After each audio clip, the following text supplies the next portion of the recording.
Good morning, good afternoon, good evening, good at wherever you are in the world, and welcome to the final match of our first split of the LPL English unofficial broadcast, brought to you by not only this lovely broadcasting crew, but also all the fans and supporters who have been nothing but awesome and so supportive throughout the entire split. And even before, when we did Demacia Cup back in the winter off season. My name is Rafa, and on the cast here, this is not the casting crew, but this is the desk crew, because this series is so damn important. It's so damn big. We had to bring in the full squad. We got Cubby on the far right, but more importantly, we've got an OG LPL follower since the days of, I don't even know what you want to call it, Emily. Part of the first English broadcast of LPL, I believe. Yeah. Mm-hmm. Well, I was hanging out. Yeah, I was hanging out. It wasn't until 2014 when I was, or 2015 was like really the year that I was essentially drafted into China Talk, because I had been following OGN for a while. And they were like, we need someone to cover all of these Korean players who made their way over into the LPL. But I'd followed it as a fan before that, because yeah, here is old me. You have been here since the dawn of League of Legends esports itself on a global scale. It's such a treasure and treat to actually have you on for this, because there's so many cool narratives that we're going to obviously deep dive in as we get further and further into our pre-show. But I just want you to kind of take a trip down memory lane, I should say, Emily, and just tell me, what are some of your most fond memories that you've had over your career?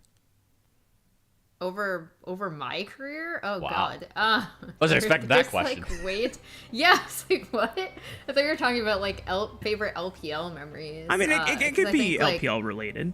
Like, a lot of them are, like, I'll narrow it down to LPL. I think, watching, and then getting to interview Doinby at 2019 Worlds was, like, a huge moment for me in my life, just because there had been a question that I had wanted to ask this man since watching him play Maokai mid.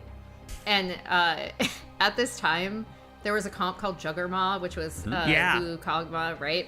And they did this, but with Maokai, and it was Jugger Tree. And there was a rumor going around that there was a miscommunication with their coach, and Doinby had just locked it in because, like, they said, like, Maokai counters Victor, but they didn't mean it directly in lane. Oh my God. And so I got to ask him about it, and he's like, oh no, I wanted that. We actually practiced it. And I was like, nice. And then he went on and won Worlds. Doinby, what can you do about that guy? I mean, he is a gem to this league, and it's so nice to have him return, and you know, most deservedly being able to pick up MVP of the first split of our 2025 season. But we've got a lot to cover tonight, y'all, so let's get into tip-top shape here. To recount our entire first split, we got to take it all the way back to the group stage, how this all went down. 16 teams we started out with, 4 groups of 4. The first 2 teams advanced out of those groups successfully into a upper and lower bracket, where the upper bracket, if you got knocked down, you had 1 more life. But if you start out in the lower bracket, that's it, you're done as soon as you drop 1 series. And there were so many surprises that came out of group stage, Matt. Obviously, the Ninjas in Pajamas first seed, Thunder Talk being able to best BLG, so many awesome moments that really started off the 2025 season of LPL with a bang. Yeah, and like for me, I think one of the first great series was actually the AL versus TES group stage best of that they had. The fact that both these teams came from Group A. You know, I will say, if I'm back for Split 2, I am an LGD believer, so it really does fit my narrative that Group A gets to reign supreme. I do believe in LGD a little bit moving forward, but yeah, the bracket stage, I mean, it's so wild how fast this went. And it's been like the last we had a 6-day run where we had all these broadcasts, and now we're here for finals.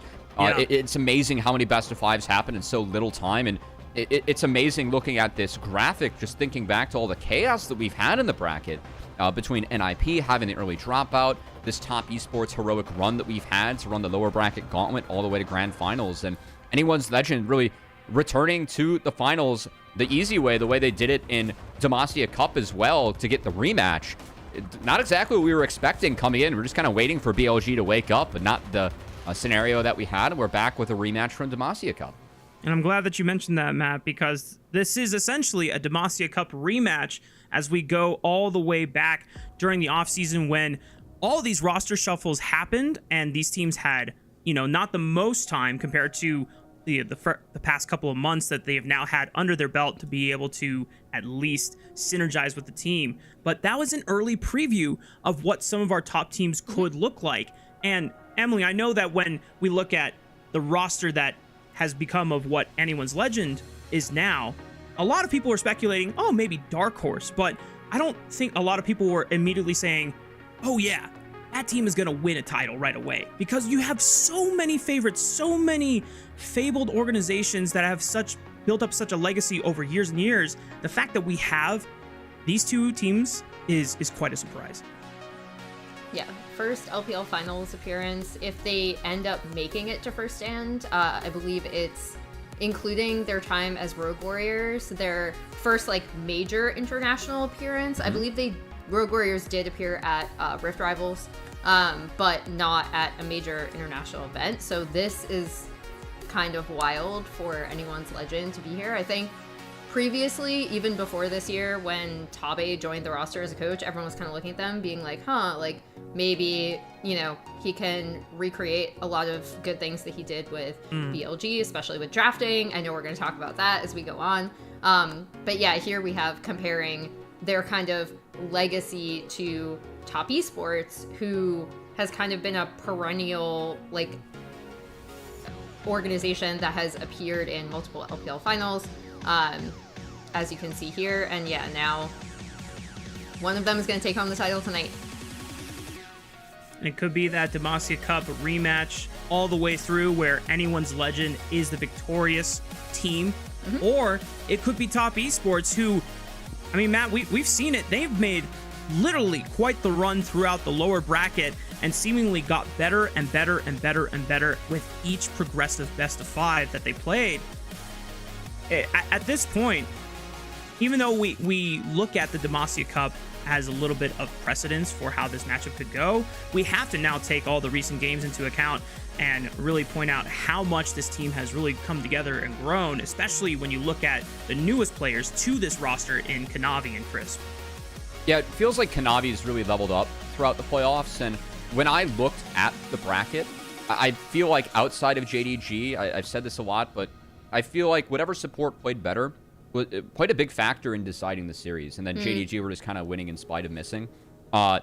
With Top Esports, I really feel like Crisp has leveled up with Kanavi throughout these playoffs, and man, the one common factor that you have looking at this graphic, it is JackeyLove. I know that JackeyLove has had a lot of runner-ups as a marksman, but he's been playing absolutely fantastic throughout the lower bracket run.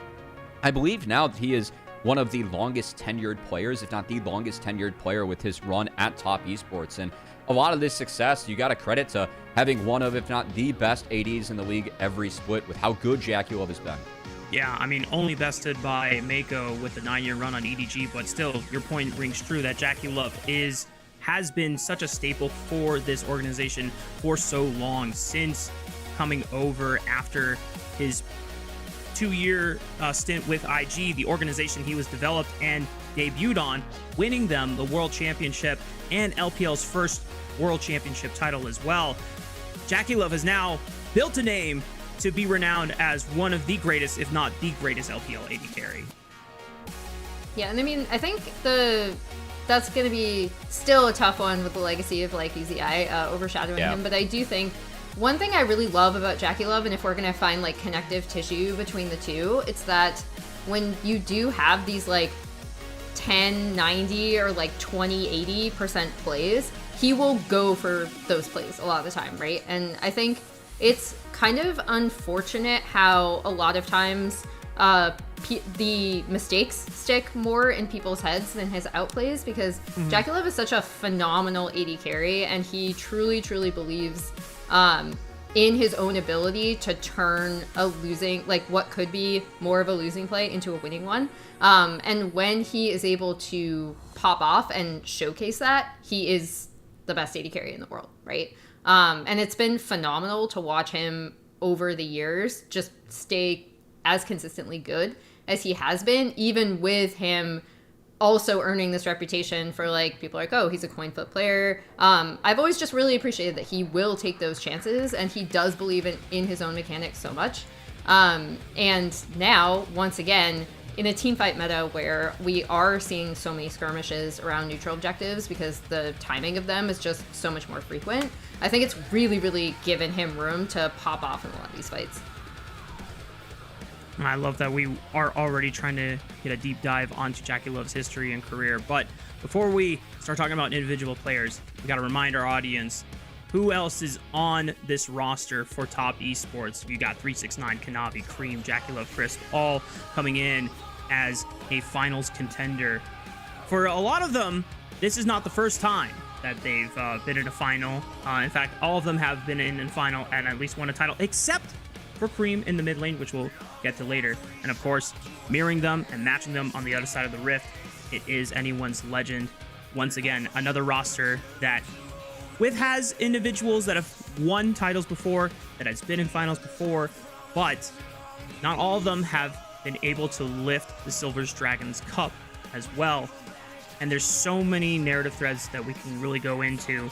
And that's why we wanted to start the show a little bit earlier, just to have a little bit more extra time to be able to really dive deep into a lot of the players' histories. But one of the things that you guys had mentioned as we were really just going through all the threads and all the webs and in between the relationships between the players, there's something really interesting about how a few of these players on both teams actually all played together under one banner of Nord in JDG in 2022. And that run is just kind of cool to just be able to see how players have been able to come together and their journeys have just really traversed over years and years. But the fact that they all used to play together at one point, it just goes to show how beautiful the history is of the LPL here. Yeah, here you see Hope. Also, Yagao mentioned Two-Face, miss you. But yeah, this is kind of the skeleton where obviously Hope is now on Anyone's Legend, and then you have Kanavi and 369 now on TES. So it is kind of another nod to how LPL rosters kind of switch in and out. And another interesting connective tissue, especially from 2023, I think is the coach previously of JDG, now on TES, because I think he has done a lot of things in terms of draft and the way that the team is playing that is very reminiscent, specifically to me, of like 2023 JDG, which is kind of interesting. And so like, not only do we have a really cool players battle here and a lot of history there, but then we also have a really interesting coaches battle as well, especially with the way that each of these teams have come through the bracket. I think the other thing that you can add on top of that as well is just how much progression and growth we've seen out of these players since that point in time. And I think one player that we can really look at is actually 369 for top esports, because when we were watching their play throughout the group stage and then going into the double elimination bracket stage as well, I don't think a lot of us had a lot of spotlight on 369's play. Obviously for us, we were really expecting JackeyLove to be the main carry and then Cream and Kanavi to be the other two to really step it up. But 369, within the past best of fives alone, Matt, especially the one that we were covering, my goodness, this guy had to be the MVP of the series. It's just back-to-back games where he was just straight dominating on every single champion he locked in. I think that it's so privileged that we have an LPL final where in the year of 2025, it's Flandre versus 369. And I think it's so appropriate, too, that in the Fearless format, you look at these pools, A, you have to be flexible, but B, these two players have always had a reputation of being able to fit the mold. I feel like looking at LPL rosters throughout history, it's like, all right, we got 369 and Flandre. If we make everything else work, it's fine, right? And they're going to be there to help make everything else work. And in this format with Fearless, it really feels like you have one or two games where you're going to have to play a tank. It's going to happen, right? And when the tank play has came out, both Flandre and 369 have been fantastic at being able to fit those roles where you might have a situation where the draft isn't that great. For the top lane status, you're in a lane swap, you're playing a tank, you're just trying to be as useful as possible later on. It's really big that each of these players have been able to really step up in those scenarios here in a sec. Yeah, and I think the other big thing is like Flandre still playing in 2025 is just insane to me, right? Like I remember when he was the starter for Snake Esports, when Snake first made it into the league, he was the legacy player of that org, even when they transitioned into becoming LNG, and didn't find his first LPL title despite having an incredible impact on like other LPL top laners and like the way that top lane was played. With a lot of really creative and unique picks. So the fact that he's now going up against 369, this is such an interesting matchup just because of the, like you pointed out, Matt, the creativity between both players, but also just the history, right? Yep. It's like, again, the fact that Flandre is still playing is like wild to me, and he's helped yet another team out, and now they are in the LPL finals. Now, it's just being able to see the culmination of an epic showdown in the top lane. And of course, there's going to be so many other lane breakdowns that we're going to have to take a look at because it's just the narrative threads continue. But we do have to take a deep dive into...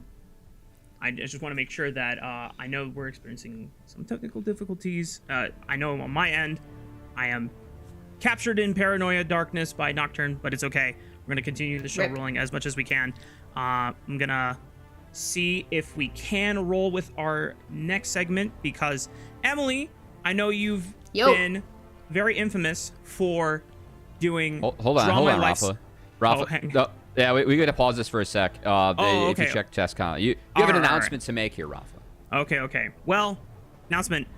We do need to reboot the stream real quick just to make sure that everything is A-okay for the rest of the night because we got a long, hopefully 5-game banger on our hands. So we will be right back stream. Do not...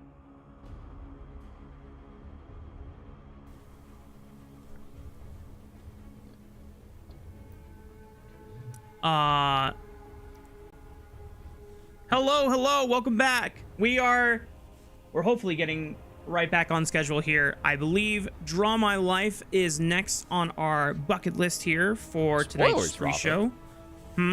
Spoilers. Okay, well, I know. Here we go. It's time for Draw My Life, Flandre. So Lee Flandre Xuanjun was the founding top laner of Snake Esports. He actually didn't miss a game in top lane for Snake and later LNG from before the team qualified for the LPL in 2015 LPL Spring all the way through 2020 LPL Spring. It wasn't until he actually ended up leaving Snake, Flandre was, his IGN comes from the Toho Project character Flandre Scarlet, which I think is very fun. He's also a little bit of a weeb. It actually wasn't until he left Snake LNG for his first year with Edward Gaming in 2021 that Flandre actually won his first LPL title. So he was in the league for so long. And then he later, that same year, became a world champion. Flandre was and remains a pioneer of a variety of different champions and builds in the LPL that then make it to worldwide. Most recently, his tank top Jace build from Demacia Cup became wildly popular. I remember his old LeBlanc play in side lanes from top lane. He's had a lot of them, so this is someone who's had a lot of impact over the years. Flandre is also a big fan of the K-pop group Yoja Idol, or G-Idol, especially Yuki. Yuki actually created a personalized birthday message for him once, and he like absolutely flipped out and lost his mind. It was great. He kept showing, I believe, pictures of Nicolas Cage on Weibo when he was like reacting to it. And then the big important thing that I really want to emphasize is that Flandre has been lauded by former teammates and coaches for his shot calling abilities and in-game leadership across multiple teams and organizations. So now on Anyone's Legend, he's seeking his second LPL title and third international appearance. And the reason why I really wanted to do, thank you for letting me do this, by the way. I didn't have the animation program, so I just drew these myself. But the reason why I really wanted to do it on Flandre, again, is because I feel like he's had someone who's had so much impact on the LPL top lane and the way it's been played. And so many of his, again, former coaches and teammates are like, this is such an intelligent player. Yeah. That when he first won his Worlds, right, people were like, well, he's kind of on a downturn, old man Flandre, you know, he's using Graves, he's just pushing out the wave, etc. Like, he doesn't really need mechanics. But the fact that he is still around and still so successful and is now helping lead this Anyone's Legend team to potentially an LPL title is just amazing to me as someone who's watched him since 2015. Well, thank you so much, Emily. And I love that you mentioned how he gets a lot of credit for his... Oh, I like this improv picture of me. I'm not sure if it's a Pomeranian or a seal, but I'm a fan, you know? It's both. It is a cute animal, and that is very representative of my true spirit. Anyway, what I wanted to circle back to is one of the things that when this Anyone's Legend roster was formed by bringing in Tarzan and Flandre, Tabe had mentioned that he was very excited working with Flandre because Flandre is super down to try so many experimental builds, and our lovely producer Kelsey has affectionately said that Flandre is one of the few players that reads the patch notes as soon as they come out. So he's already cracking down and trying to figure out what's good and what can be experimented with, which, you know, is why now you have to deal with tank Jace everywhere in the world. So shout out to Flandre on that one. And just knowing that his champion pool is something that expands obviously beyond the tank Jace. We also have so many different play styles that this guy can really go into. He can be a tank player, he can be a carry player, he can bust out mages as well on the top side. And of course, you know, I don't think we're going to see Graves top anytime soon, but there's a reason why. That is his world championship skin, of course. And just knowing that this guy's going to be such a wild card that top esports is going to have to deal with here, guys. So I'm just curious, what between both 369 and Flandre, do you have like any sways of who should have the upper hand in the series so far, starting with you, Emily? I mean, I think it's gonna depend on how teams play, because like right now we're seeing a bunch of highlights from teamfights from both teams, but in particular, I think TES have been really good through lane swaps. We've been talking about how 369 has been able to get in really, really good positions. I think a lot of it is also TES's knowledge and lane assignments. And then that transitions into entering a lot of these team fights with like really, really good advantages for their top laner. Yeah. On the flip side, I think for Anyone's Legend, you mentioned Coach Tabe, their drafting for this team has been really solid, and I think it's again allowed them to coordinate in some of these fights where you think that they might be out and then they win like a monstrous team fight. So that's a really interesting thing to me, especially with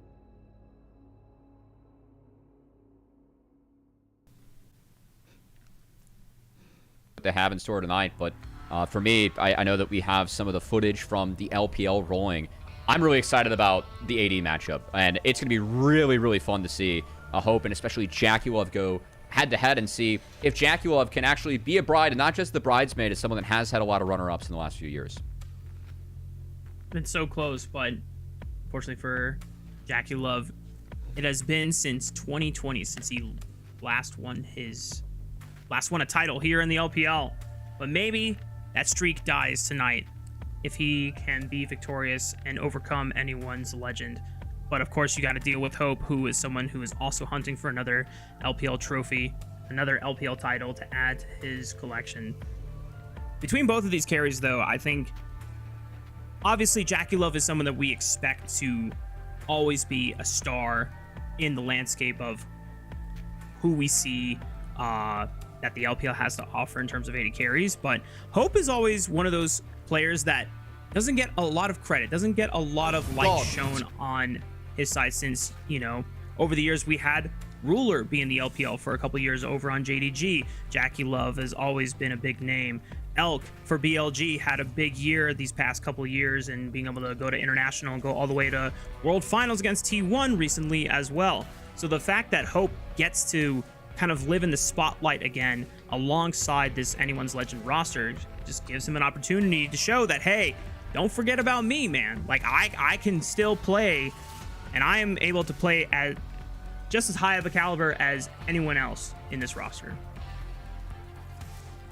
There was a really amazing quote I remember about JackeyLove's Ash that I am not going to say because I'm going to butcher, but like it was from the Hoopu community about how his arrows like are always true. It was way more beautifully said. It was like poetry. But then Hope going up against yet another staple of the LPL. I mean, they faced each other before. I think the big thing with me for Hope is that he now seems on a team that is able to set up for him, and he's kind of always been this player who like, oh, maybe we have a better option in Ruler, maybe we have a better option in Viper, right? So he's constantly kind of been replaced, and the replacements are things you understand, but also, you know, he quietly has been doing really, really well on this Anyone's Legend roster. And so I think it's about, again, creating space and opening stuff up for him in teamfights.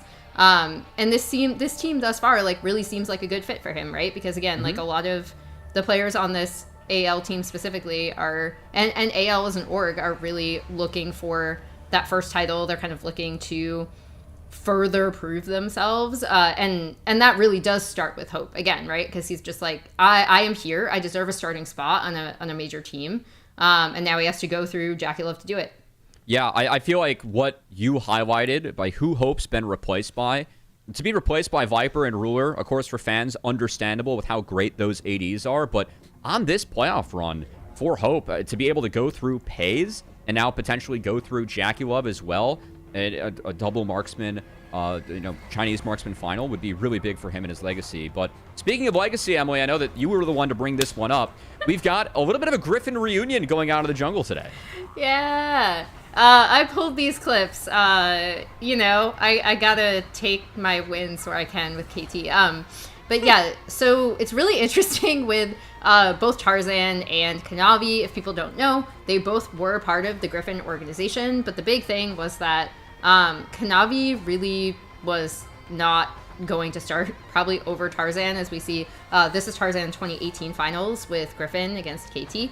And because of this, Griffin loaned Kanavi, their other jungler, out to JDG, right? Well, he ended up staying there and has become, this huge staple LPL jungler. Tarzan also made his way over and also became a staple LPL jungler. So it's kind of cool. Again, they've faced each other a lot. I wanted to point out their kind of cool beginnings on some of these teams. I always think it's cool when there's a little bit of a Griffin reunion, because they were a very special team. Yeah, each jungler even got to dunk on CVMAX on the way to Final 2, so very appropriate. True. Yeah. Both had their turn with JDG, but now... The Foley and the Yumi matchup? That's a great clip there. That's an old school one. I used to love that one. All right. Gosh. We're getting lost in the nostalgia, but I'm totally here for it. I'm totally here for it. Loving the Griffin reunion between Kanavi and Tarzan. The cool thing, though, at least for Kanavi, being such a long franchise player, this is his first step away from JDG, his first season away from an org that he made a real name for himself, both domestically and internationally, whereas Tarzan's been kind of a journeyman, bouncing between team to team to team, still finding most moderate success, if not, really strong success internationally, of course. But then I think the last lane we got to look at tonight is mid lane, if we can, because both of these mid laners, it's not a Knight final. It's not a Xiaohu final. It's not a Yagao final. It's Cream and Shanks, 2 players who have yet to win their first LPL title. And both of these mid laners were guys that came up in different organizations, developed in-house over many years, with Shanks coming from Team WE and Cream coming from Team OMG, respectively, before then getting a chance to play for a different org in Anyone's Legend and Top Esports, respectively. And now, one of these mid laners, Emily, is going to walk away with their first title. Sorry, I was laughing at that Doinby clip just because this is kind of the pantheon of like the legacy of LPL mids, right? And so one of these mids tonight is going to further their own legacy by winning their first LPL title. And that, I think, is really cool. Like, I always love these kind of big passing the torch moments, right? For Cream alone and going through the lower bracket, he had to go through Rookie, Doinby, Knight, and Scout to get here, right? Like, that's a grueling path through a lot of really strong LPL mids from the past, like, 5 to... 10 years now almost? I mean, just those mid laners that you named alone, those 4 names have been a part of LPL titles for the last 5 years. There has not been a final within 5 years that was missing Knight, Doinby, and that's it. I mean, also you could add in Scout and Yagao and some Xiaohu, obviously, like the history, right?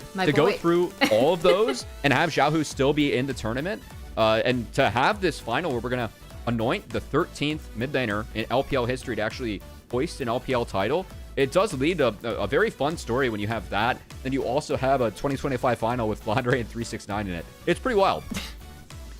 Yeah, and I love, as here we see kind of the diverging paths where they were both raised by these really big LPL legacy orgs, right? And even though they're not, they haven't been at the top of the LPL for a while in WE and OMG. And I think especially Shanks, if you see like his finishes, I think that's really important to follow just because, he was the mid laner that was promised, didn't end up performing, is now in a final. Like, that's nuts. Like, his rise back to the top has been great. It seems like we have just been waiting for this moment for both of these guys to have a chance to join such an honors team role and list of legendary players that have been able to hoist that Silver Dragons Cup within the many 10+ years of LPL that we have had so far.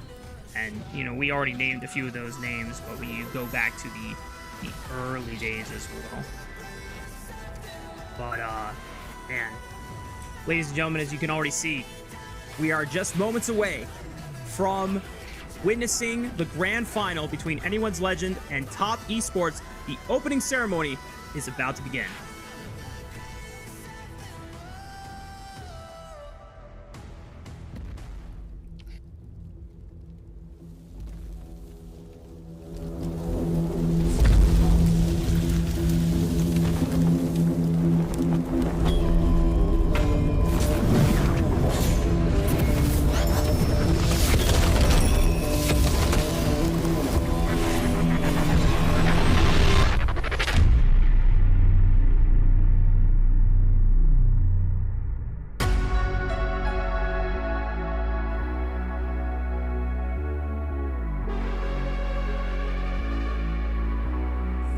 萨恩乌祖尔之锤划破长空，欢迎来到莫克萨斯。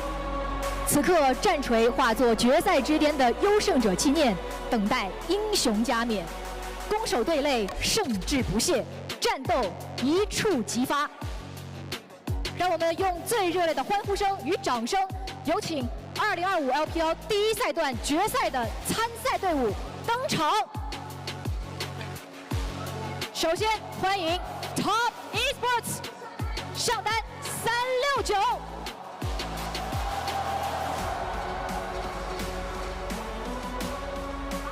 打野 Kanavi。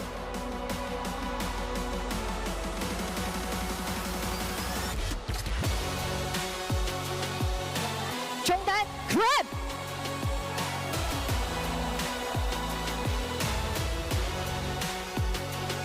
下路 JackeyLove。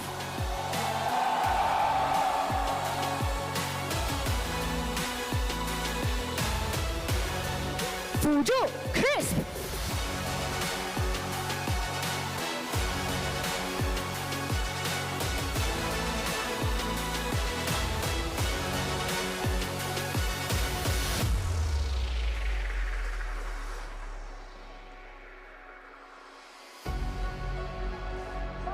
欢迎 Anyone's Legend 上单 Flandre。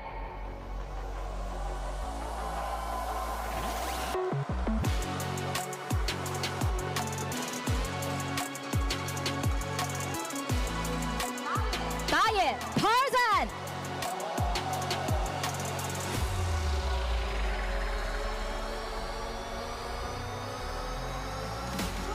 中单 Shanks。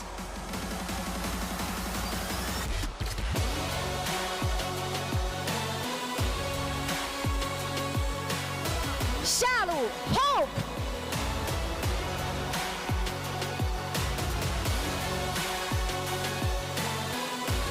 辅助 Kill。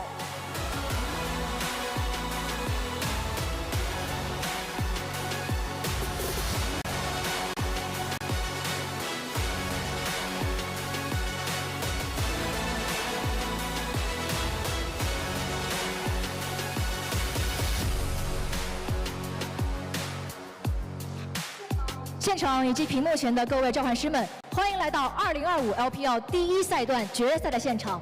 今天我们即将在这里共同见证 TES 与 AL 书写他们的巅峰故事。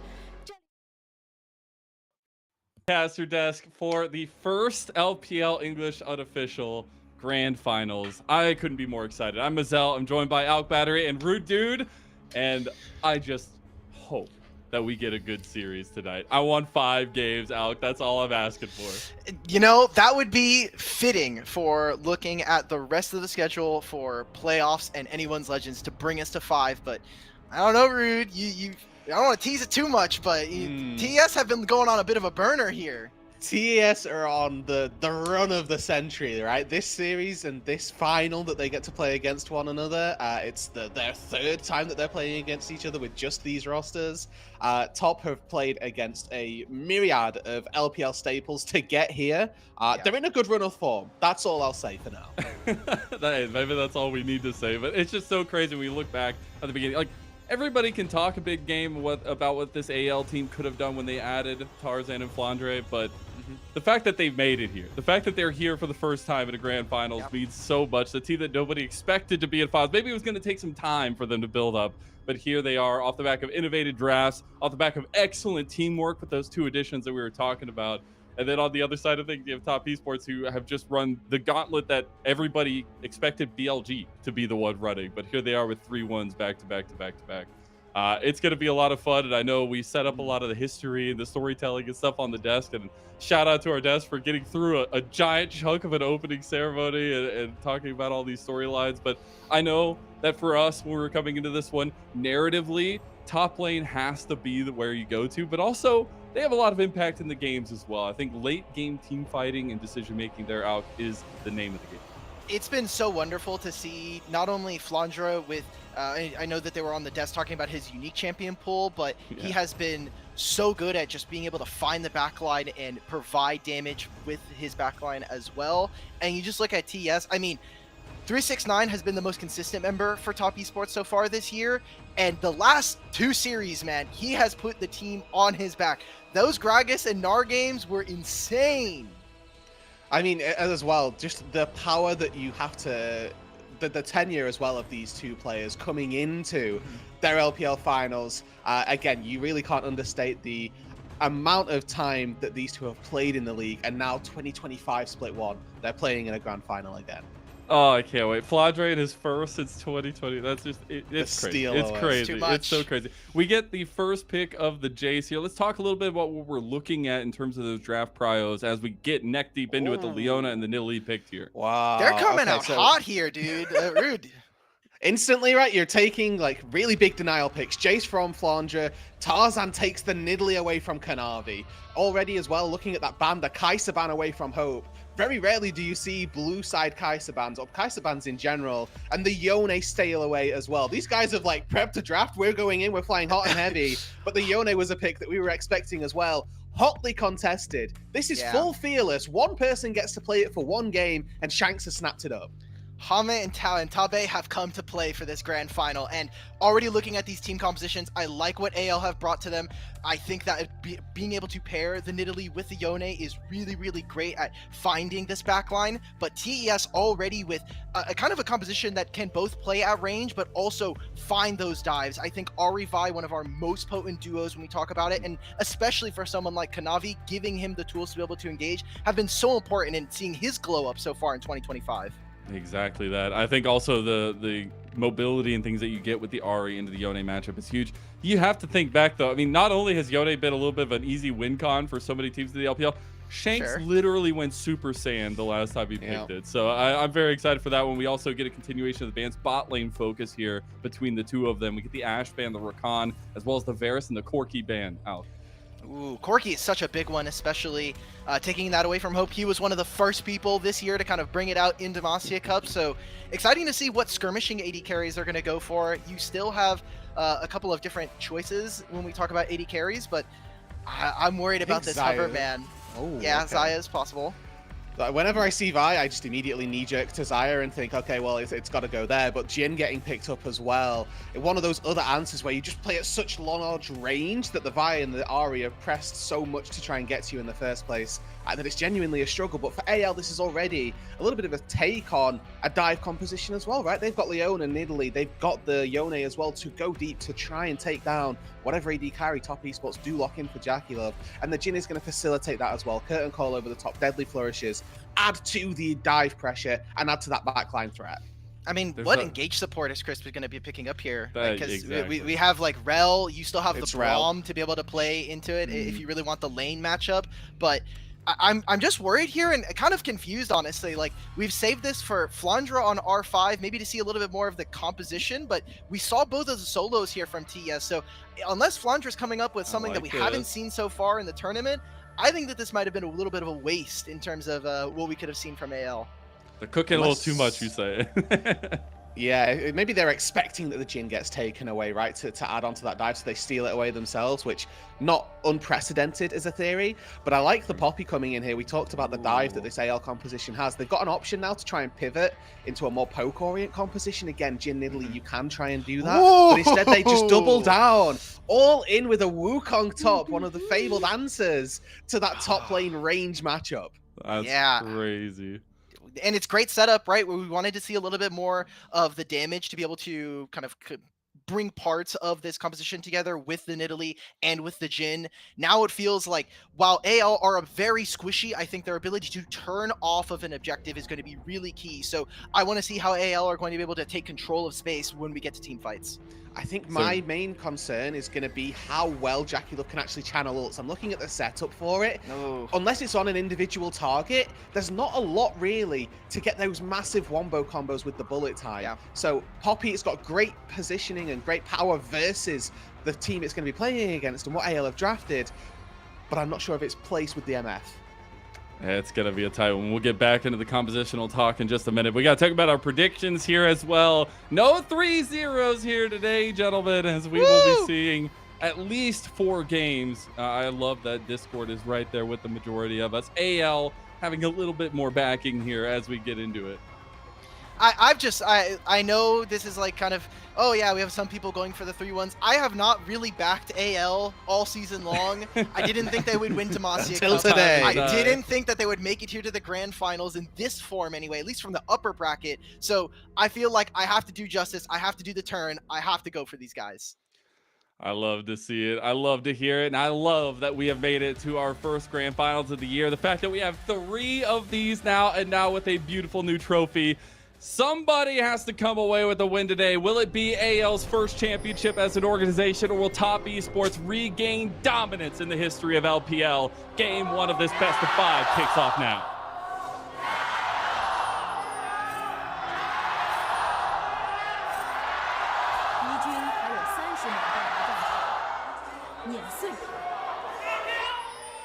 Oh my Love god. to hear it. Man, everybody's Just out in force. all the fans. We knew this was what's going to happen during grand finals, and I'm glad that it's delivering for the fans so far. And I think as well, the fact that we're in those grand finals, you get the loudest Shios that we've probably had so far this split, but also the walkouts from AL. Let's not just brush those aside. True. Flandre with the killer open.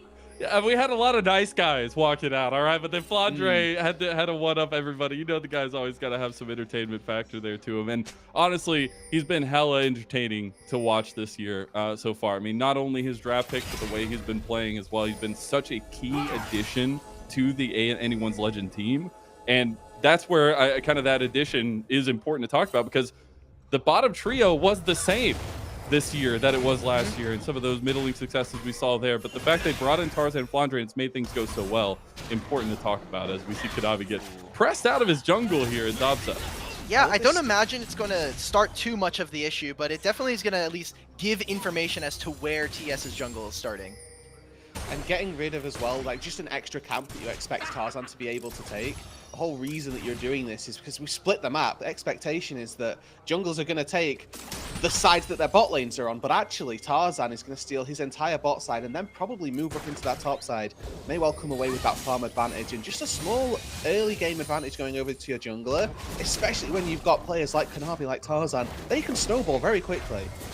Ooh, look at what 369 is doing. They're getting information. Now, the bottom lane of AL is here. Or not the bottom. You already see that Kael's moving.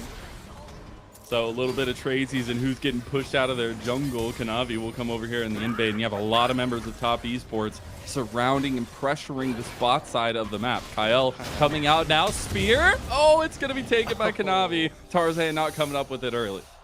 That's a Smite huge was on the win wrong for key. TS. Yeah. Is that what it was? Are we already starting this? 2.5 minutes in, we're getting jungle diff? Is that what's happening?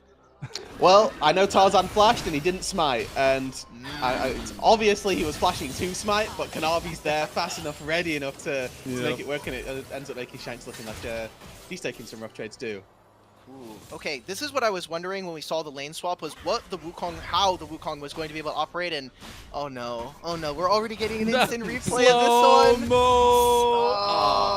500 HP plus the spear landing, and Come on. Just one way to start this. Now, I will say, Tarzan historically in finals has had some trouble being able to crest the hump there. Hey, no naysaying my king over here. Look, right? you got multiple. You might have right. You might be right, but I'm not here for that slander. We'll see if you can make up for it.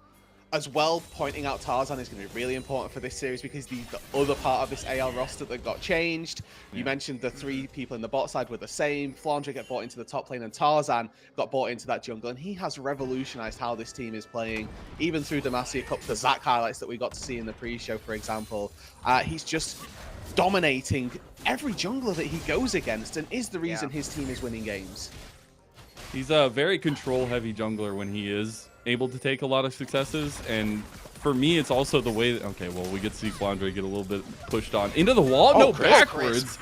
That's going to be the double flash there, going to be utilized. Okay, my worry here now is I'm looking at the map and how these first 4 minutes have come out. I think TS are at a really breakneck pace. Unless this bot lane dive works for AL, I think they're in a huge spot to win. That's a nice spear combo there, and the claws will sink, but the burn isn't going to be enough. One more auto attack will get Hope. That first kill for AL. Really nice pickup on that bot side. First kill going over. Now Flandre in trouble. Oh, that steadfast presence going to lock you down, keep you down. Chris gets the response from Top Esports. Not what they would have wanted, but I think more importantly getting plates and continuing some of this jungle domination from Kanavi. While it is a trade on both of the side lanes here, I think the fact that Kanavi has been able to now almost essentially play on 3 quadrants from the jungle. He's such an important part of TS's victory. And minorly, I did want to bring up that Cream so far has done a very good job being able to hold Shanks underneath this turret with this Ahri. Yeah, and I think that's the power that this melee versus ranged will give to Cream. And honestly, coming into this series, Cream was one of those players that had like small question marks and reservations around if he was going to be able to perform at a grand finals level. So far through this laning phase, certainly has been there. Want to quickly address as well just where those kills went. Yes, it was a 1-for-1 in the split, but the fact that the kill goes to Hope versus Crisp as well, that little bit of gold and the early Swifties, especially in a lane swap meta, when moving around the map is so prevalent, getting that little bit of extra injection onto Hope is going to go well. Rude enabling me to talk good about Jin. Oh my God, I'm happy here. Can we Wasn't gonna be me. on a TriCast more often? All right, but it is important to think about what the early pressure that a Jin can provide to the team, especially a team that's looking for those kind of CC chains for AL, because they always have that win condition to Yone. Yeah, that is true. They have big wombo, I think, right? We were already talking about it for TES, where they can kind of swap in between these forms of playing at the range, utilizing the Vi and this Jace. But Tarzan's in the area, but it's already an early grub start here. That's a really nice denial from Chris from that initial engage. One of the grubs already gone. Maybe the re-engage onto the fight. Chris, he's locked down. He's going to be completely locked out of the fight as well. Now Hope looking for one more shot, and he gets his second kill of the game. We talk about legacy. We talk about these ADCs, and Hope is off to the races now as Kanavi was able to secure that second grub. Not able to get the third as Tarzan comes and takes that one away. Shanks took it all in onto Cream. Nothing else going to come of it. And the broadcast as a whole has been very positive on Kyle. That is an exact reason for why he's adapted his laning already. Instead of going with the Zenith play to open up, Q flashes immediately on top of Crisp so that he can't call the stop. What? Wow! Oh, he wants it! The flash! Oh! Deadly Flourish! The cleanse! It is so close, but JackeyLove skirts by. Oh my God, those are the 280 carries already going at it. Kanavi? Oh my God, Flandre. we've got fights all over the place. Flandre is trying to take down 369 in his own solo bolo. One more snack of the stick, and it's not a solo because he got help, but that's still a kill in the 1v1. And now Kanavi taking the engage onto Kyle. We have decided it is just fight city now as Tarzan goes in. Big steadfast presence there as they are trying to block as much damage. No. Shanks missing with that fate sealed, and now AL are starting to lose some bodies, but Cream doesn't have the damage just yet. You have to remember, we are just at low levels here with no items completed, and it is chaos 8 minutes in. It is blinking low health bars for AL, but so far it's going pretty well, not losing anybody after Shanks misses that ulti and that Cream can't quite find the resets to take over the fight. Oh my God, Chris. All right, so he dodges out of everything except for the Zenith blade. That's the most important one. Now Kanavi has come over here to try to get him out. Saving Private Ryan might just lead to Ryan dying, and there Tarzan claims the kill as well. One more spear maybe to follow this one up with the CC chain of Kyle, the deadly flares. There's that setup we were talking about. Hope 3-0-2, 8.5 minutes in. It's a Jin's world, and we're all just living in it. As another spear connects, the man cannot miss, and AL are taking top esports to task. What is going on in this game? I feel like, you know, we started off kind of normal. There was a little bit of invades for jungle information. We had some normal trading. And the last minute and a half has just been non-stop fighting. Remember, this started with Hope and top lane, all of them fighting for the grubs. And then this bottom lane fight between our two top laners. I mean, this is really smart by Flandre, having the minions going down. Like, he's right on the verge of hitting level 6. He's able to grab it here. But then this next fight, we're walking into Dragon with no Leona ult. There is no possibility for, you know, Nidalee either to really do all that much in close combat. I think this is a really tough ask, and the fact that AL eventually come out on top of that speaks a little bit to TES overextending. Oh, and the synergy miss there between Flandre and Crisp as he shoves the Orb of Deception to go wide. A great little clone as well from Flandre, keeps himself alive. And with AL starting to come out of the gates now just that little bit better, let's look again at where the gold has fallen. It's into Hope's back pocket as Shanks now the target. But yet again, we fight. We continue to find catches, and Shanks gonna try to get his way out of that one. Cease and desist locks him down. He's unfortunately just gonna prolong his death. He's going for the Fate Sealed combo back to get some healing, but he eventually goes down, and that's a big TP in the flank from Flandre. They get a nice double cyclone. Steadfast presence keeps Kyle away, but Flandre still gets the kill. Deadly Flare is not gonna be there, but he opens up anyways, and it's Kyle coming away with the kills. AL seem to do nothing wrong. Yeah, even though the steadfast presence comes down, it's more so just to apply the momentary root, and then it just opens up for AL for more kills. I thought maybe they would have tried to over-index for this dragon, but with Tarzan having to clear the top wave, this has been kind of an all-over-the-map game right now, where there's a lot of focus on fighting, and for the time being, it seems like AL are coming out on top. And you're going to take a look at this. This was very close, because Shanks was literally 3 seconds away from his ultimate coming back up, but I think the layering of CC from TS was just a little too much. Yeah, if he can bide his time just a little bit longer, like if he doesn't press E there, you can make the argument that he can get out with his ulti, but instead AL decide to pull the trigger. They go for a fight off the back of this. And going into this at what is effectively a 2 versus 3, they know that Jin's coming down, so they've got that range once again. Curtain Call able to find just enough damage, and somehow Kyle snipes it away. But wait, 10 kills in 10 minutes, folks. This is what we came for, some action in the early game. This is grand finals, baby. You know what's on the line here. That beautiful new trophy that one of these players is 100% going to break. We are looking at the split of the objectives now as well. The next set of grubs going to be taken at least primarily by Top Esports, and the dragon is the trade for anyone's legend. And I think that's going to be very important. When we look at these grubs right here, you look at what this team composition from TS is going to be able to do once we get later into the game. You have a Jace who's going to be a very, very strong side laner, and Ahri is a champion that should not be able to be touched, especially when she has her ultimate. I mean, we're talking about having stuff like the Malignance. Having that ultimate allows you to be so slippery in a side lane and then come right into a team fight 45 seconds later, and you're all good to go. We are going to get some setup on the map as well now. We are getting first items for the carries at least. You're getting closer at least to the second item for Hope, but I love so much focus being on Hope early. Even if it's a Jin game #1, like this matchup coming into the day for me was the underrated versus the showstopper. Everybody knows JackeyLove on one hand of things. Everybody knows the legacy that he has, but nobody has seen how hard Hope has worked to make it back to this point. It was in that 2020 roster, right? Like the 2022, sure. I mean, he's like the most valued player, the most influential player by Weibo in 2024, and then you've got Hope on the flip side, who's now 3-0-3 in this game. And I think that both these AD carries are actually going to have a real tough time in this game. I'm looking at them and what they do late game. We will all know Jin and MF late game, we're struggling, right? Like Jin, you can argue hyper late game, it's okay.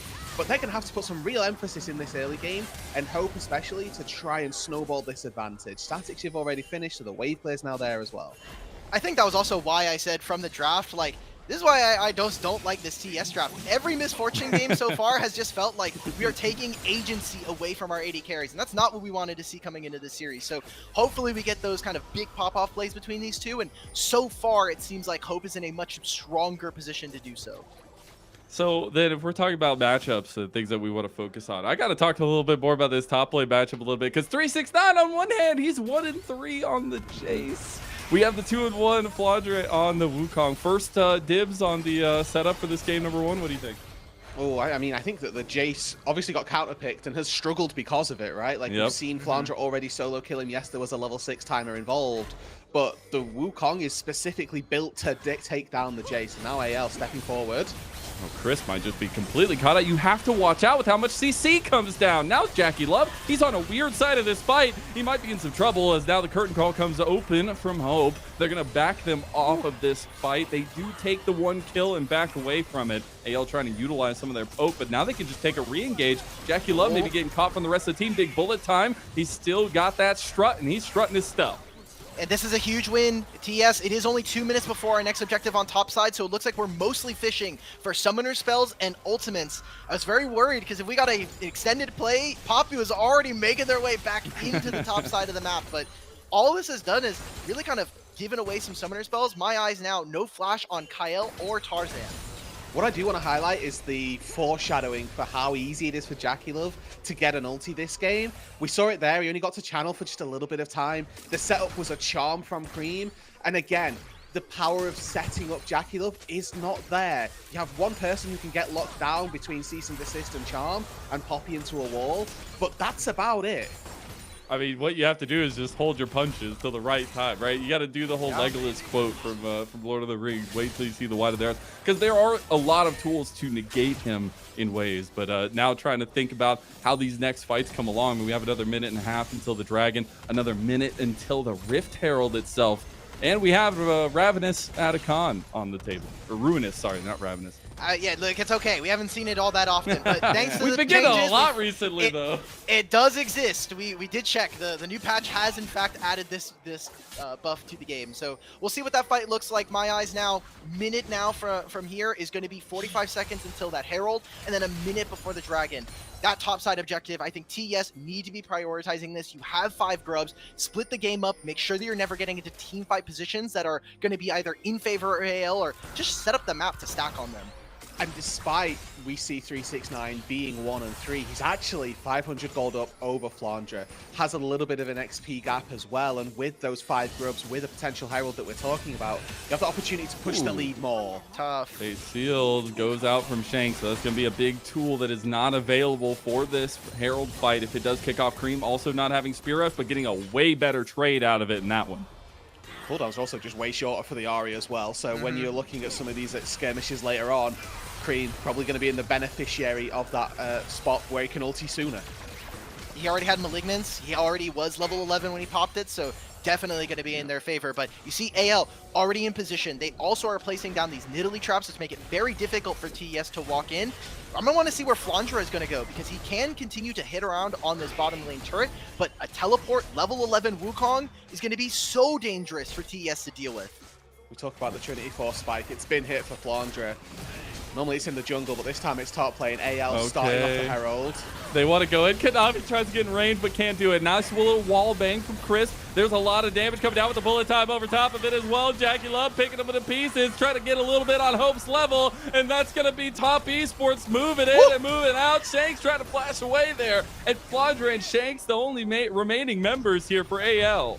Shout out to Shanks, dude. He pressed E and he's like, I'm just running towards the Herald. I'm grabbing this Herald and then I'm gonna hopefully get out with my life. But that's the objective going over to AL.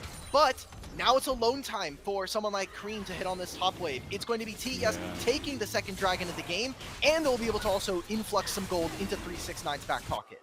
It's an objective for a boatload of kills. Top Esports, I think, with 5 grubs are probably quite happy to take that trade. Obviously, not getting the Herald does suck a little for them. But what AL and 1 grub are going to be able to get versus the amount of gold that Top Esports got off of that fight alone, definitely going to be much more favorable for Top coming into this game number 1 as, I mean, having been defeated twice by this organization this year already, starting game 1 out strong is a great way to set that precedent. It's so crazy to think back of that track record over this year, but not only the big win moments for AL and trying to rekindle some of that. Now, they did lose the 1 game to them, so maybe giving them a little breathing room here, but turret finally goes down in bot lane as we'll take a look back at the replay. So importantly, your ulti from Crisp goes wide, which would have ultimately made it so that they got less kills in the long run. JackeyLove, contrary to what I was saying before, got a good channel on his ulti, just was left alone. More than happy to go with that, and the key difference here is that Flandre didn't TP, 369 did. Flandre had push in bot side, decided to use that time to walk up, but the power of TP is that you can cheat tempo. 369 does exactly that, just teleports in, makes the impact that little bit sooner, forcing the flash out of Shanks as well. I think the fact that Flandre eventually even uses his teleport, right? It's just like, okay, well, now we just have 369 who is still going to be able to get gold, and they still went out on that play. So I want to see how AL are going to be able to bounce back. They're a team that, like we said, is a bit squishier. Really, you only have that Leona to be able to have that front line, and TS have so many different ways of being able to get into your back line, disrupt how you want to be able to fight a front to back. So we need to see AL set up properly with Shanks and Tarzan as a duo, and allow for someone like Flandre and Hope to really get some of the dirty work done in this game. That's where I think the ease of execution does become a conversation for Top Esports. And we've talked so much about both these teams and what they've been able to draft, like the different approaches they've been bringing to the table. But this is an ultimate best of 5 to decide if you're the champion in our first ever winter split in the LPL. And to see Top Esports giving themselves efficient picks is really nice to see as top lane turret goes down. Now, worth remembering here, we have had AL take the feats of strength, so that first turret going down for Flandre found a little bit of an advantage for AL if we get to that hyper late game, and I think in particularly for Hope, who's got a little bit more disposable income than the rest of the team. Getting that Swift March online nice and early might be quite beneficial to go for. But overall, at the minute, we've got a nice gold lead for Top Esports, sequencing throughout all 4 of their carry roles. Talks about the fact that Kael's the only real frontline for AL. Same really to be said for top esports. It falls to their support, it falls to Chris to try and act as that tank, because everybody else is going to be dealing damage, and when your damage dealers are further ahead, you feel very happy about your state in the game. For my Jhin enthusiasts, how much are the Swift Marches going to matter when there's a Poppy and a Vi on top of you? They matter, okay? They matter. Okay, cool. I just wanted to do a temperature check here. Look, we've got still Ruinous Otacon available. Doesn't seem like either team is really going to be indexing towards it right now, but I do expect with the Dragon spawning in 2 minutes, if that is going to be an objective that TES are looking for, that a win there turns technically into 2 objectives if we are seeing AL spot up. And I think that's important to distinctly remember the way that these teams kind of march into objectives, because we were talking about the kind of ease of execution for top esports, but when they get that chain CC nature for AL, it can be very, very strong. Both teams, though, right now feel very willing to kind of let this game sit. And how fitting is that for both these teams that we talk so much and so often about their team fighting skill in these kinds of stressful situations. So setting up now for this Drake spawning in 1 minute 10 seconds. Both of these teams so far have just taken 1 apiece, so it's not high stakes Mountain Dragons just yet, but both teams definitely want to get the ball rolling on that sooner rather than later. Herald going down, getting a charge here. Might be difficult, might be possible, but top esports, 4 members strong. Ready to Go collapse. Shelly, let's go! Man, Okay. still got the charge. Shelly? Is it still called Shelly? Yeah, you know, yeah, they didn't change. They didn't change the Okay. grubs. They just added an entirely Change new the beast look, to the rift. can't change Shelly. Nobody can change Shelly. Shelly It's just, the Shelly just name- has Shelly's kids permanent. now. That's it. Yeah, that's true, and 6 of them. So We're not going to talk about the beauty of the children. We're just going to. They're You don't like babies, boy grubs? and they're, It's okay. They're It's okay. beautiful Neither does as AL. children. True. At least they liked one. They liked one. We'll see how that trend continues and who likes whose babies. I don't know where that conversation continues. Look, to go. all But I we do have a wanted to dragon say- coming up. Yeah, but I want to see how TES are going to continue to play this map, because right now, I'm going to have to hold that as... Oh my god, the double engage. They got the bullet time on top of it all. Nobody is stopping JackeyLove. That solar flare should have gone to stop the bullet time. Tarzan gets out with his golden self, but Kyle will not. And now Shanks trying to flash away as well. That is another top esports team fight win. And in these it's gonna fights, be another JackeyLove is just left unchecked. Mid-tier 1 falls.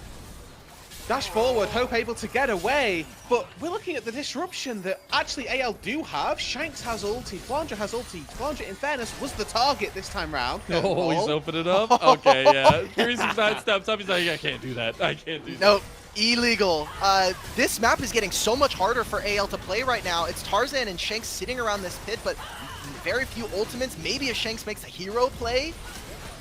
Yeah, TP coming in. I mean, this is multi-TPs from both teams, though it's way too late to even secure the dragon. Flandre just a little bit late to the fight. That'll be second dragon to top esports. This is such a tough map to play. Now that TS have gotten 5 of the grubs, we're seeing it time and time again. TS deploy out into the side lanes, make sure that they're pushing, and then close in on the mid wave, close in on these objectives. We get to see the start of this. It was great, but I mean, look at how many tools are already not available. I mean, Kyle's, there's no pressure onto JackeyLove this entire fight, and he's just able to let it rip with the bullet time. And he's doing Oh so my well, God. just calling it early as well, but Atacon Okay. started. We're just going to start this one up, see who's going to take it. If you watch the Azael video or not, I don't think these guys have, as Kanavi's in there with it, and he's trying to get in for the smite rate. Beautiful bullet time! Oh my god! It's a triple kill for Mr. JackeyLove, and they're looking for even more. Cream goes down to a nice 4th shot from Hope, but the damage is done. And it's fool me once, shame on me, but fooling me twice, 3 times? AL are just leaving JackeyLove to channel the bullet time. This is the 3rd time where Misfortune has left unopposed and able to rain hellfire down onto anyone's legend. And we get to see that while AL did get the Otacon, all of those Blood Roses go over to TES, so they're getting more adaptive forces, more experience. I think the gold lead is going to continue to climb. It's going to be so difficult for AL to fight. And let's look at the objectives that AL are getting a benefit from them with that Atacon. It's 1 Ocean Dragon and 1 Void Grub. The value of that Atacon is at an all-time low. You're not wrong there, but it's also just that swinging momentum. We talked so heavily about Hope, that underrated star for anyone's legend. But there's a real star on the other side. JackeyLove is now sitting 5-0-4 on the Misfortune. If we take a look back, you again have to think what would happen if somebody stopped him. So when we get to see JackeyLove just open up like this, the observers know exactly what they're doing. Look at the pressure. My guy could have gone, got a cup of coffee, and come back to when the time this bullet time got cancelled. Oh, man. And now Shanks has used the ultimate. I think this just gets so tough to play now. As, again, TES, one of our best teams at being able to play the map. I think them and Weibo had a very strong grasp of how to play the macro. Maybe not so much with the Otacon, but that took everybody around the world a little bit to learn. So we'll give them a bit of space there. And again, a reminder that we saw Flandre be this counter pick. The R5 was left to make sure that we could get this super prioritized pick to answer the Jace and to destroy the team fights. But in this game, number one, was felt relatively muted, had a really solid laning phase, but since then, I've not seen Cyclone on JackeyLove at all. I've not really seen Flandre have that side lane impact either. And 369, whilst still 1-3 on the Jace, is quite happy just farming his way up, providing poke before team fights, and keeping his team nice and safe. And you have to think, as a fearless draft, like, these are picks you want to win with for anyone's Legend, and the fact that you're losing with them is a little bit difficult in that regard. Top Esports, though, I mean, if this is true to their story, we have seen them build up over series, and now we're at their full force, and it's something to behold.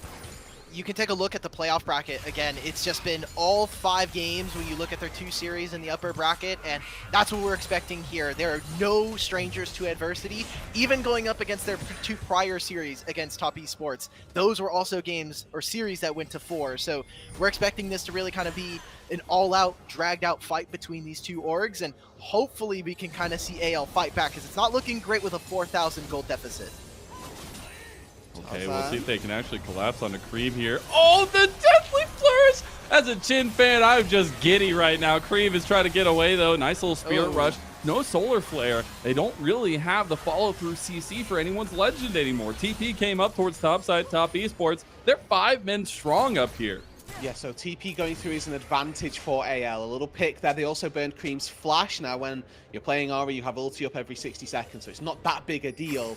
But you know what to expect now. That's 5 minutes where there's no Charm Flash that can come through and catch you off guard. For AL, like you were saying, right, the idea that this is an organization as well that struggling a little bit in this game 1, but that has struggled in series before, 3-2 versus JDG, 3-1, several times up against Top Esports. But it's an organization as well that, until this split, had only lost to Top. Only lost between these 2 organizations until the beginning of these rosters. Before this year, all-time record was TES 8-0 versus Anyone's Legend. And to be fair, Anyone's Legends have really tried to build that super roster this year, and now we're getting started around this dragon. This feels like the last moment for AL. It does indeed. The lead getting ever so out of grasp now. Can they make a move? They get wall banged into the wall. Bullet time used preemptively. Now JackeyLove, he's pulling his trigger a little bit too early there. Flandre get a flash over the wall as his Cyclone goes through. The winds have dissipated, but AL, they have not shied away. This dragon just feels like a cliff's edge that AL do not want to be pushed off of. But it's a win. They get bullet time down. They mean that JackeyLove won't be able to just tear apart a team fight. And that Drake, albeit it might go their way, but look what's happening mid lane. They're not going to even get contest for it. It's just the mid-tier 2. Almost all of the summoners here from TES are gone. I feel like this is going to be a moment where we see the creativity of AL. How are they going to push the topic in the next 3 or 4 minutes? Maybe they try to force a Baron off of one of these plays if they can find a pick in the side lanes. I mean, JackeyLove with 3 items is a scary beast. He just melts those turrets. Kanavi is just taking a turret with 369 on the top side as Shanks was soloing that dragon. AL just trying to pick up the pieces elsewhere on the map. Yeah, and again, to talk about the trade that's just been taken, Top Esports once again going to be very happy. JackeyLove burns his cleanse, his flash, his ulti, and they still get 2 tier 2 turrets for it. That's a massive gold injection once again, and all they had to give up was a second dragon, a second one being first mountain.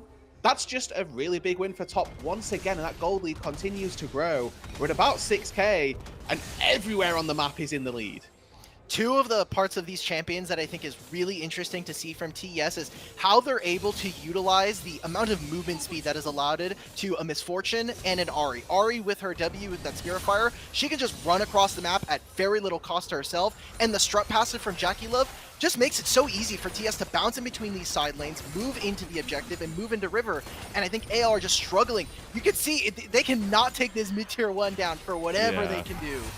And talk about that ease. I mean, now you're on 3 items for Cream that you were just talking about, but also Kanavi has his 3rd item, and it's a GA. So the man can just throw himself at the prio targets and win the fight for his team and still have that second life. A lot going right for top esports. Some questions left to give for AL here, but there is the Baron on the table if they want to try to press over onto that. AL just struggling to find something, but I will say, out of everything, there is a 3rd item on the horizon for Shanks on the Yone. Does that make a difference? Infinity Edge coming through is big if he can get access. So much of these team fights has been Shanks turning up to a fight and then just leaving. All right, we'll see if that fight is going to be left or if it's going to be continued. TP coming in, that's going to be Flandre. Solar Flare is used, so that means Bullet Time is free reign right now if Top Esports want to take the fight. Some poke going on to Cream, about half health. Looks like Top Esports want to play very respectfully towards this fight. And it's about those timers we talked about a few minutes ago. No flash, no cleanse on JackeyLove, and still no flash on Kanavi. So backline access is going to be at a premium here for TES. Can they find them? AL, they're going to start this Baron up. They're looking to turn. They're doing this 5k down. This isn't easy for them. TP into the top lane for Cream, and you can tell they're sniffing. They're thinking, can we do this? Can we not? But it's slow.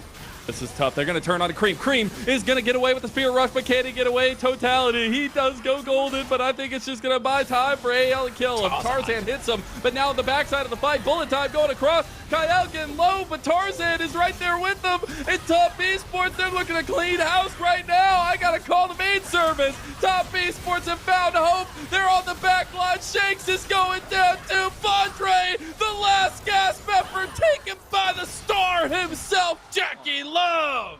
And there we go. That 5k gold lead stays for TES. And honestly, I'm going to give a salute to Cream. That might have looked questionable, but he let his team win that fight. All of the buttons are gone from AL. There's no way for them to turn onto JackeyLove. So the rest of Top Esports just let it rip. Now they get the Baron for themselves as well. And it just seems like all of this game 1 is TES favored. So Cream absorbs so much hit out. You pointed out perfectly that he gets ulti from Flandre, ulti from Shanks, and then AL are caught between, hold on, we still have to contest this Baron, but we've given up all of this space. And then they try to retake it in the face of a Misfortune who just cuts off the choke brilliantly. Crisp again, not quite finding the purchase with that Keeper's Verdict, but it's a constant give and take that AL are always losing out on. Kanavi finds hope with the ulti. It's an immediate flash from 369 to take the damage, and he will once again happily sacrifice his life to get rid of the Jhin. Hope on this carry who'd been so allotted gold in the early game that now he's struggling. What a time to be alive, to watch these two go at it. I know coming into the series, I was super hyped about this bot lane matchup and see what it could kind of lean out towards, what kind of performance we're going to get from these two guys, because track record-wise, I mean, they've both been on aces so far, but the fact that we get this JackeyLove Misfortune pick in game number 1 that's paying dividends like this, when you think of the draft value this has in the next coming games as well against this AL team, it is massive. And now Top Esports is looking to take more side lane turrets, more gold, and extend this lead over 10,000. And I wanted to talk about some of those item spikes we were talking or looking towards. Hope has now finished the 4 items on this Jhin. They were still waiting for Shanks to get that Infinity Edge, but I'm looking at JackeyLove, Guardian Angel. So it just means it's going to need an additional step from AL if they want to take him down. And we've been talking a lot about JackeyLove, but look at his teammates right now. I mean, Kanavi has to have a burner of a Vi game. He truly has, and he's been setting up for so much success on the team. I think Kanavi has really come into his own on Top Esports. I know you talked a lot about kind of his new legacy he's been trying to carve on Top Esports. It hasn't been the prettiest, but hey, if you come away with the title, that's all that matters. He goes onto the back line, he finds access on a Hope, and he goes down with that GA. Now Top Esports looking under turret. They're going a little bit ham with this one. They do find a couple kills there and looking for the turret too. They'll find the inhib, but they've lost Kanavi and Chris. They've lost their setup, but maybe all they need is damage. It's not pretty, but it's effective. Mazel, they managed to find their way into the inhibitor, take down bot, take down mid, and they get a couple of kills to boot. They'll quite happily take that. JackeyLove still has double suns. Baron wears out in 50 seconds, but this is a success for Top Esports. Okay, they're going to try to slow him down. Oh, no. They have the curtain call open, but I don't know if it matters. 369 takes down Shanks, and now JackeyLove's streaming forward here. Deadly Flourish goes as they do get the CC chain from Cream. He's trying to kill Hope, but he can't do it. Now the Baron minions are doing the work. They're on the Nexus turret. Top Esports, they want this game number 1 in style as they try to take Kyle now in the front line of things. As 369 is here with his tanky self. That might be all they can get. The Captain Jack cleanse coming out from Hope. I might even have to hold this as they're trying to make this base defense from AL. It'll be an influx of gold, but if he doesn't land that cleanse, I think that completely opens up the game for TES. I thought maybe they'd be able to escape. They even got the teleport out from 369. It's minor wins, but 11,000 gold down. Seems like it's going to continue to be tough as we get a replay of Kanavi pushing out AL from this massive bullet time. So rough. Sending it, for lack of a better word. This guy went past everybody on his team and the enemy team to try and take down Hope. Wasn't successful, but it's about the space and the time that he buys. It opens up that second inhibitor. And now for top, the game plays itself. You've got super minions pushing mid, you've got super minions pushing bot lane.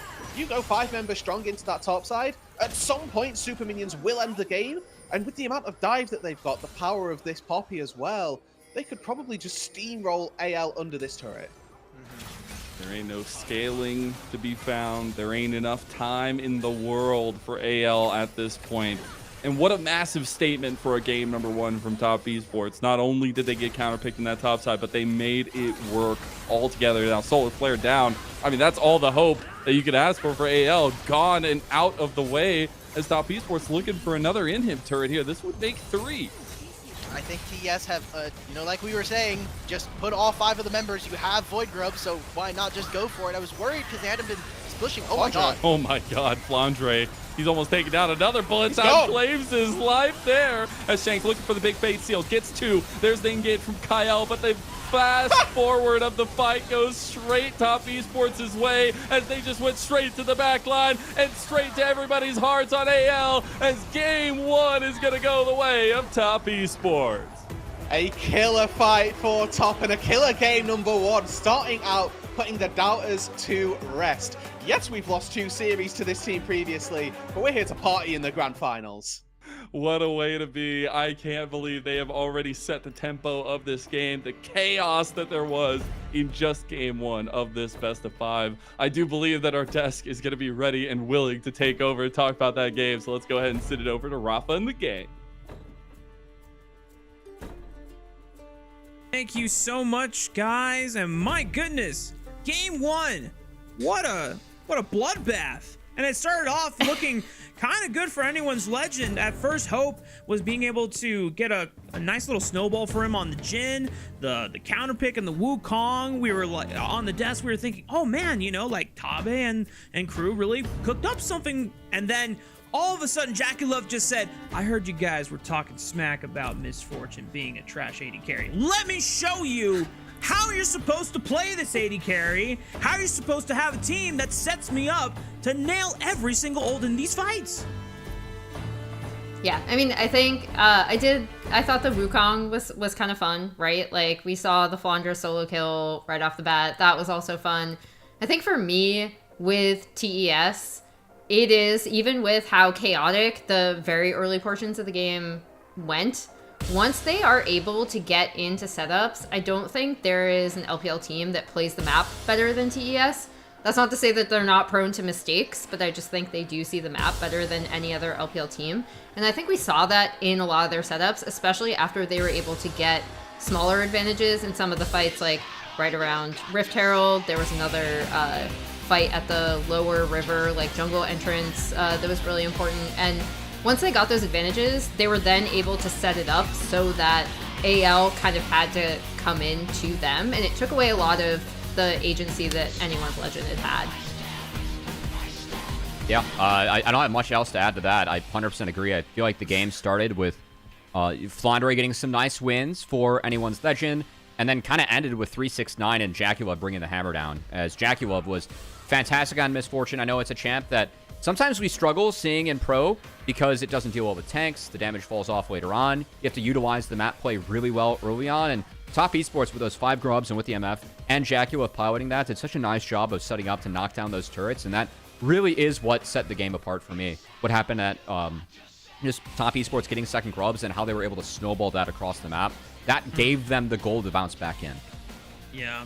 And I know that while we were watching this game unfold, Emily, one of the things that you even mentioned before the JackeyLove Misfortune train started snowballing, when AL still had it kind of in their grasp, you were pointing out some of the strong macro decisions that Top Esports were making, and that they had a really strong understanding of how you're supposed to pilot this Misfortune. Yeah, I mean, I think you can see where they end up kind of rotating her, right? Where I talk a lot about how I think MF, sometimes people just boil her down to like ult bot, you know, like she can absolutely just ult in team fights and that's it. That's like all we're looking for from her. But her pushing power is insane. And if you have an AD carry like JackeyLove, who's also willing to play with her comparatively short range well and understand how to use it, the way that TES, to Cubby's point, were able to rotate her around the map in tandem with their 2 split pushers and Ari and Jace, I think was really, really important. And there were multiple times where it's like, okay, AL are getting ahead maybe in a few of these fights, as we see Jack. This was the first fight where I was like, oh, okay, AL are really in trouble if TES can set up after this, right? Yeah. But I think like there was a point between like 18 and 19 minutes, for example, where they just took bot tier 1, they took top tier 1.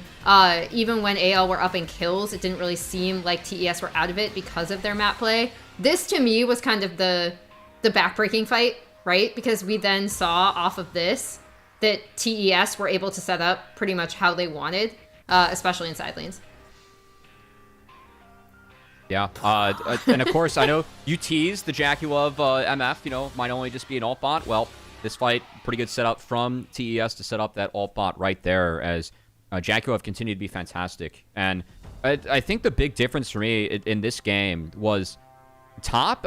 It got to the point where I thought that Cream might be behind Shanks, but again, with the 5 grubs and how they were able to play sides, and 369, I thought that he managed the side lane so well, and then this fight just, again, absolutely brought the hammer down on anyone's legend, because he was, like, this tank Jace, I was really surprised to see anyone's legend actually go for the Wukong over the Cassante, which managed to slink through all the draft.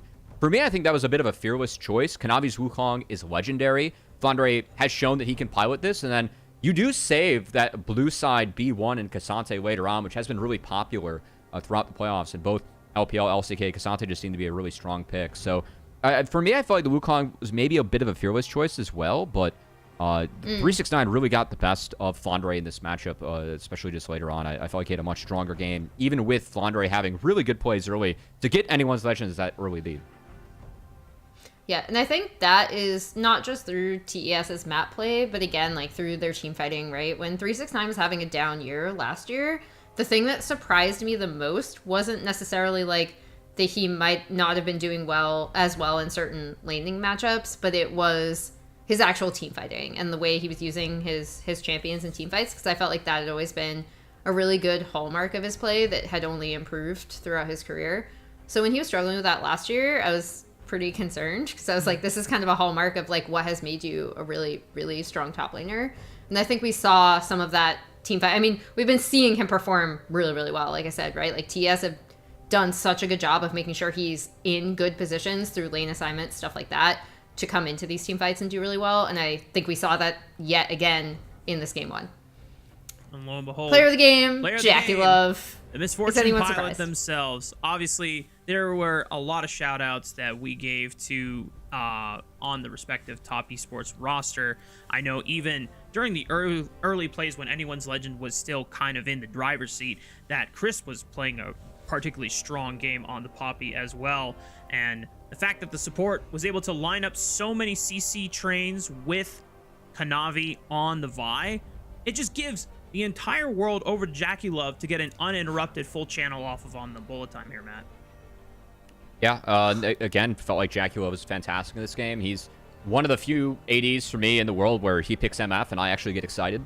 I just think that he is able to utilize the leads with top esports really well, and when you pair that with just how good he is mechanically and in fights. And his willingness to step up, too. When you rush Bloodthirster, you got to figure out when and where to step up and play on the edge. JackeyLove at the AD that does that better than anyone in the world when he's on. So really good to see that from him.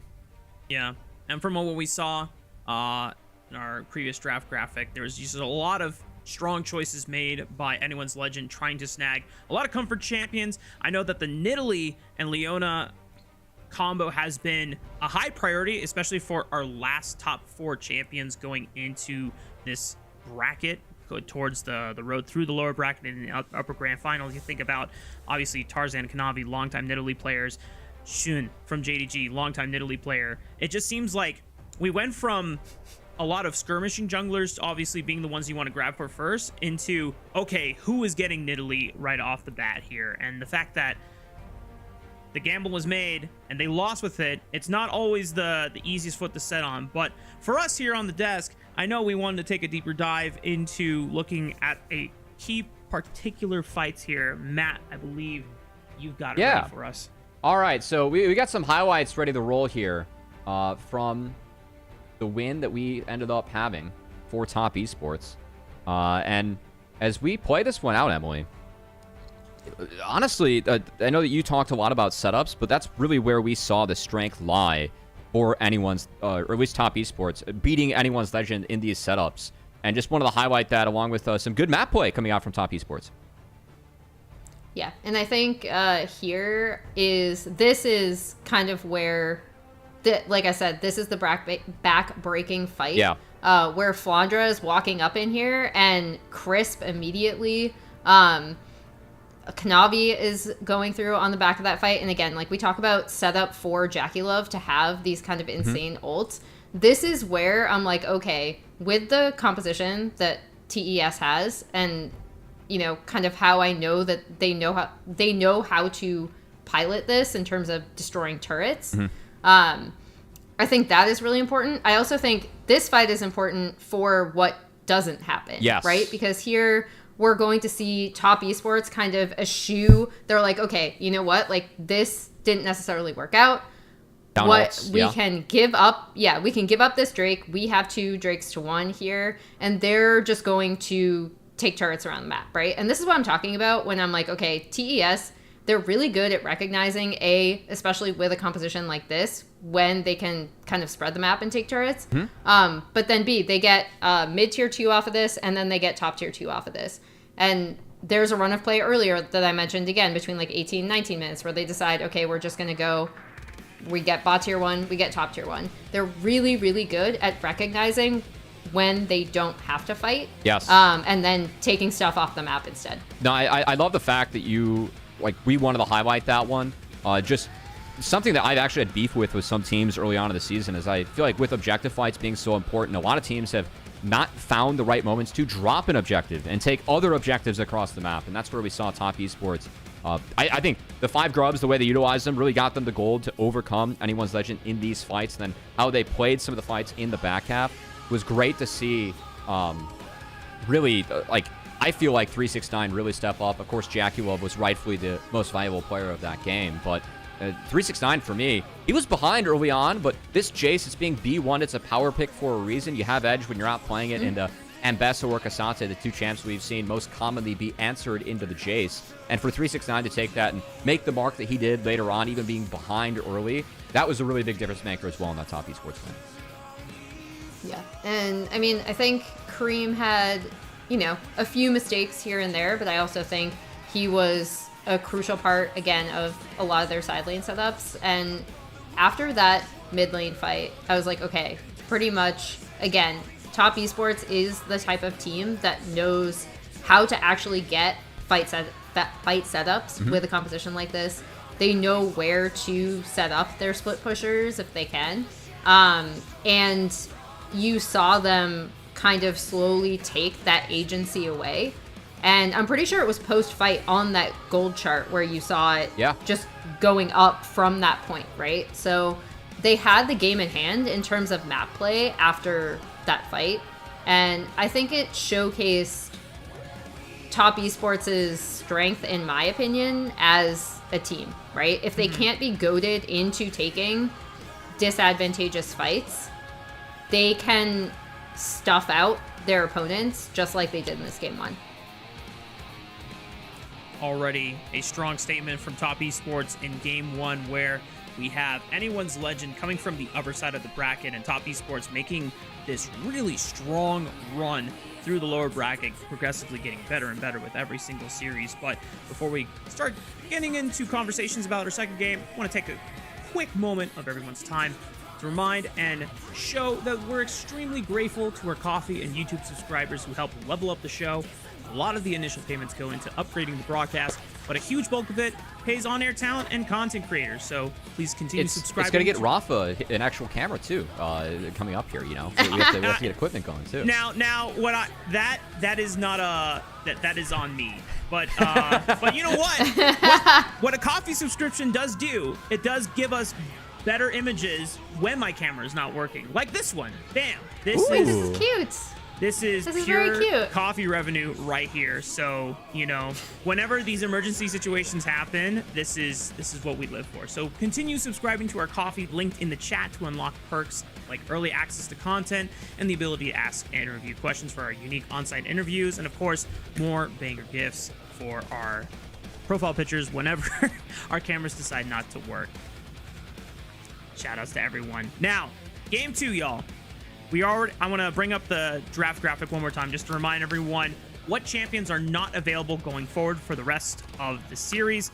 As we already talked about, a lot of not only comfort champions taken off the bat, but also a lot of power picks as well. You think about the Vi, Ahri as a go-to skirmishing duo that can always move forward. But I want to go back to kind of what both of you guys were talking about in terms of how well Top Esports are wanting to play compositions that, while yes, they have engaged tools, they're not going to be goaded into bad fights. And so how do they continue leveraging that play style? What champions are they looking at? What type of compositions do they want to continue drafting for themselves here? I'm looking at some of the power picks. Emily, I know that Ashe is a big one, especially for JackeyLove, with stuff like Jhin and MF missing. I feel like Ashe really does rise in priority as some of the answers are gone. And then also that K'Sante and Bessa. We've seen this holy trinity of top laners at the moment, with Rumble being banned out for the majority of series between Mbessa, Jason, K'Sante. And if you're willing to give over the one, then you usually are answering that with another one of the power picks in the top side. Jace is gone. Mbessa was banned in game 1 and K'Sante is up. So curious if we see that circle being played out for game 2 before we really get down and dirty with some of the wide champion pools that we especially see from 369 and Flandre. Yeah, we talked about how, or you previously mentioned the K'Sante, right? Because I feel like the hunting for where K'Sante is going to appear in a draft has become really interesting as teams have become more used to Fearless, and then this one we saw him fall completely through, right? Surprising. Like we see the Mbessa banned out, but then K'Sante was not picked or banned whatsoever. And to your point, what I'm more curious about is like, okay, do we trade those top lane power picks and go for a lane swap with the Mbessa K'Sante? Do we, ban one, see if the other team's gonna let one through? Where the K'Sante appears is always super interesting to me, and in what draft, just because he's so stinking good in lane swaps. Yeah. And I think, again, one of TES's strengths to me has been how they deal with lane swaps, especially with the early lane reassignments. That's where, especially in game 4 of their previous series, I thought they did such a good job of setting up 369 in particular to do really well later on. So that to me is the most curious thing. I assume the AL will be going to blue side. I don't know if we have confirmation of that yet, but that would be the assumption I would be working with. Yep. So then it becomes curious to me what they want to ban out on their blue side rotation, since the red side bans sometimes become more standardized. If we continue to see the Kalista out, the Skarner out, and potentially the Rumble still out. Another thing I'll be keeping track of as if we hopefully get a full 5-game series, we're still in the early stages with going into our second game with plenty of tank supports available to choose from. But I know that one of the big evolutions that gets further and further into the drafts once all the tank supports are gone is how fast teams are immediately pivoting to Lulu plus hypercarry, whether that's Lulu Jinx, Lulu Zeri. We've seen even teams like JDG pull out Lulu Kog'Maw. Maybe we see a return to Juggernaut later down the road, but obviously because this is game 2, there's still plenty of support picks. I don't think that we would see someone immediately try and rush that step and go to the hypercarry state. You know, we'll see. But Rafa, I think that it's time to go over to the game. I think draft's coming on up. Oh, huge. Well, enough of the desk time. It's back to the caster booth time. Mazel, take it away.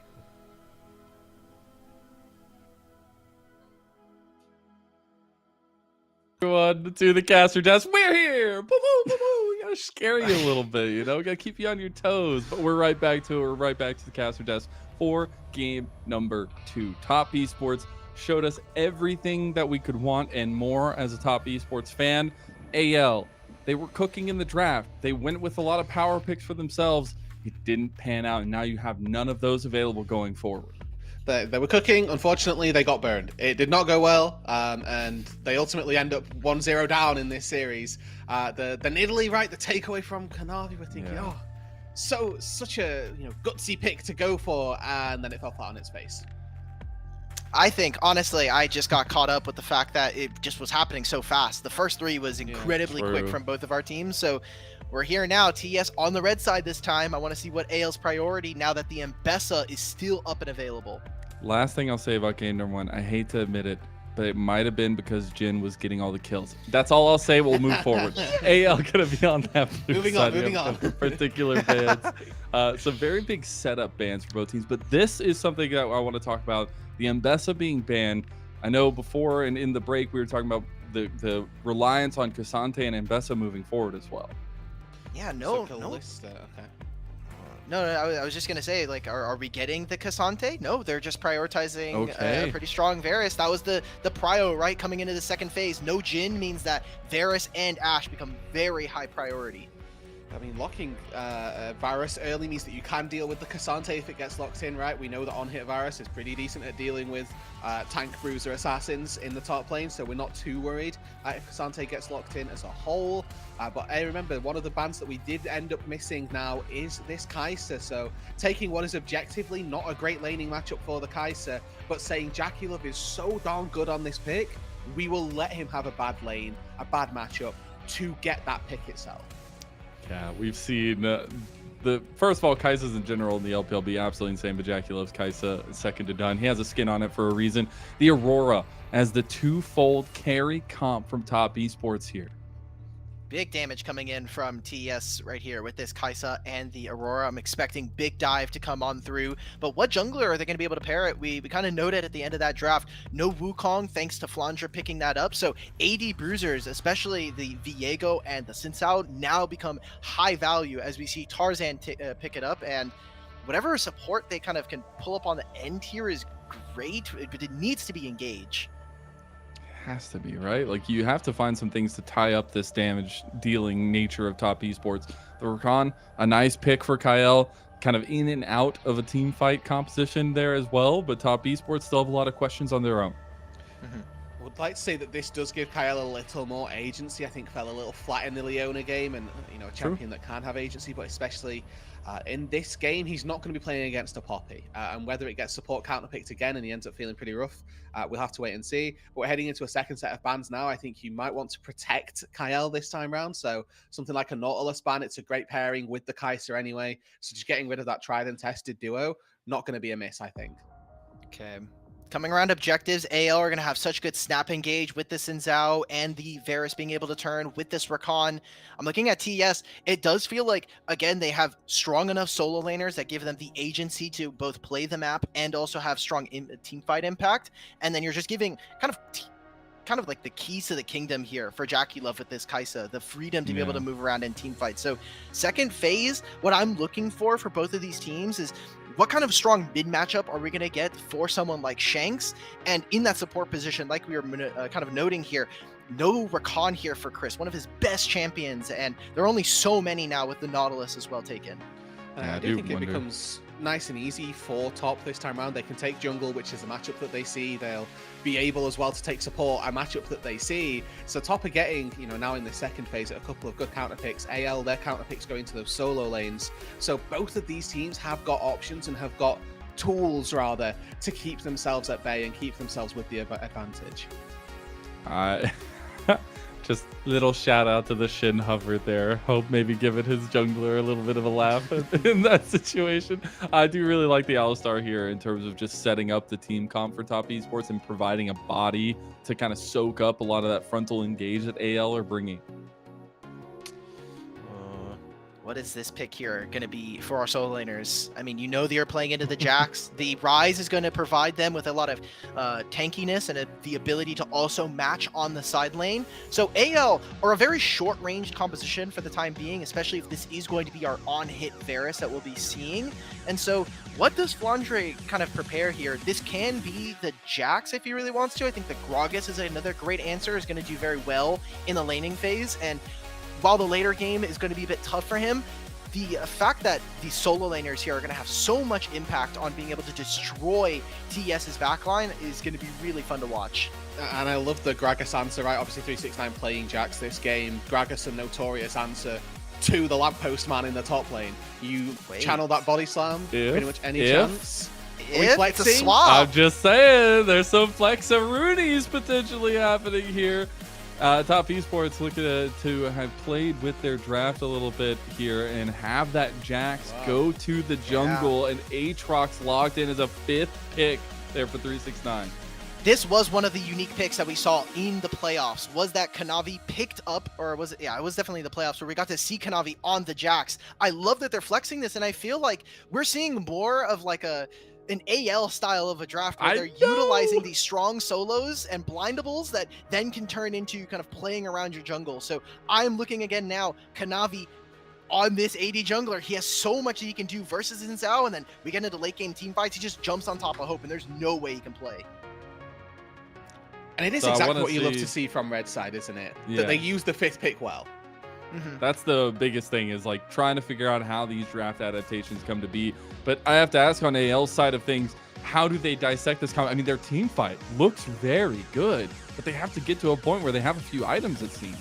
I will say as well, I do like that we're probably going to see lane swaps, but the idea is that this Varus should be able to get an advantage in the 1 versus, or in the 2 versus 2, that you will have a fairly strong bot laner coming out of this. So Hope, I think, is going to have a large amount of agency this game. I think Ryze versus Aurora in that mid lane shouldn't be favored one way nor the other. Ryze is going to be able to farm pretty consistently. So it is going to be coming around the setups and who's at the right place at the right time. Because I think that the range as well for both these sides relatively similar. We've highlighted the low range that we see from AL, but on the flip side of that, Aatrox, Jax, Kai'Sa, they all want to go in as well.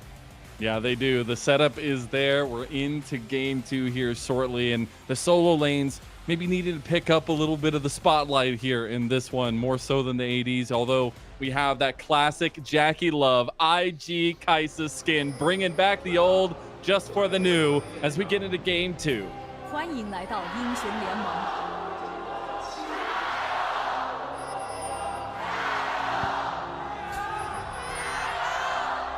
敌军还有30秒到达战场，碾碎他。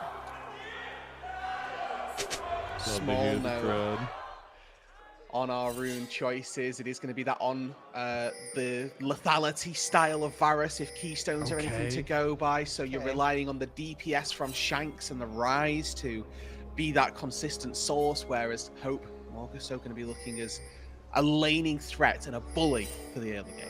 The lethal tempo Jax, I like it.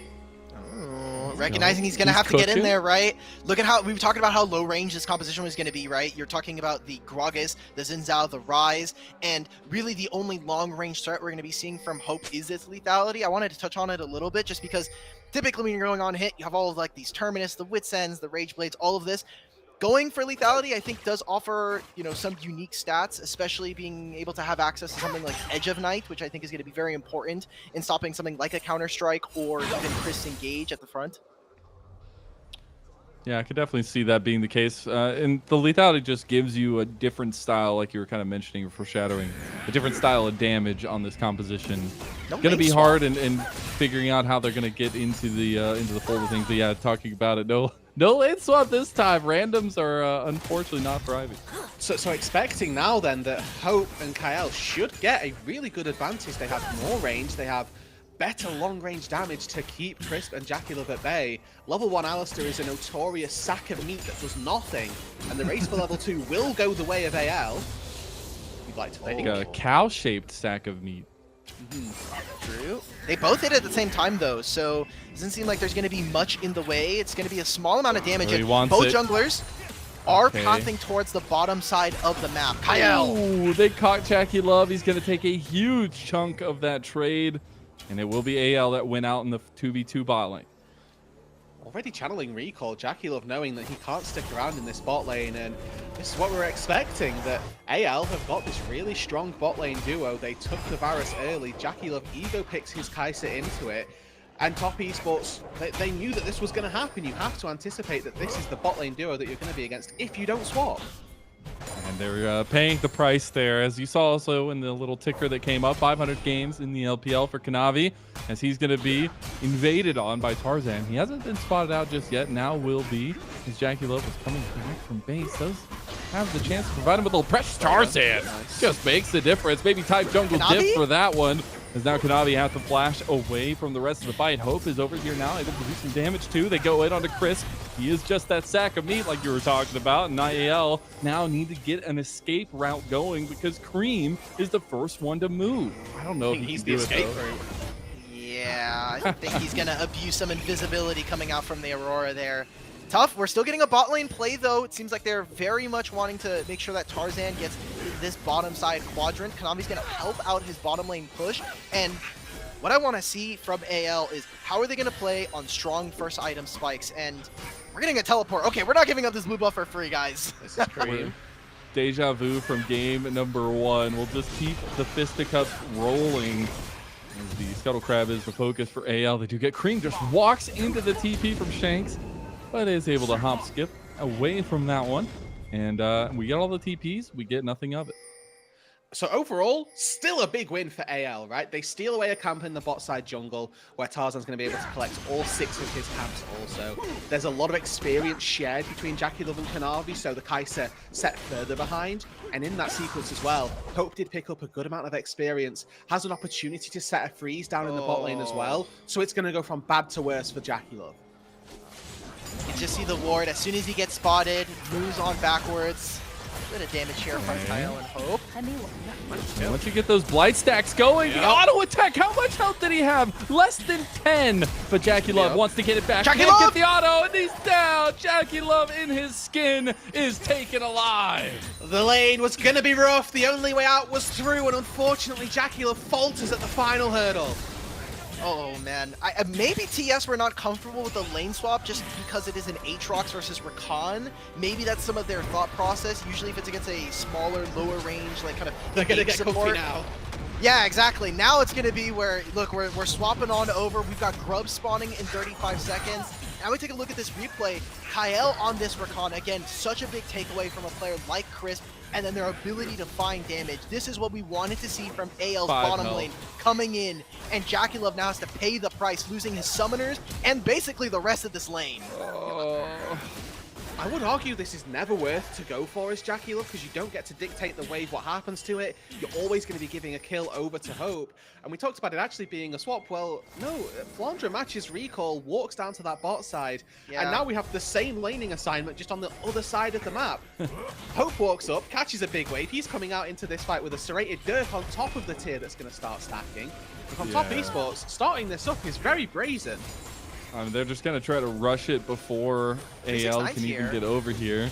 They do bring multiple bodies to go ahead and take this one. This is fully under vision, but they take 2. before AL can even answer to them. And honestly, you take that trade. Now you just got to get out with your life with it. Flandre does have a little bit of a flank angle. Ultimate available as well. Round warp there for Shank. Big cast. And there you go. Bamba Man has arrived. And AL looking to follow that one up with a little bit of style as Realm War comes through. It's like you say you need the ultis, and they deliver with them. JackeyLove taken down by Hope. And that'll be 2 kills now, Hope's direction. It's going to be a lot of those grubs going over, and hopefully TES with their side laners can maybe get something done. Oh, 369. Okay, 369 trying to roll some 9s in this fight. Has Kanavi right behind him as well. See if they can get the leap strike, counter strike with Tarzan coming right around the corner to provide some defense. So a big win there for top, getting out Hope's barrier, but overall the long sequence is very much AL favored.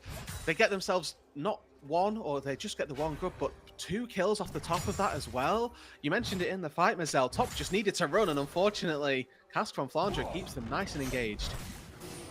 I thought this was going to be a better fight. I mean, you have 369 who could threaten the backline. There's no ultimates from either our supports or AD carries, but this barrel from Flandre just opens it up, makes it so impossible for TES to even consider making this play. I was looking at Cream. You have this ultimate with this between worlds. Maybe there was an angle, but Flandre just puts a complete stop to that and decides that we're winning this grub side fight. We're at least getting the feats of warfare. I do like this attempt on the back end by 369 and Kanavi. It's a little bit zealous. Like, I don't know if they're really going to get anything from it, but they got the barrier. Okay, Drake we go back to line. Okay, and to AL, I think should now be looking to take pretty much every objective that they get. They have this early game lead, and usually in stale games you will see these objectives traded, but we're going to get desynced timers on respawns, right? 2 minutes now when the grubs spawn, and then 5 minutes until the next dragon. AL have got a real opportunity to start running away with this game. The Varus with this lethality style falls off as we get later, but is hitting an apex when that Drake spawns in 5 minutes time. Will have whichever lethality item he chooses to finish first. Notably, the Yomu's is the go-to, but he's just bullying out JackeyLove under this turret, and they can move this Varus and this Rakan around the map, who are going to have XP and they're setting up a dive to wherever they want to. And honestly, with the way that Hope has been playing, this is the kind of guy you want to put that stress onto. As top Esports, they found angles to make it down here. They get the initial headbutt pulverize onto Hope. Hope gonna pop that Chains of Corruption down. Chris going down to the hail of arrows. That's a big pickup, because now it's top Esports without a big frontliner. Kanavi going for Tarzan. He finds him in the jungle fight. Hope is getting low here with Cream right in his face, and Cream's gonna get his kill. As now the double kill goes through. Flandre big bumping, hitting over the head, and that's gonna be multiple kills going down either way. Oh man, that should have been the play for TES. They just needed to make a fast play, make sure they can stop the dive, get JackeyLove some waves, man, because he is struggling under the weight of AL's strength. Ah man, that's such a tough fight to play. So as we move later into this game for top Esports, it's expected that JackeyLove is going to be the carry, and that's why it's important that they get him waves. Little look at this replay though, it's Chris goes in just a little too soon, gets Chain of Corruption taken down, but Kanavi on the backside of this fight actually has a really solid sequence here, takes down Tarzan, and then knows that again he has to fight his way through Kael to have any chance of getting out alive. Cream is the notable pickup with the shutdown that takes down the Varus. So now eyes turn to top Esports, their mid laner, who we need to see big things from. In game number 1 was present, good on the RE, but not the star. He's been given that gold in a game where his team are struggling, has to be becoming that star now. And I know when we talked before the show, I mean, Cream is a guy who has been doing his job in a lot of respects, but me not the brightest of showouts, as kind of the guy that top Esports is willing to commit to in that mid lane, and wanting to see that from him here. I mean, we remember his Aurora game last time around. Can he bring a little bit reminiscent from that? That is going to be the big question, I think, for Cream and how he builds his year for 2025. Last year was mostly just like, hey, let's integrate you into a top-level team coming off of OMG. How is you kind of be able to play amongst the big dogs? Had so much experience going to all the international events, and now I think this is going to have to be the year where he rounds out his play, whether it's on the mages or on more of those assassins that we know him for. And this is, again, to remind people, we are going to be crowning a new LPL mid laner, a champion here. Both Cream and Shanks yet to win an LPL title. So one of them will get it at the end of this best of 5. Somebody has to. Somebody's going to be forced to. And this is a great opportunity for Cream in a game, like I say, where their team is struggling to maybe put that statement down and say, actually, I can now begin to battle, to dice with the greats. We've had so many good LPL mid laners in the past. I'm going to put my name on that pedestal with them. Exactly, and none of those big names are here, only the 2 point and present, Shanks and Cream. We are getting to first item spikes. Rod of Ages had been completed there by Shanks. He did get that U-moves for Hope. Right behind him, JackeyLove with the Static Shiv. And we have that Malignance for Cream. So we do have some nice fighting potentials, but when we zoom out a little bit and look at this game, I think scaling factors do have to become a conversation here for both teams, because it feels like both teams are willing to let this one sit for a little bit like game one. So I am happy to look at scaling on top Esports and say they've probably got the advantage just by nature of having Jax plus Kai'Sa. Those two go crazy as we move later on into the game. The scaling that AL do have is in Shanks. I think Ryze in a late game can start to dice with the majority of what Top have got going for themselves. But you also have to consider how these fights are going to play out. And when you've got this really short range composition from Top Esports, the cast from Flandre will be the most important cooldown, because if that can split up the fight, making sure that AL can just quickly pick one target, it's going to completely alter how these fights play out. Yeah, I'm kind of just looking right now. I think we're talking about itemization. Cream already having that Malignant, so he wants to go for a lot of quick plays, make sure that they're exploding with the ultimate onto the objective or something like that. And we didn't really get to talk about it just because of all the replays, and we're setting up Cream. Those were some more grubs going over to AL. So now you have Shanks, who kind of has to be the man of the hour alongside Hope. What can he get done on a side lane now that he has the Void Mites? And who is really going to be able to match this guy? Because unless we're sending like Kanavi and multiple members, I think TS are going to find themselves in a bit of a tough spot if they're not winning objectives and winning team fights. And that has been, at least statistical nature of Top Esports, is they have been winning team fights in a lot of these cases and a lot of their dominant wins. So I want to see if they can bubble that up back from game number one. But AL feeling a lot more like themselves to some extent, maybe not necessarily the draft being as crazy as Top Esports is, but it's been nice to see AL get back into position to be somewhere in this series. And just taking a look at the map as well quickly as this Drake spawns, Top Esports looking to concede. They do have TP on 369 if they want to try and fight, but I'm looking at that bot side on the minimap. They have no vision in the river. The pink wards are looking real solid for AL, so they've got complete coverage over the entrances as well. And it's going to be one plate for 369 in exchange for the second dragon for AL going their way.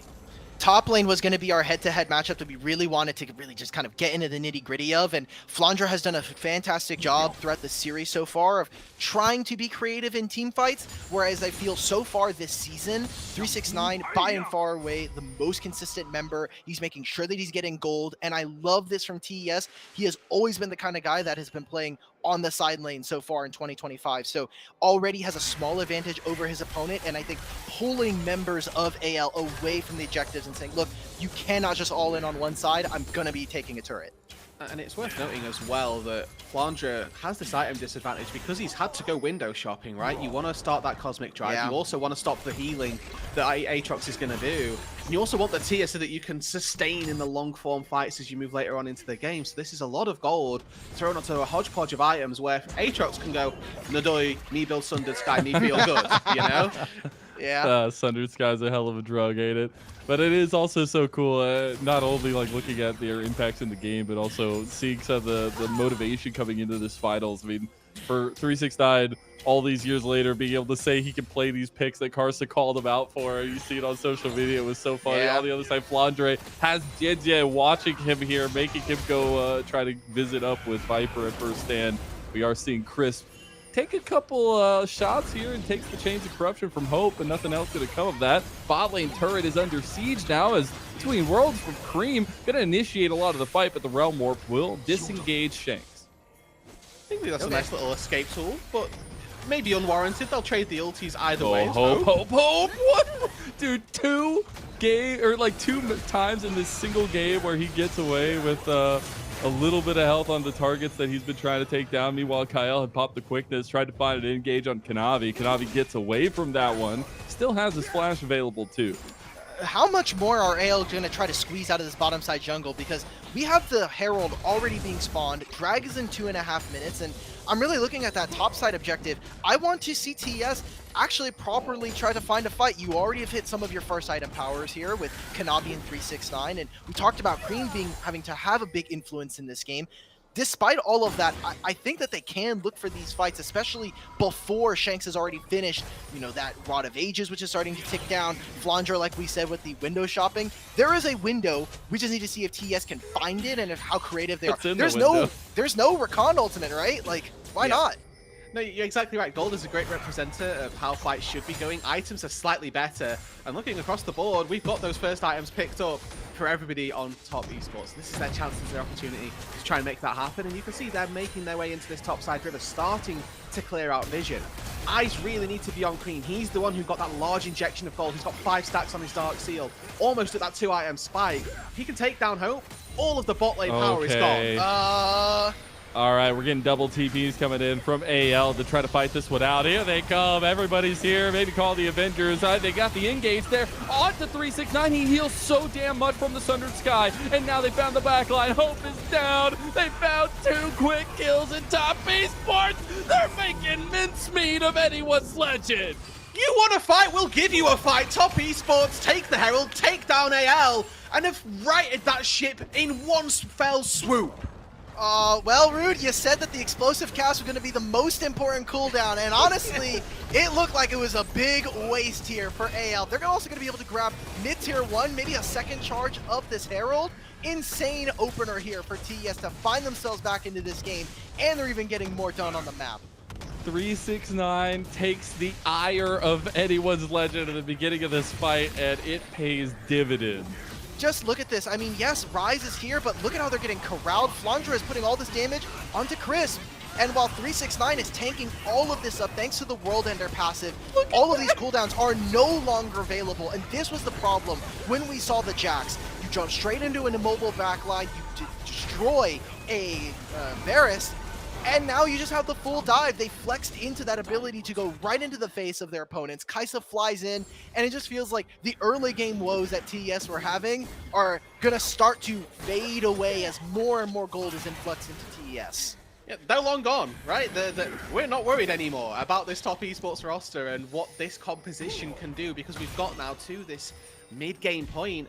Drake spawning just now. AL want to continue their Drake stacking, but all the momentum is with TES. All that momentum, all the history between this matchup of just this early year already being bucked away here, potentially with top esports taking a little bit of advantage for their composition. Though AL, we've talked about them time and time again, they are scrappy as all get out. They will find ways to win these team fights. Yeah, Jackie's just going to go hit the mid wave right now. He got chunked pretty low. Cream maybe with this flank, but he gets spotted. I think this is a tough-ass TES. They are going to overextend themselves for this play. Biggest thing that I'm looking for. Oh, wait, JackeyLove's already almost dead. JackeyLove's almost dead. Flandre doing a classic top laner dance all over the ADC's face. Will end up forcing JackeyLove away. No way to get back. That was also his flash and his cleanse burn. Yeah. I mean, this is now the time, right? You know JackeyLove has to go back to base. AL need to force this Drake and rip it early. Oh. He got the casket, you see the picture, but Dragon half health here. Tarzan front and center. Top esports looking for an angle in. Kanavi using this brush beautifully. Cream has a ton of damage in his pocket if he wants to pop it forward. 369 is there. JackeyLove finding an angle on the side. We're seeing them push AL away from the Dragon. There's the Crescent Guard. Tarzan can't even get close to the smite. Nice damage, though, as they already take 1-for-1 here. Shanks is in the middle of the fight. Crisp is going low. Flandre has a flank cast to the base, and we've seen this one before. AL, they're finding that scrappiness once again, and they take one for them, as now Kanavi finding a re-engage here on a Hope. The double counter-strike, and Kanavi's going ham, but goes down to Hope as he gets a double kill. Shanks going down to 369, and that's a top laner you got to deal with. Hope is pumping, 369 is pumping, and game 2 is on fire. Ladies and gentlemen, we built up these top laners for a reason. 369 goes crazy on the back half of the team fight after Flandre pretty much wins the first half of it for AL. He catches out Crisp to start off with, burns that Unbreakable really early. As soon as it burns, he goes down in an instant. the win is that steal or the secure goes to top esports, so that soul stacking not as present. But this entire fight, Flandre is buying so much space from top, decides I'll just kill the cow as well. And you're thinking at this stage, the game's just, or the fight's just won. But then 369 turns on a dime, finds Shanks, finds Kyle. Okay, guys, can we please stop killing JackeyLove, not only as an AD carry player, but like, we used all of our tools, right? It was the, again, Flandre ultimate. It was, again, Hope landing the ult from this Varus, but then there's no tools to stop a Jax, to stop an Aatrox from getting on top of you. So those are going to be really key to kind of see how AL are utilizing their spells, and now a very big spike coming in for anyone's legend. It is the finished Muramana here for Hope. So if there's any kind of way for them to be able to play as gold is even right now, we need to see them now start to move in, move their vision lineup, and I think their first task is really looking at some of these side lanes. I mean, Shanks has already finished too. Yeah, you got to be really careful. I like the damage profile that Hope can bring out as well. But I will just say, if there's one thing I've learned from being ADC over this last like year and a half of the meta, there's two people on the side of TES that make ADCs not exist, and there's one on the side of AL. So I don't know. We'll have to see how that all works out. But, yeah, there are technically two top laners on TES if you think of Jax. So that's what I'm looking at. The biggest bane to any ADCs existed is just being a top lane champ. That's all I'm saying. You know, obviously with those top laners being relatively stronger as well, 369 having not died, Kanavi having 4 kills, eyes need to be on them as well to see what they can do by way of taking out Hope, taking out Shanks as well. Atacon has spawned down on that bot side, has been around for a couple of minutes at this point, and we're probably going to end up at this stalemate where Drake and the Baron spawn at the same time, and with Herald, or rather the Atacon, being on that bot side of the map, it does make it so you can quite easily focus this bot side. But I want to point out that the rush of a Baron for top esports, very good between Rageblade Kai'Sa, Kanavi as well. If AL are caught lacking, top can do something pretty spicy. We're getting some setup around this bot side, and we do have 2 items here finished for JackeyLove. I kind of wanted to ask you, because we've been kind of going back and forth on items here, Rude. Are we thinking of an AP Kai'Sa? I feel like AP Kai'Sa just ruins this game for AL and makes it much more playable for them, because I never want to get into auto attack range of someone like Flandre or even Shanks. Yeah, exactly. Shanks is the big one for me. If I'm in auto attack range of him, he roots me and one-shots me as late game wise. So absolutely never. And AP as well makes their damage profile that much more diverse, right? You've got double AP from Cream and JackeyLove. You've then got double AD from Kanavi 369. It makes itemizing against this top esports roster so difficult. And as we're moving into this, mid now late game scenario, starting to favor that little bit more. Okay, top esports have stopped that early game harass. They found a fight already where they actually turned the game back around, and now AL starting up this Atacon. They're going to get their stats drained, and Cream has got teleport. There's no great wards for him to get in if they want to stop this, but AL seem quite happy to take gone. This. Yeah. Okay, well, top esports a little bit late to the party here.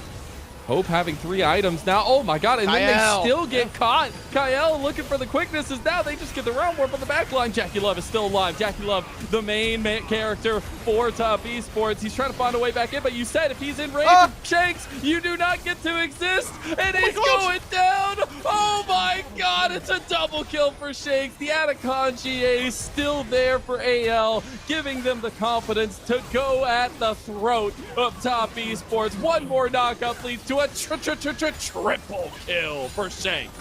And the fake deaths as well. Only one of them burned. Hope, yes, goes down. But they find the Atacon. They find all 5 members of top esports and absolutely run away with the mid game.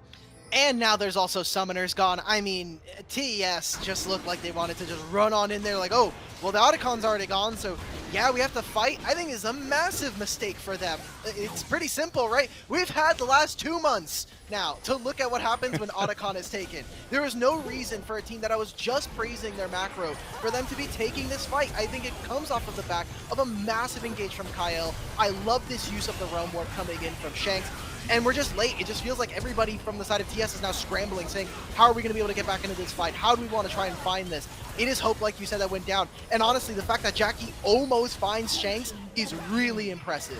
Yeah, I mean, there were some really good sidesteps in there, but I mean, at this stage in the game, you just don't have it in you, unfortunately, as the Kaiser to take out that Rise. And, you know, some nice chaining of knockups there. We do get to see a little bit of why the Jax was picked. You use the Counter-Strike to immune Xin Zhao's knockup, but even still, with Shanks being the focus currently, you're thinking he's got fake death. There's nothing really to be found here other than a couple of 100 gold. And for AL, eyes need to turn to this top side, right? We've got Baron spawned. They now need to find themselves a way back into this series as well. And this game, they've got the lead. They've got the advantage. Oh, Top Esports looking for an angle here with 369. They got the Chains of Corruption out from Hope and a ton of damage from that hail of arrows straight onto Crisp.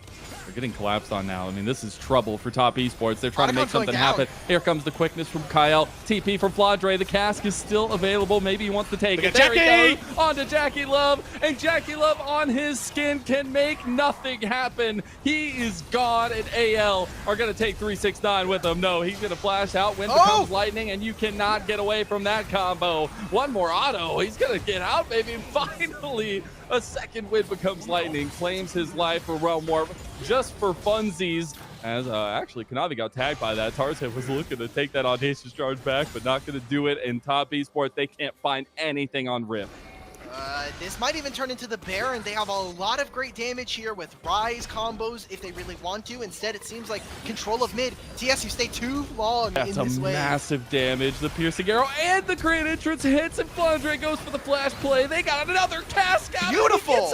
Beautiful between worlds from Cream. The mechanical excellence from the guy.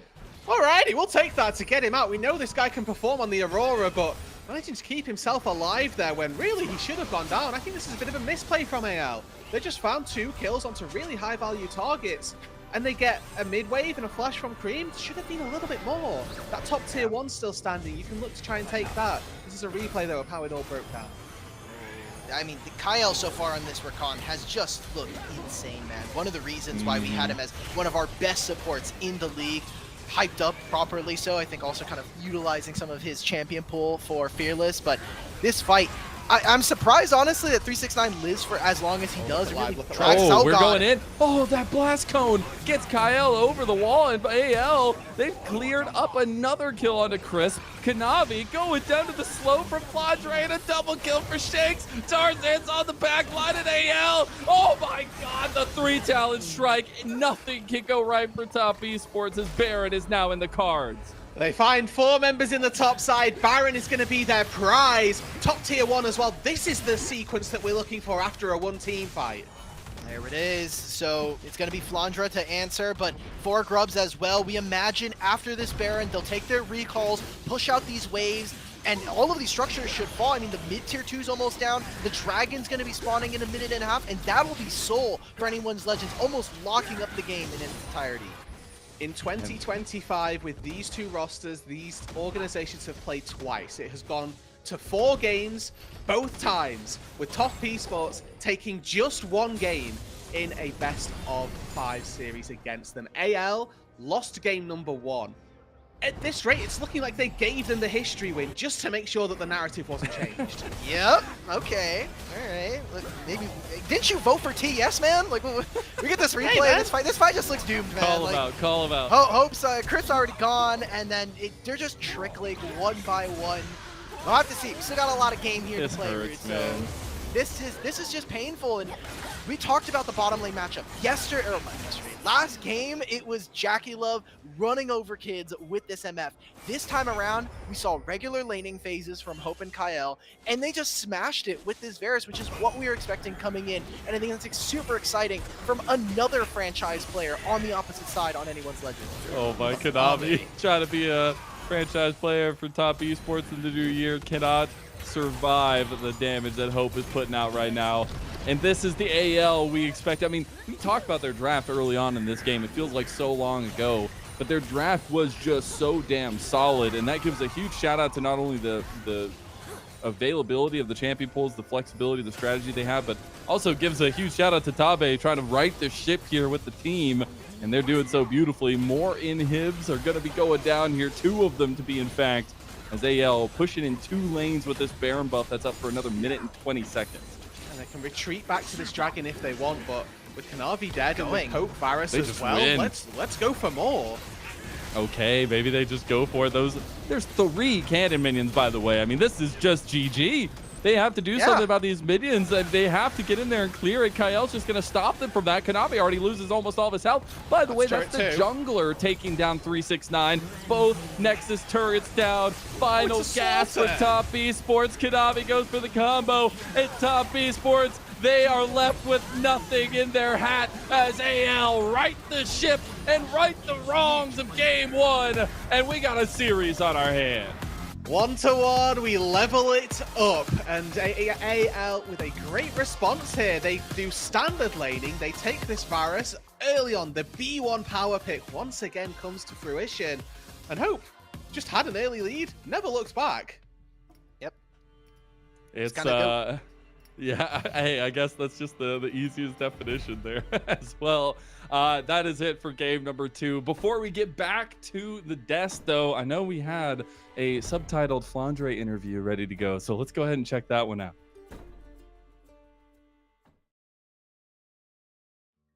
还是有的。赵礼杰他就给我发了个 I'm watching you， 我就送了他的话，他就直接给我发问号，所以我就希望决赛也好好表现。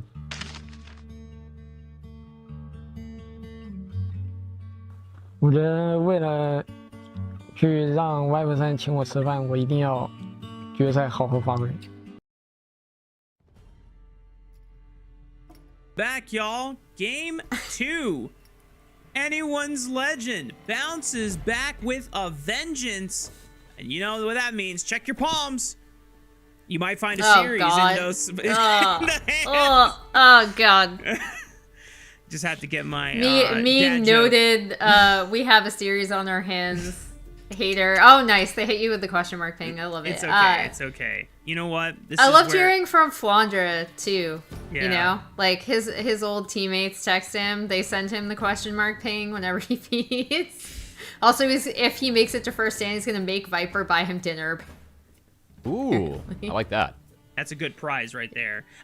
Now, you know what, Emily? Because of you bringing that up, I want it to be potentially canon that Flandre checked his phone after game 1 and then just saw all the missing and he just from his sees old teammates. Yeah, he just sees a bunch of flame from like JJ and is like, what are you doing, bro? Lock in. That'd be very funny.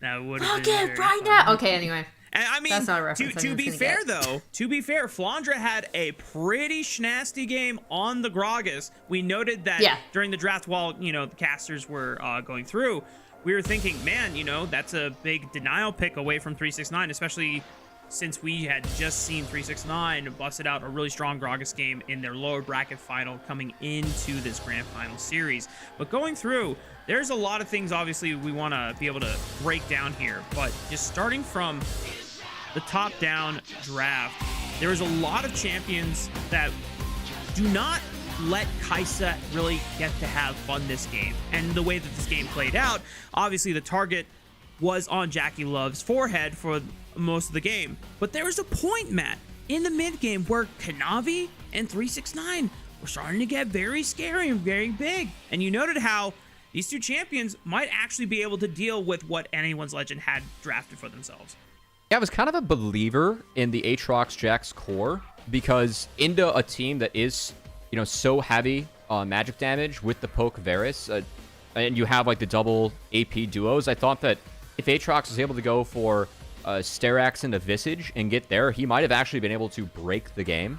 And we did see 369 get pretty close to breaking the game. We saw a fight where Kanavi went off, but yeah, I mean, it was R1 Kai'Sa into unplayable for JackeyLove, especially if you're going to decide to flash in a brush level 3 and flip the game a little bit on that kill. That was tough. Yeah, it was it was pretty tough. So JackeyLove ended up having a really hard one between that and the draft that Anyone's Legend had for him. But yeah, I think we saw a pretty interesting game, at least in the Fearless perspective, because it really felt like Varus, for me, is this Z-tier pick that can always get push mid if you go for the poke build. You have the two builds available. It was obviously poke this game, but we just saw a game where Shanks was winning his side lane, 369 was winning his side lane for Top Esports, but once this game broke open, it was the fights where the Gragas was really game-breaking, despite even losing that side lane. So it was a really nice game from Flandre.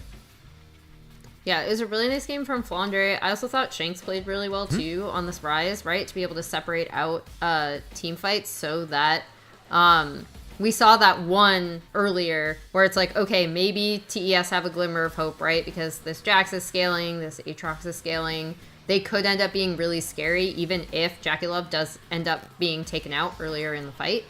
However, I think the ability from AL with this composition to be able to separate out and pick off key targets was really, really crucial. And that's where the tandem of Flandre on the Gragas and then Shanks on the Rise really, really ended up paying off for them. So not only were they able to like just kind of isolate out JackeyLove, to even take him, I know we had that fight where JackeyLove was like really, really low health, like pre-fight, and actually had to back before coming to do that kind of like soft contest at Drake. Flandre, that's because Flandre had ulted on him, found him, ulted him in the jungle, right? So they just did such a good job of recognizing like, hey, this guy is a threat, and we developed this entire composition because you first picked Kai'Sa on red side that we are just going to be able to destroy you with.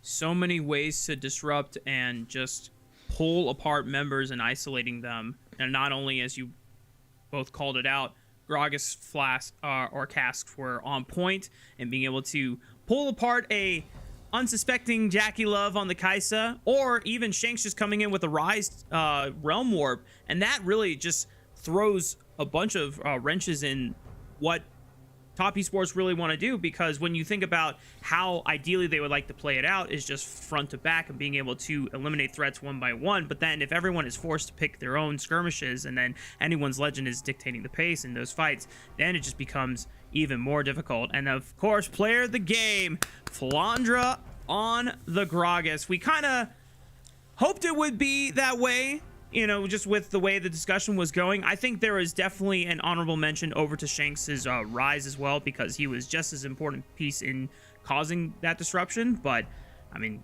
Matt, this now really does spark some interest and fire in what we're going to get for the rest of the series now that both of these teams are 1-1.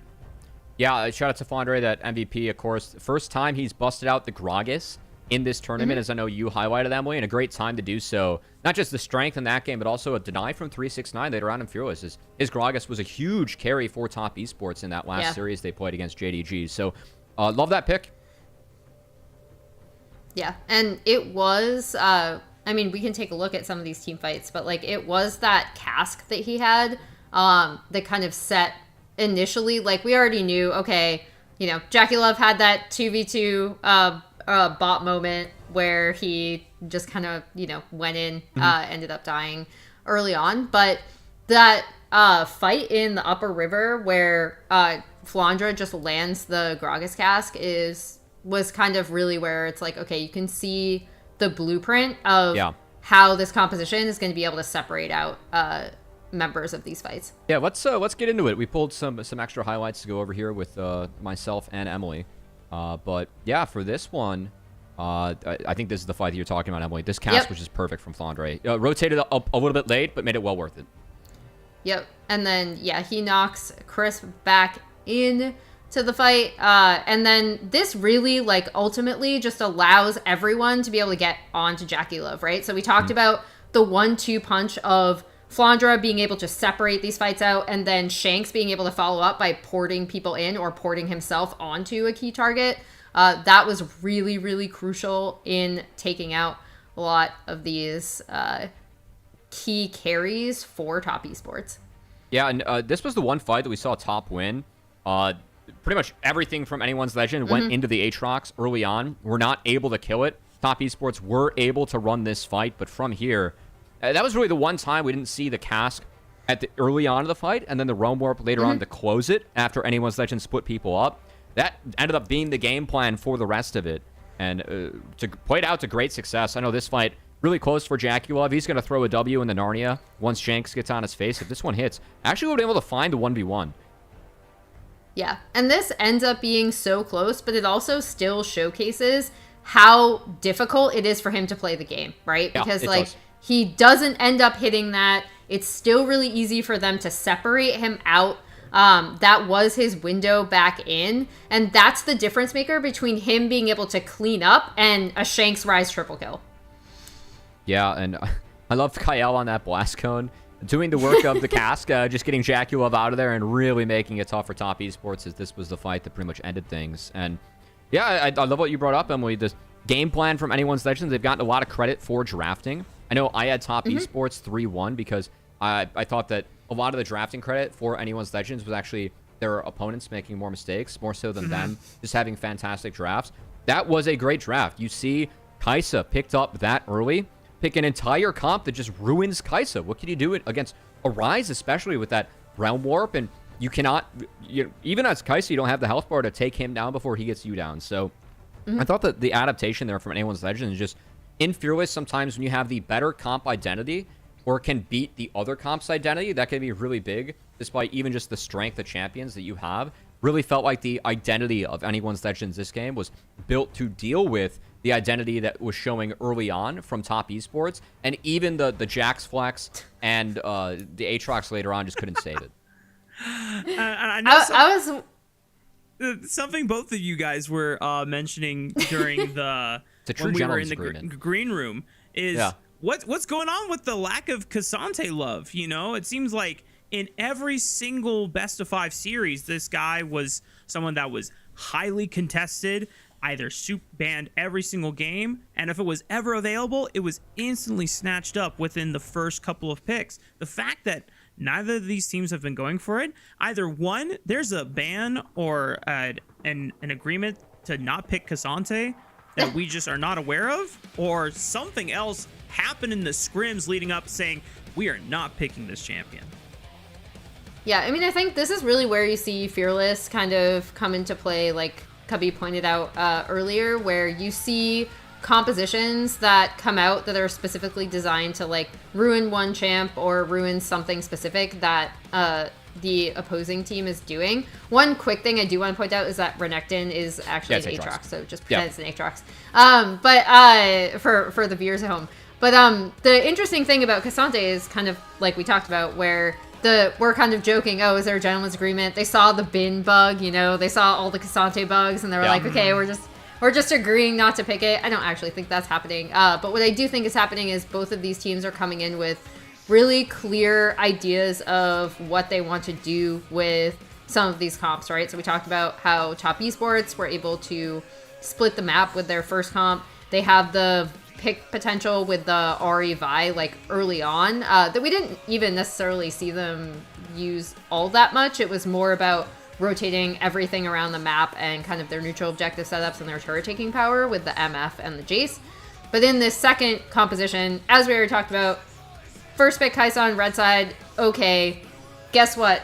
Xin Zhao can jump on you, Rakan can jump on you, Ryze can jump on you, and then the Gragas is kind of the pièce de resistance of this draft, right? Where it's like, we saw how these fights played out, where Gragas can separate things, Ryze can jump on you with himself or several other people, really change the dynamic of a fight, especially if he's bringing someone else with him. And that allows so much space for this Varus to just pop off, do continuous damage, knock off key targets from Top Esports. And this is what makes, and I'm still like, as an analyst, trying to really think ahead in these kind of Fearless situations, because it's like, okay, where is the K'Sante going to come in? Will we see a lane swap there? Is it when we drop the Ambessa blue side ban? Is it when we open up some of these red side bans? Because like I predicted, we still had the usual suspects of Skarner, Rumble, and Kalista all being removed on red side. Yeah. Another key thing, like just a small thing that I want to point out, is that we had brought up previously how Kareem had looked really, really comfortable on this Aurora pick. That is now off the table. Jax is now off the table for both teams, and Kai'Sa is off the table, which are some crucial picks I think that we've seen have varying degrees of success throughout the playoff bracket. once again, I assume TES is going to be moving back to blue side. Yeah. That's the big story for me, is what choice does TES have to open up with? Because for me, Emily, like everything you're talking about, I agree with. It just boils down for me what first pick they want and what they want to give up. Yeah. Blue side is where your bans are opened up. You can see on this graphic, the red side bans have been the same between both teams from game to game on the red side. Don't see that changing for game 3, unless you want to give JackeyLove Callista for whatever reason, but probably not going to happen. So I think that setting up for like Ambessa, Cassante, Ashe, those are the 3 really big first picks. I expect to see Top Esports go for one of them. I'd be really surprised if they don't go for any of those. So curious what ends up happening. Also, Corki Ezreal, that handshake that we've seen, still on the table. And of course, Corki does bring some flexibility being played mid. I know that Cream hasn't played it mid, but has been a pick for Shanks. So curious if we see any sort of trades with those picks going on too for game 3. And a reminder, we're now heading into game 3 territory. So there's still a few last support picks available. Nautilus still hasn't been locked in yet by either squad. Rel is another one that has not yet been utilized quite yet. But then after game 3, and because we're 1-1 in the series, more than likely we're going to see a hyper carry game from one of these 2 AD carries. I'm, definitely would like to see JackeyLove busted out, but I don't imagine that since you still have all these engaged champions in the support role coming out, that it's not going to be yet. But if it does, just I'm going to be screaming from the rooftops of my house, and I'll wake up the whole neighborhood here in Utah, at what time is it now? 4 a.m. So it'll be a good time. Be a good time, y'all. I mean, it's been 2 games in the both series that we've seen from playoffs for Anyone's Legends. They've played the Jinx Lulu, and that's been a late game. It's been a late game core that we've seen across every region being played in game 3, 4, 5. So actually have to start having that one on the radar. So I think that's a good highlight, Rafa. Well, y'all, we are just a few moments away from getting ready for draft numero 3. Last thoughts down the line. Just trying to see if there's any other pocket picks that you might think that either of these teams would pull out at this time, starting with you, Emily. I mean, with Flandre back on red side, that is always kind of curious to me, right? Because it feels like he always has something that just automatically gives him pushing power in lane potentially, where he can then try to play the map and then play team fights, because that's just been his kind of staple. So with them moving back, because they saved that R5 for him in the first game with the Wukong, that's what I'm more curious about with what the Flandre pick is going to be, because I think in both of their drafts he and his champion pick have been a key focal point for Anyone's Legend. Yeah, I want to see potentially a denial of at least the Shanks Azir moving on throughout the series. I don't think that's something that Top Esports and Cream play. I think Shanks and Anyone's Legends play that much better. And you have the option to take away some of these things on blue side. They're just opening up the bans. So I do like what you highlighted, though, with Flandre. I think a Gnar is a really big pick for both these top laners. And yeah, in terms of the Cassante being missing, that's my one theory. Maybe they're scared to early pick it because you'll get Nard. And if you don't get the lane swap scenario, you are at a pretty severe disadvantage in that matchup. So, all right, Cubby. Something to think about. It looks like we are getting ready for draft number 3. So, casters, take it away. Let's do our death. We're here again. Hello, hello. We have arrived. Thank you so much, Jordes, for giving a little bit of fill in between, because it's always a lot of fun to hear the breakdown, not only from our perspective but also from the desk, and talk a little bit about that history and nostalgia we have. But before we get into the next game, I want to go ahead and bring back up the predictions here, because we gotta do a little bit of temperature check on how we're feeling about these games. I mean, hey. At least looking good. The broadcast had a 3-0. No, we're all hoping for content today, and some of us more than others. Looking at Dimitri here with his 1 game for AL. Look, they've taken almost all of their playoff series in 5, but I think that despite the run that TS is going, I just have to believe in the magic from our boys. All right. Well, we got a little temperature check there of the series predictions, but now I want to talk also a little bit about the hidden factors in this series that have been really, really important. I mean, we talked so much leading into this one. We even brought up the graphic of the coaches, but Homie versus Tabe, I think is super important to highlight, because not only the style of draft they bring to the table, but what we've seen already taken off the table here. As we get into it, y'all can talk a little bit more about that as we have the Mbessa first pick. Yeah, Mbessa, such an important pick, one that has been banned on blue sides both time around, and I think a great takeaway from a player like Flandre. Now, here on the back end, we wanted to see what their response was going to be, whether or not we're going to continue to see Cassante go and take a vacation here in our grand finals. He's chilling. Already, the Nocturne here, so kind of forcing TES to say, look, Cream, not as comfortable on control mages. Are you willing to take Orianna, which has been his most played this season? So, if I'm not mistaken, right, we can still see Ezreal here, which I think is just the go-to answer for knock waves that you get. You see the Nocturne coming in, you try and shockwave or E out of the shockwave. That's typically the answer that you go for. Silas very early, and I mean, these are two decent ultimates to be taking away anyway. Small concern, Nocturne can spell shield Silas ulti, so when he tries to steal it, you can immune that. So it's a bit of a coin flip as to whether or not you expect Tarzan to be ready for it. And Top Esports, you know, I'd love to see them try and get this Ezreal early on, unless they're gonna have an opportunity to get it banned away from them. I still like this draft, even if it wasn't the Viego, even with this Lee Sin. I think there's so much threat now onto this backline. The fact that the TS are willing to scrap. This Galio, however, is going to make things, I think, a little bit difficult. What I want to see from AL in the back end now is how much damage are they going to be able to squeeze from support and top lane here? Just because with an Ashe, the consistent damage isn't always going to be there, and Nocturne can maybe kill one member, but I think there's too much healing from the side of TES here. And as much as we've seen Shanks play so well on the Galio, and this has been Shanks' pick, one of for the entirety of this split, this is still a flex pick. Kyle can still take this into the support role to open them up the Orianna still. So there's an opportunity here for Top to ban away 2 supports and then just get flexed on anyway. So would be really cautious about how Top continue this next phase of bans. Zaya's going to be a really good ban as well for AL. They've got so much dive already that taking those 2 champs off the board, the Ezreal already gone. We knew this was going to be a threat, right, for Top, is if they don't take the Ezreal, can get banned away. I like the Corki ban.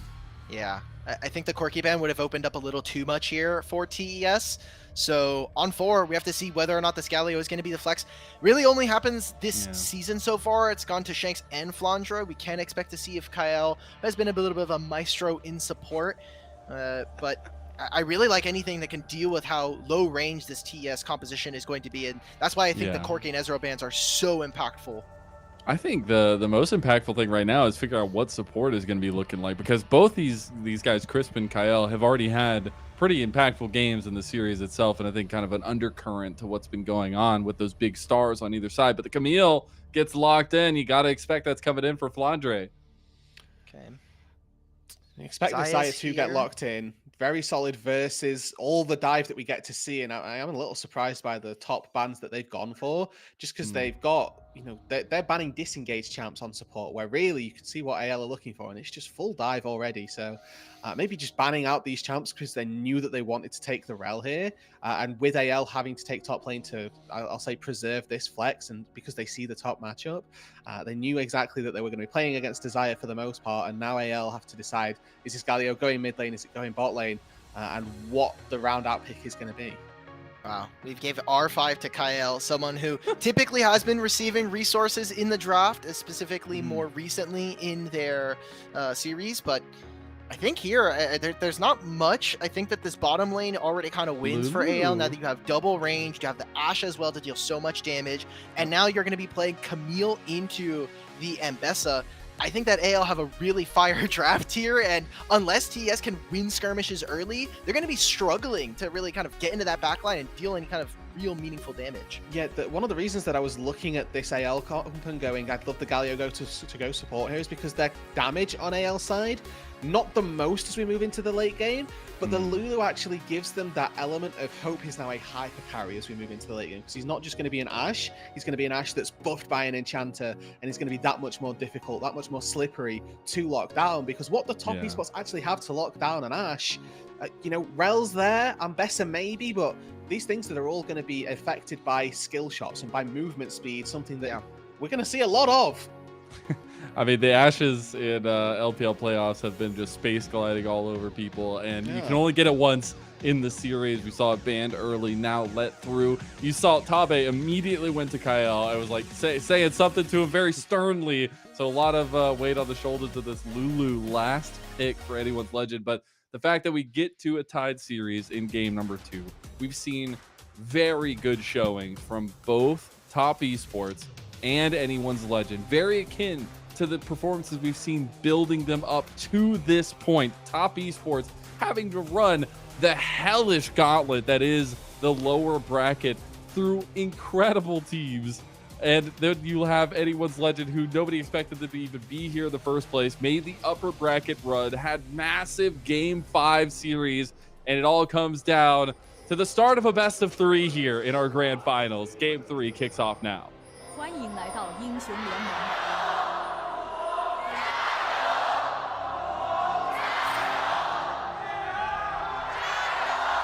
敌军还有30秒到达战场，碾碎他。 And looking at the compositions that these two teams have drafted, it's good dive across both top sides. But the pivot into this Lulu on R5 for AL suggests that they are going to be putting a ton of eggs into the Hope basket and into keeping this Ashe as that hyper carry in the late game. They see the Xayah already, and diving versus Xayah is going to be difficult. Oh man, I'm so sad that ward doesn't get spotted here. AL are very deep into this bottom side. Mostly, I think, trying to ascertain some information. This ward is getting overtime pay right now, dog. Like, this guy has so much info. Working on holidays, it's LPL finals. I mean, come on. Yeah. Like the holiday pay. But I do want to circle in a little bit of important fact. I know we've talked so much about top lane so far this series. The impact that these champions have fit to a T what 369 and Flandre have been bringing to the table all split long for their teams respectively. I think just having an Ambessa light clone in the Camille, just hook shot right Is into that the what back she line. is? Are we That's all serious? she's going to be doing. Think about what JackeyLove and what even Cream can kind of do in this fight. You're going to be having a Camille run straight into the back line with hook shot, flash in, maybe even get the ultimate as well, locking them up to set up for Shanks and Tarzan. It is very dangerous to play, and so I think for TES, what I'm looking for is how this top side is able to operate. Can 369 get onto Hope, and how much is he going to be actually able to do alongside Shanks when there's a Lulu with a polymorph and the ultimate? Yeah, this Ambessa pick was set up for. The third ban that we saw from Top Esports was the Renekton, one of the tried and tested answers to the Ambessa. And this Camille is a bit of a budget option. You take the Camille versus the Ambessa because we know Ambessa, a champion, gets a dash after every spell. Well, Camille locks you in the Hextech ultimatum. You don't get to have that same maneuverability, or if you do, it's within a certain radius that you can play around a lot easier as this AL roster. But both of these two top laners have got either a very solid counter pick or one of the most highly sought after champions in the meta. And with that power does come the responsibility. And I love it because Flandre's game plan, it doesn't change much from last game, right? Hey, you see JackeyLove, you kill JackeyLove. Yeah. We'll see if it continues to be the case.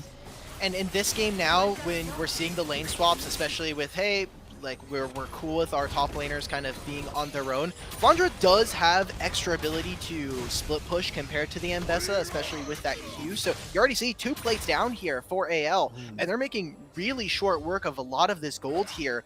Flandre's going to be able to back, if anything, he can TP back up to this wave, but most of it's already gone. So already he's, I think, off to a really good start between AL and the rest of his team.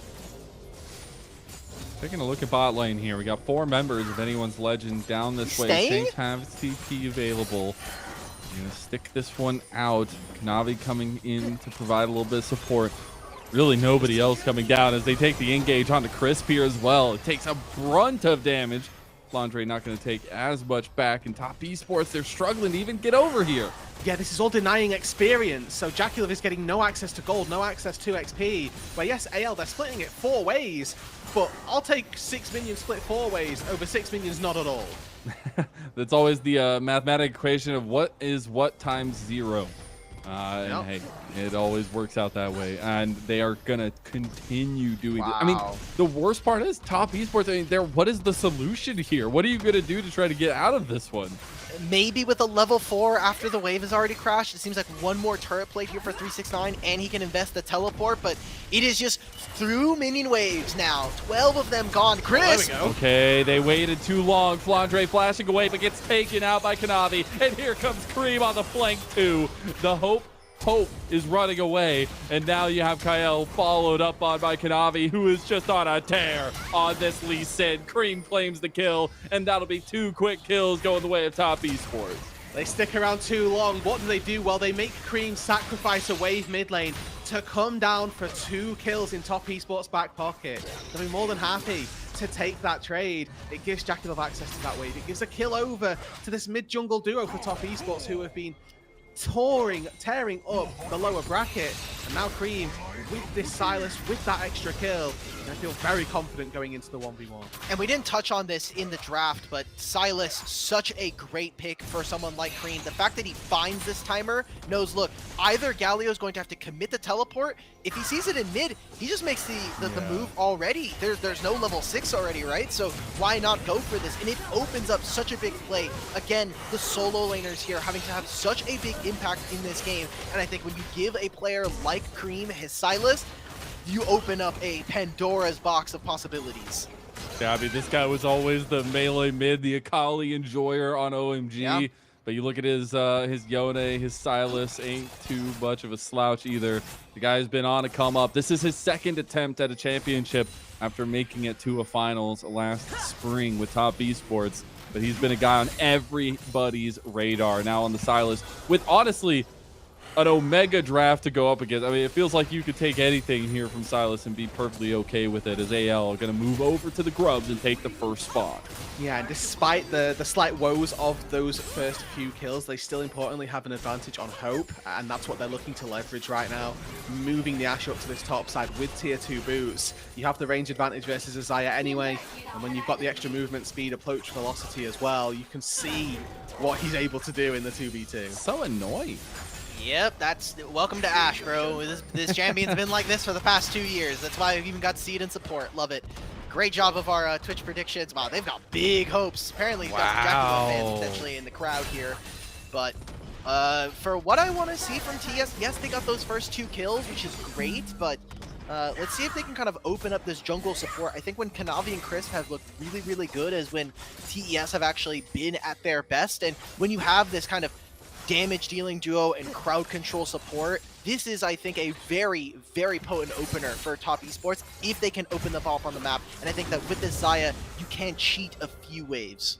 Yeah, and I think as well as this game does go later, it comes down to protecting the Presidents. We have 2 potential hyper carries in the late game. The Ashe with a Lulu is a hyper carry. Xayah at 3-4 items can tear up team fights, especially when there's 3 melee champions that are going to be looking to dive upon her. So it's going to come down to JackeyLove versus Hope, who can stay alive better, but that's a team-wide mission at this stage. Shanks has got a Taunt. Camille Hextech Ultimatum can keep somebody off of the Ashe, and the same can be said for Lee Sin Kick, for Ambessa as well. The Rel CC, there's so many tools from both of these teams to keep their AD carries alive, and it will just come down to who does it better. Are you not ready to see Cream take Wild Growth and just give it to his AD carry? Just think about the possibilities. The Silas opens up everything for TES to be able to get done. Very true. I guess that's the unlocking factor. Instant Captain Jax 07 there for JackeyLove. Just a quick trade of the Summoner spells, not going to be available, both for this Dragon that is available and also the Grubs in 2 minutes. Kind of missed this a bit earlier, but AL already have 3, which you're talking about playing for a side lane. You have this Camille. You need to be able to see how Flandre is going to be able to play the map in this game. Yeah, I actually want to talk about that because it's a conscious decision from JackeyLove. Cleanse is a longer cooldown than the Featherstorm, but he knows that he can cleanse Ashe ulti, but he can't Featherstorm, or he can't cleanse Camille ulti, or a Galio jumping on top of him. So it's about making the right call at the right time for which cooldown to expend. And it's a small thing there from JackeyLove, but I think it could prove to be really important.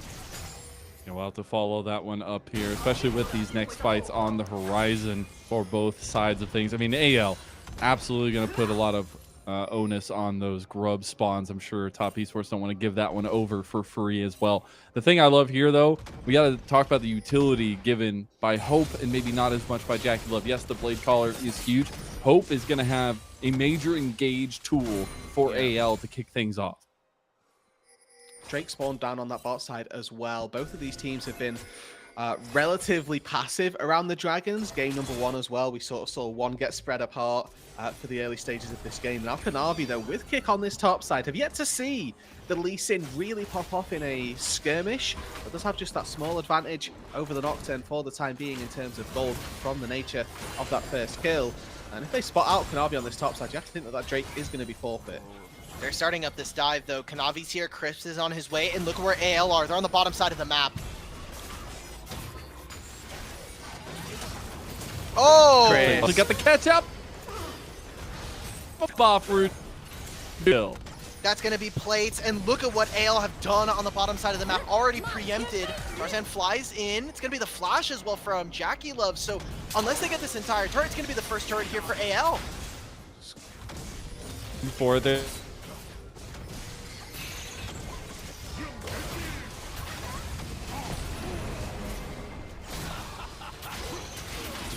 bottom here, as I have lost my connection, unfortunately, to the Parsec. Cream is going get back down. in the Parsec. Hope finds the kill. It burns the flash of Cream as well.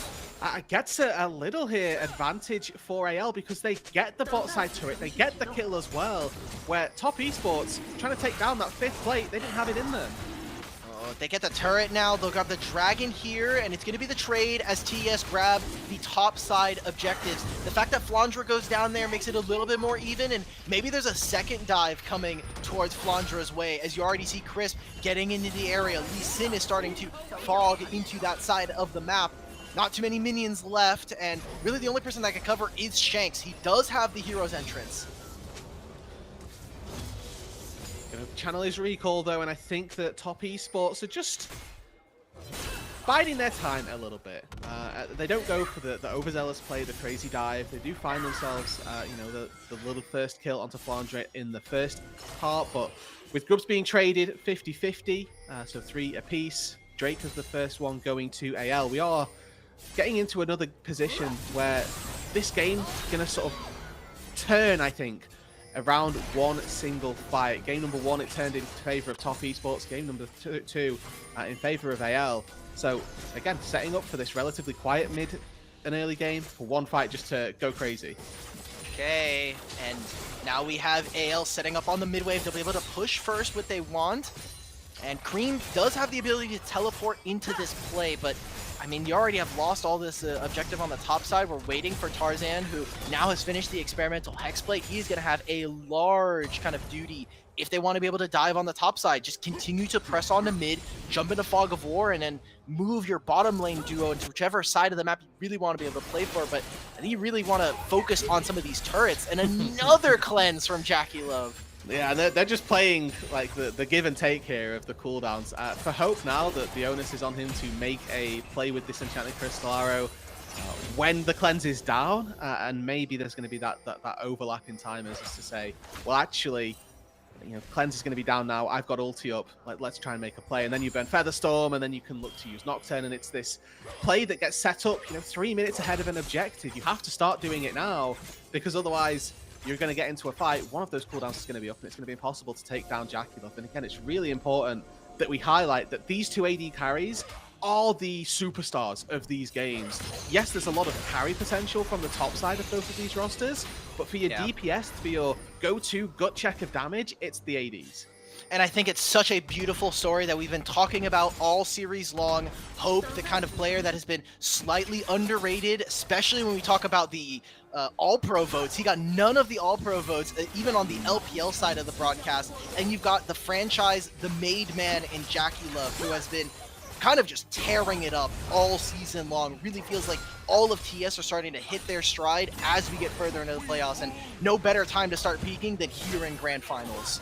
And Hope as well, not just that, but also is one of these players that has been frequently replaced on rosters, been replaced by massive names from the LPL, right? Ruler Pays are people that everybody globally knows. Hope definitely not quite to that same level, but has that chance now to make a play as Flandre now gets engaged on by the stolen Hextech ultimatum. Crisp comes in, and a flash is predicted by Crisp. Finds the kill for himself as well. That'll also alleviate some part of this map where AL were trying to chip away at the side lane. I think them taking this bottom tier one has definitely freed up a little bit of this map, but now TES, specifically Crisp, he has his most played rel of the season. He is performing excellently, and he's doing such a good job here as we get into this replay.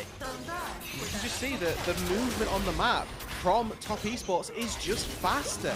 They get the rel, they get the Lee Sin down here that bit sooner, and Cream timing perfectly on the stall and ulti keeps Flandre inbound. Chris predicting the flash to make sure that there's no chance the Camille gets away.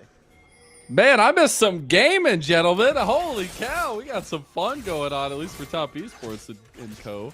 But hey, yeah, go. I love to see that Kanavi go with the lethality build here with the Lee Sin, but also taking a little bit more onus in his own right on the Lee Sin. But now we have about 45 seconds for that next dragon. Do we expect some big tussles from AL to try to claim their second? They need to. I mean, they have such big team fighting ultimates. You look at that Enchanted Crystal Arrow that is going to eventually be up. Big thing for me that I'm going to be looking for is how they set up their side lanes. Right now, TES, they got a big wave shoving under that bot lane turret, and Cream can very easily move over. I like so far how TES have been able to play on these 3 waves so far, pushing out their lanes and then moving into Fog 4, getting their vision. So let's take a look again, right? We're highlighting this Enchanted Crystal Arrow versus Cleanse trade. Well, objectives are spawning. JackeyLove's Cleanse is going to be back up for this fight. So all of the tools are at the disposal of Top Esports to keep their AD carry alive. And if that big 5v5 does break out, you have to think that locking down the Xayah is going to prove to be a pretty difficult task. We've highlighted it from the draft that the Xayah was going to be one of the big picks here, just by the nature of how safe it can keep itself versus all this dive that AL have got. And for Camille, who struggled this game, right? We're looking at the deaths, has been largely focused under turrets and been made map plays onto in the mid game as well. Trinity Force just barely coming through in time might be a bit of an indicator. We get the Rift Herald started up by Kanavi, but this is maybe a little bit of a game plan for Top Esports moving forward. If you take away the powerful position that Flandre typically finds himself in for anyone's legend, what do they do without it? We'll see if Top Esports can close the handle on that book here. Flandre and co come right back to contest this Herald that resets now, so it's going to take even longer for them to take, but TP's coming again from Top Esports. They might actually want to fight this one. Green gets himself here, but 3-level lead in the top lane as well. Kael get a little bit low there. He does have to pop that wild growth. He had the paranoia pop by AL. They're looking to collapse onto this TP here if they can. They get the nice little taunt. Shanks going in, but massive flank. 4-man crash down from Chris, and that's the world champion for you. Top Esports have gained dominance in game number 3. They run over AL in the topside jungle, and it is not even close. We were scared for all of these dive threats that AL had, but Top Esports, they find the first engage, and they never look back. It's a snap from Chris. It's a great fight from Kanavi as well. And the steal away of stolen ultis, the combo between Crisp and Cream as well. I was talking about these AD carries being the big build-up for this team fight. JackeyLove could have turned his monitor off. That is quite possibly true, and what we got to see from AL there was the criticism that we had coming in from draft was the damage going to be there? Yes, the Lulu can enhance some of these members, but when you're getting the fight engaged upon you, we didn't really get to see AL do really much in that fight. And I will say, as much as excited we can be for Flandre, this Camille game is looking more and more miserable. He is down 60 CS on his opponent. He only has about an item. We're going to see this fight. I mean, look at where Kael is. There's no Lulu to enchant his team. He has to flash over the wall. There's no wild growth. And then we're using all these tools to stop. And it is 3-6-9, man. This Ambessa, with this on top, it just is unstoppable for Top Esports. What was that combo? That is despicable. Yeah, that's a valid response to that team fight. Frequently we've seen coaches get like quite calm until it's a game 5 and they know they're doing really well, but that was worthwhile. All right, we're getting set up. The tension is not done yet. The Herald has already gone the way of Top Esports. They need to go back and take it. They haven't taken the eye, but they just take the fight. Public Execution back in with the heroic entrance, hitting onto 3 members. And Top Esports, they can do no wrong here. Another engage onto Shanks, and the rest of Top Esports now trying to follow him up. They can't find it. They didn't take the Herald Eye, I'm pretty sure. Now they're going to back away towards bot lane. I'll take that though. Look, my AD carry may have died, but at least they didn't take the Herald, guys. It's not Cope, I promise. We got to see the villain's entrance from tried Cream. to turn him around, by the way. They thought about it, but 369 said, no, we're going forward. I'm killing these guys. There's nothing you can do to stop me. No one bothered to pick up the eye, which does suck and will, I think, slow down TES. But, I mean, we get to take a look at this replay, Rude, and I think the villain's entrance, thank you to Nightmare for that name, this is just too much. This Wombo from TES is insane. Yeah, I mean, what does an Ashe do here? With no flash? Lose is the answer, unfortunately. Lulu is not enough, and we talked about the dive nature of both of these compositions. Only one of these teams are diving. Like, the power that this Xayah holds is such a trump card, because AL are looking at all of these fights and going, okay, what do our champions do? They dive. Who are we diving? The Xayah. But the Xayah stops us from diving, and then that's like the end of the thought process, and they're going in lose. The logic breaks and the robot is broken there. Yeah.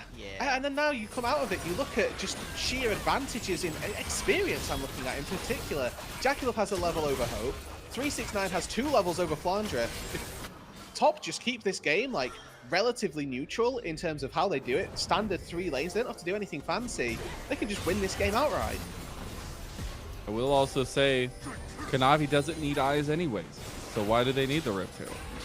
4-0, and I got the chuckle. That's all that matters. That's all that really matters. As Atacon goes the way of top esports, now they have those Atacon GAs. AL, they are not stopping the look of pressure, at least. They are moving towards top side. They're potentially trying to take down this outer turret and get some standing gold for themselves. 369 gets access to the spot turret. I mean, look at what TS are doing. They're saying, we are willing to give up a top tier 1, just make sure that it's completely protected, and now we've blown up the base. They can even move down to the bottom side. Oh, what's happening in the pip? Okay, they got the heroic entrance there. This time the real one with the paranoia. Tarzan is trying to chase down Crisp. They got the one, at least they're... But their base! Wait, what is happening in the base right now? They're losing their mid-inhib for this play. And AL, I mean, Tabe is going to be yelling at these guys. And this is against Atacon top esports as well, by the way. So the kill, quote, quote, that they got versus Cream was 200 gold. He's going to be back in 15 seconds. And AL lose their mid lane inhibitor for 200 gold and a top tier 1 turret on that top side. I know they have to make plays to try and get back into this. Unfortunately, it's just not that one. It's tough. TS have been close in a lot of these games so far in this series. Game 1 was obviously a much more dominant showing. Game 2, there was some looks, but unfortunately the lead that Hope and Kyle had was too much to bear. And now here in Game 3, it was even until it wasn't. We saw that AL were denying waves. Now we're seeing that TS is just winning every single fight. Hope's brother, solo killed. He just gets completely caught by Chris Kanavi. He's even looking for the angle on Kyle. Wild Growth used to get Kyle out of there. There ain't no saving grace for Hope, and Chris takes him down of all people. That's one of those where you look at your death recap and you see 70% rel and you're thinking, what has happened? Wild Growth back in. Oh my god. What devastation top esports have wrought onto anyone's legend. JackeyLove is just pelting Tarzan with feathers. And that'll be 2 more kills going the way of Kanavi. A turret in top side and top esports. They're over 10,000 gold up. Look at the minion wave. There's double super minions already hitting the Nexus turret. Half HP here for AL. I think this game is a wipe. It's 10,000 already at 23 minutes. 369's almost level 16. It just feels like nothing AL can do is right at this point, and the damage concerns we had from draft are coming completely true. Yeah, they just don't have enough in the tank, and the secondary source of damage we were looking at for AL has been completely shut down. Flandre is 0-4, down 3,000 gold versus his counterpart, and 2 levels of experience in favor of 369 also. There's just nothing for for AL to do. Top this game, they don't have to do anything. They can just walk up to turrets, probably take them by force, and it's another game where we have this stable, quite quiet 10 to 15 minute period, and all of a sudden, one fight breaks out, and then one team has just won. King Kanavi is back, baby. Yeah. 6-0-8. This guy was probably one of the worst performing members at the beginning of the split on this top esports team, and maybe turning into one of the best. The guy's consistency on JDG for all those years, and now trying to make his new legacy on top esports. This is a defining game in the series for him on the Lee Sin. 6-0-8, 14 out of 14 kill participation has been quite literally everywhere in this game to get it done for Tal. And you think about his Lee Sin game that he had yesterday or a couple days ago in that lower bracket finals, he went 13-0 on Lee Sin. Maybe we just gotta not give this guy this champion at this point. He is providing. I mean, maybe you can't even give the big combo over as now Heroic Entrance is there. That's the real one from Shanks. They got the big combo now. There's the Villain's entrance right back from him. That's top esports. They actually Cream! Cream! What was the distance on that chain, my brother? As Cream is looking for more. Tarzan flash to try to save him, but he could not do it. And 369 is now on the inside of the enemy base as Tarzan's being run down by Cream. One more dash will give him a triple kill and potentially a clean ace, but that's not going to be it. And that's as good as it gets for AL. They find the clean engage onto JackeyLove. The divers dive. They find 3 kills in that fight. And honestly, this game should have ended off of that team fight. They were down 10,000 gold. Now they're down 9,000. They've cashed in on a couple of kills. But Whoa. I mean, Wow. yeah, crazy fight. We get to see it all happen here. Again, like you said, this started off so well. A lot of crowd control landing straight onto JackeyLove and to 369, but the amount of Omnivamp, the shielding that this guy has, he just makes such disgusting work with this backline. It takes so long for them to kill Kanavi that by the time all of the rest of this back end of the fight happens, it's just 369 and Cream. Yeah, he saves him, but now I don't have flash on my 80 on my jungler, and my 80 carry still dies. It's the Baron being started in the live picture here for TES. There's no way that they can get into contest this. Maybe a Nocturne steal with ulti. They could try to. I don't know even if they can get in the pit here, though. Cream's going to deny them from even stepping close. The paranoia has been popped. There goes Tarzan into the pit. He's going to do it. Kanavi. 50-50, baby. Tarzan versus Kanavi. He's staying alive. It's the Griffin Bros back at it, but Tarzan goes down before the Baron even falls. Shanks has taken the wild growth from Kyle, but will be run down nonetheless. Those feathers hurt, and Hope will know that feeling all too well. Top Esports wiped the floor with anyone's legend. Top Esports are looking to make history already here in 2025, putting themselves on match point versus a team they haven't been able to beat so far in this season. Not a single time have they won 2 games against anyone's legend in this year in Devasia Cup. And here they are to go up to match point. Wow, a very good game, and one that I think that definitely plays into the strengths. We'll see what the Fearless system has to do as we get further in. All of these champions are gone, and it feels like, honestly, my next point of critique is, what happened to our man in the mid lane? Shanks has been kind of losing it a bit versus Cream. Yeah, I think the fact of the matter is you can't have a grand finals and be quiet. Like, you have to step up in these moments. This is for the champion, for a brand new shiny trophy, and it's all on the line. This is where the real legends of the LPL are created. Speaking of some legends, though, we got some great ones on the desk. Let's go ahead and send it over to Rafa and the gang to break down that one.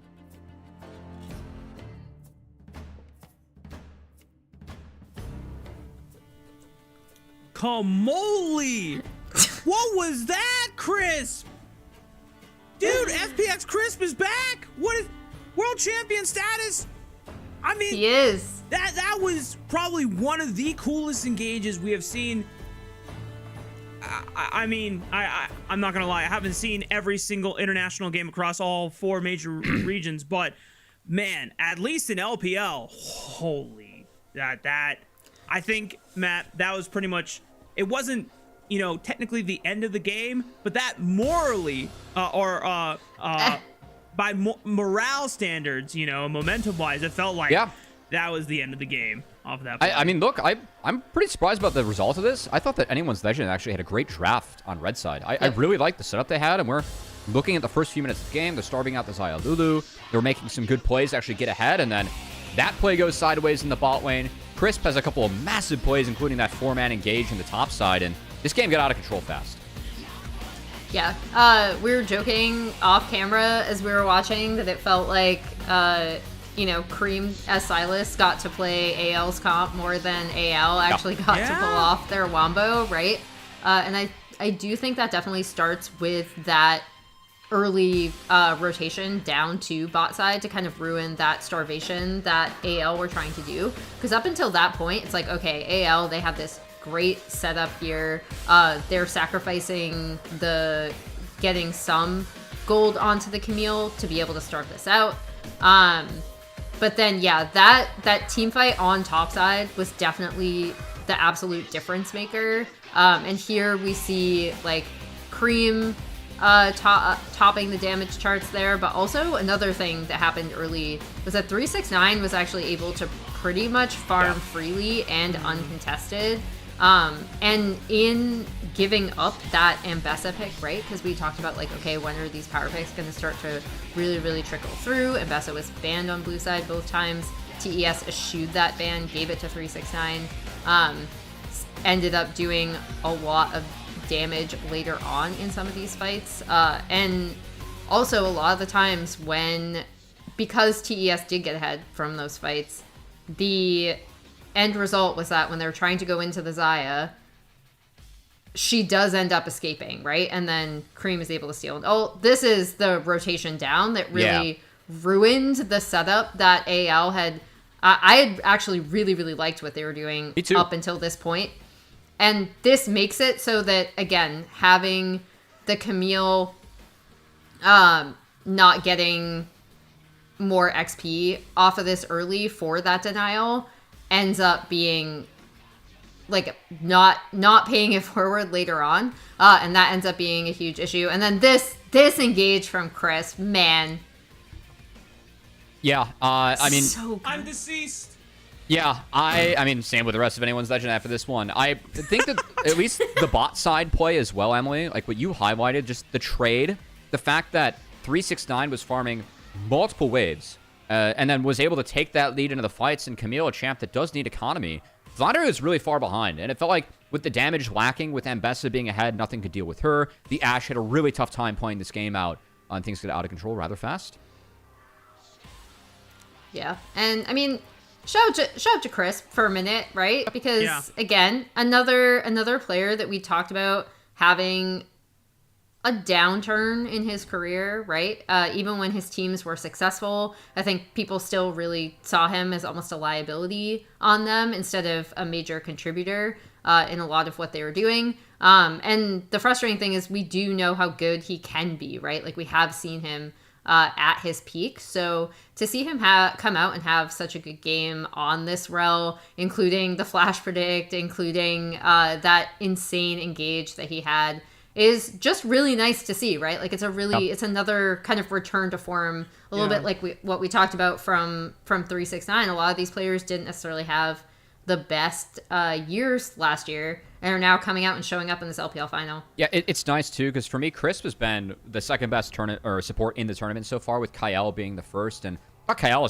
he's been having a pretty solid series, but yeah, that game to have Chris have the breakout game and get the series in their favor now at 2-1, now sitting on match point, was huge.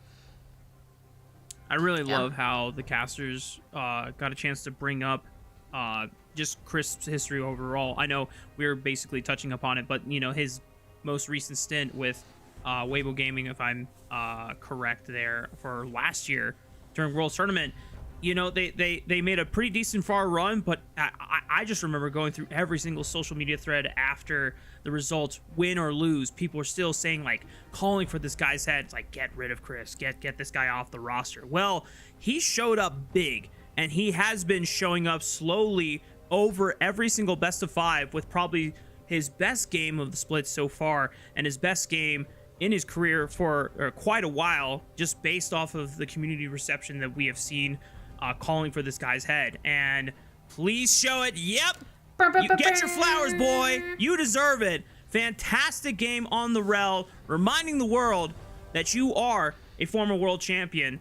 And it doesn't matter if it was back in 2019, where it's a strong return to form. And Matt, since a lot of our conversation throughout playoffs has been so strongly dictated about support gap and how well your support can position on the map and set you up for these team fights, it's such a boon for top esports right now that Crisp is coming in strong on game 3.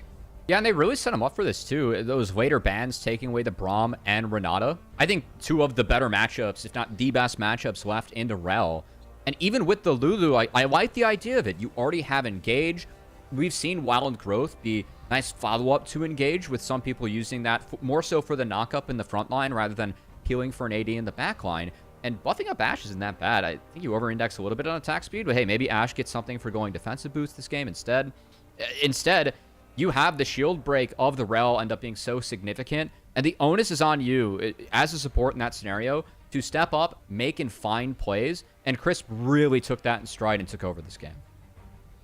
Yeah, and we had talked about how, like, both me and Cubby actually really liked, especially on Red side, being able to get a draft like this that's so easy to execute, where everything kind of builds on itself. Like, this is something that we've seen happen time and time again in Fearless, is drafts like this can kind of end up getting put together because of what's already been taken off the table, because you're not repeating champions between games. We see, again, our old standbys of Skarner, Rumble, and Kalista staying strong as the first rotation Red side bans, but on the blue side, Cubby called the Azir ban. I thought that was really, really good, because they don't want to give AL that. I agree that AL have looked better in terms of playing out the Azir comps than TES have recently.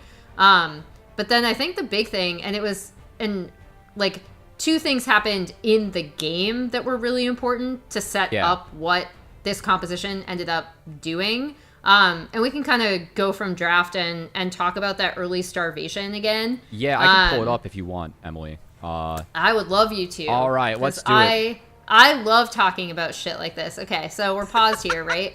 And no, I do. I love talking about minion wave management, guys. Let me know when to go, Emily. Well, you got the floor. So basically here, right, you see the setup of AL are like essentially deciding this is a trade play, because at the top, you can see on the mini-map, Mbessa is just there, right? And she is punishable earlier in lane. So you're like, okay, she's not going to get harassed that much. We have decided we want to take JackeyLove once again out of this game, right?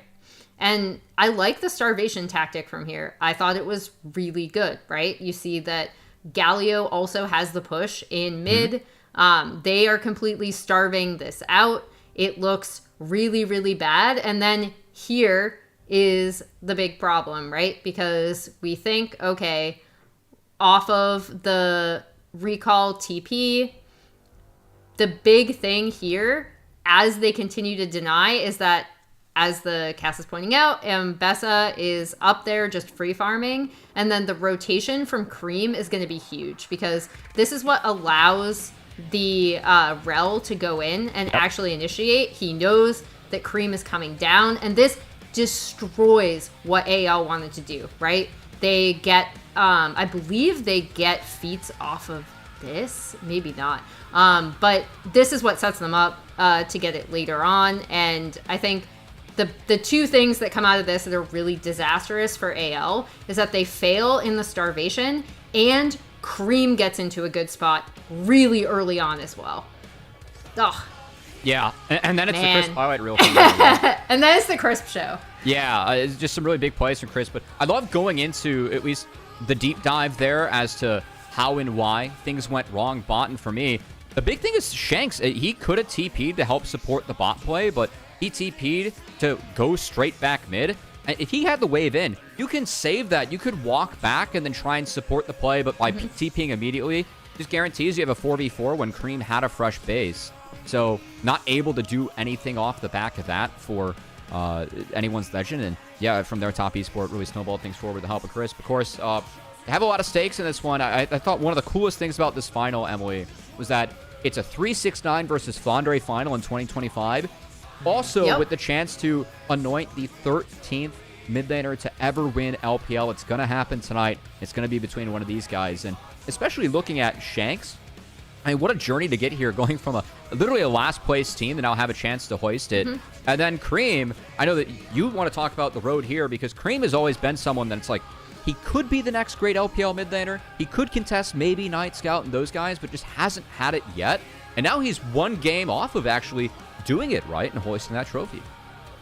Yeah, and again, he had to go through, like, what, Rookie, Doinby, Knight, and Scout to get here, right? Like, this is TES's lower bracket run. And Cream is someone who's had, like, some really high highs, even at international events, right? Like, I still remember that sick Tristana outplay at MSI. But then he's also had some really low lows, and he's been bested by a lot of really good mid laners.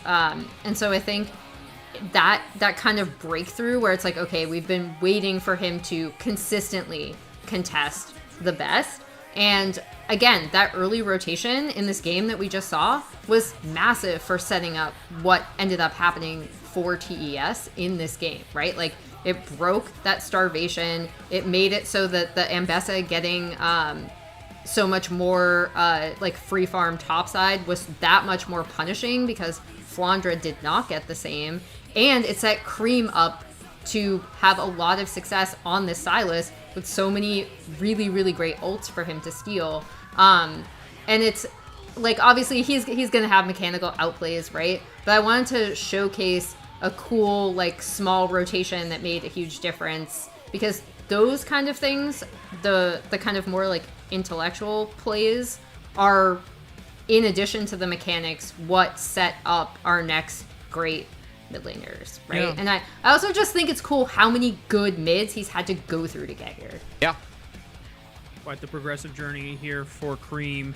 I mean, he and the rest of Top Esports have really, truly, in every sense of the word, run the gauntlet for a potential to not only give Cream his first LPL title ever, but to give Top Esports their first title since 2020. A 5-year drought for Top Esports fans all over the world. JackeyLove too. And JackeyLove as well, who has been waiting, been close multiple times. This isn't the first time that JackeyLove has been in a final in recent history. Just last year, being able to get into that final against BLG before dropping that series altogether. But now this is a chance. One game away, match point on the line, title point on the line, and of course, being able to win themselves a trip to Korea for that first stand tournament to represent LPL against the other best teams in the entire world. Yeah, and I'm excited to see, I mean, especially for Cream, someone who was, again, really hyped up to be this next great LPL mid, hasn't really hit the marks, was the weak point when he did go international for the team like Top Esports, thinking back to MSI of last year. And to have him with going through Doinby, Knight, and Scout to actually win an LPL final, that's a legit resume and a legit tournament to get through. Don't care if it's split one and a unique format that we've never seen before in the history of League. Yeah. You've taken down those players, man. Like, you deserve it. So, be interesting to see if Top Esports can put things together. Of course, I had them 3-1. Emily, you had them winning 3-2. And if it is going to be a 3-1, it's going to have to be a red side victory against anyone's Legends, who, of course, has chosen blue side, to everyone's great surprise. Yeah, we'll see if Top Esports are up for the challenge, if they are able to clinch this title right here, right now, or if anyone's Legend has anything to say about it. Casters, get ready. Game 4 coming your way.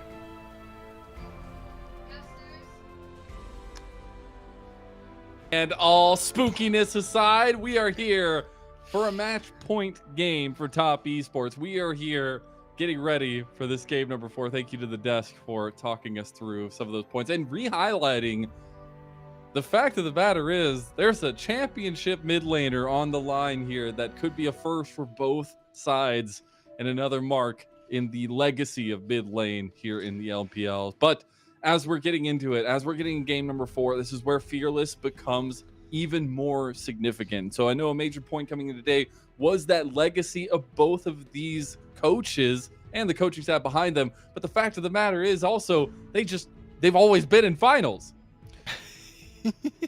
Tabe yeah, I mean, Tabe, like, legacy run with BLG, right? Like him steaming out on stage at MSI. I remember being there and him just like storming out, having a great little time after he was coaching his team to victories time and time again. And I think that as well as we look at this series, there have been distinct advantages going in both sides where, you know, we're looking at game 3, okay, AL, they don't have damage, how are they going to win? And, you know, Home on the other side of that has found 2 game wins so far for Top Esports and looks like he's in a good run of form as well. Yeah, neither of these coaches since joining the LPL have missed a single playoffs except for one, 19 summer for Homie and Tabe 20 summer RNG, both of them with insanely high finishes, but Homie has 5 first places to his name for those teams that he's able to pick up champions. So it seems like in total it has been Homie, but Tabe I think just has like those explosive high highs that have been really fun to watch for the LPL. Well, let's see what gifts they give us here for this game number 4. A ton of champions not available for both sides. A ton of prio picks for both teams off of the table here. So if we're getting ready and raring to go for game number 4, what are these picks that you feel like maybe still are available, still are in the running here for this one? So Ezreal, Corki are your go-tos for like AD carry matchup. We typically also see those traded. We have seen them get banned out in second phase, but I think that this time around, like just a first pick Ezreal is something that you can maybe go for. Ezreal, like I say, Corki typically the trade that you go for. And then we're looking at supports, right? We're looking at those engaged supports that are now pretty much out of the pool. You know, you can make an argument for some more hook champions to come back. So Blitz and Thresh, maybe if we start seeing these enchanters locked in, but we've had so many engaged supports already taken off the board. And that just means that we're probably going to be seeing the hyper carries really start to come out in force. Jinx especially, a big one for both of these AD carries, but the only real engaged lockdown that you have that's guaranteed is going to be that Nautilus. The Vi has already been gone, and like we said, almost all of the engaged supports that we typically have been seeing so far are taken off. So there's a lot on the line here, especially at match point. God, and so much stress riding on it. Not only the potential first championship for these mid laners, but as an organization, AL, I mean, this has been a split of dreams for them, and it's only the first split of 3 in the year. But to start off with a first ever championship for this organization, it would mean so much to the players, but the organization nonetheless. And I think we saw them buckle a little bit in that last series, something that we're not used to seeing for anyone's legend. This is a gritty team. This is a team that never gives up. And I want to see that resurgence come back here and get us a game number 5. I know you scoffed at it at the time when we were looking at Demacia Cup, and we did like the napkin math of all of the different orgs that after winning Demacia Cup, they win on. Later into the year, you know, at some point in the year, they would win a tournament or at least get, you know, top place finishments. We're seeing that from AL. They dominated their group, and now here, there's a potential chance they'd have to win 2 games back-to-back after this one, but you know, anything is possible. They've done it before. We've really seen AL gone the distance in all of their playoff series. But never have they lost this year 2 games to Top Esports. And Top Esports now maybe bucking that history a little bit more. As we get into it, we already get some of those primo bans. AL on the blue side. Blue side has been pretty dominant. We have the Viego, the Gnar, and that Akali ban. On the other side for Top Esports, it's the likely bans on red, the Rumble, the Skarner, and the Kalista. Yeah, so taking away the Cream Akali, not letting him get a signature pick to open up their potential championship. And this was the champion that Cubby noted in the draft during On the Desk, and something that we saw banned away in game 3 was that what is Shanks going to be able to play? We kind of touched on it at the end of the game there, but we were like, where has been the mid laner for anyone's legend? Even on the Yone, didn't look fantastic. Now on a comfort champion in the Azir, we need to see him stand up against someone like Cream.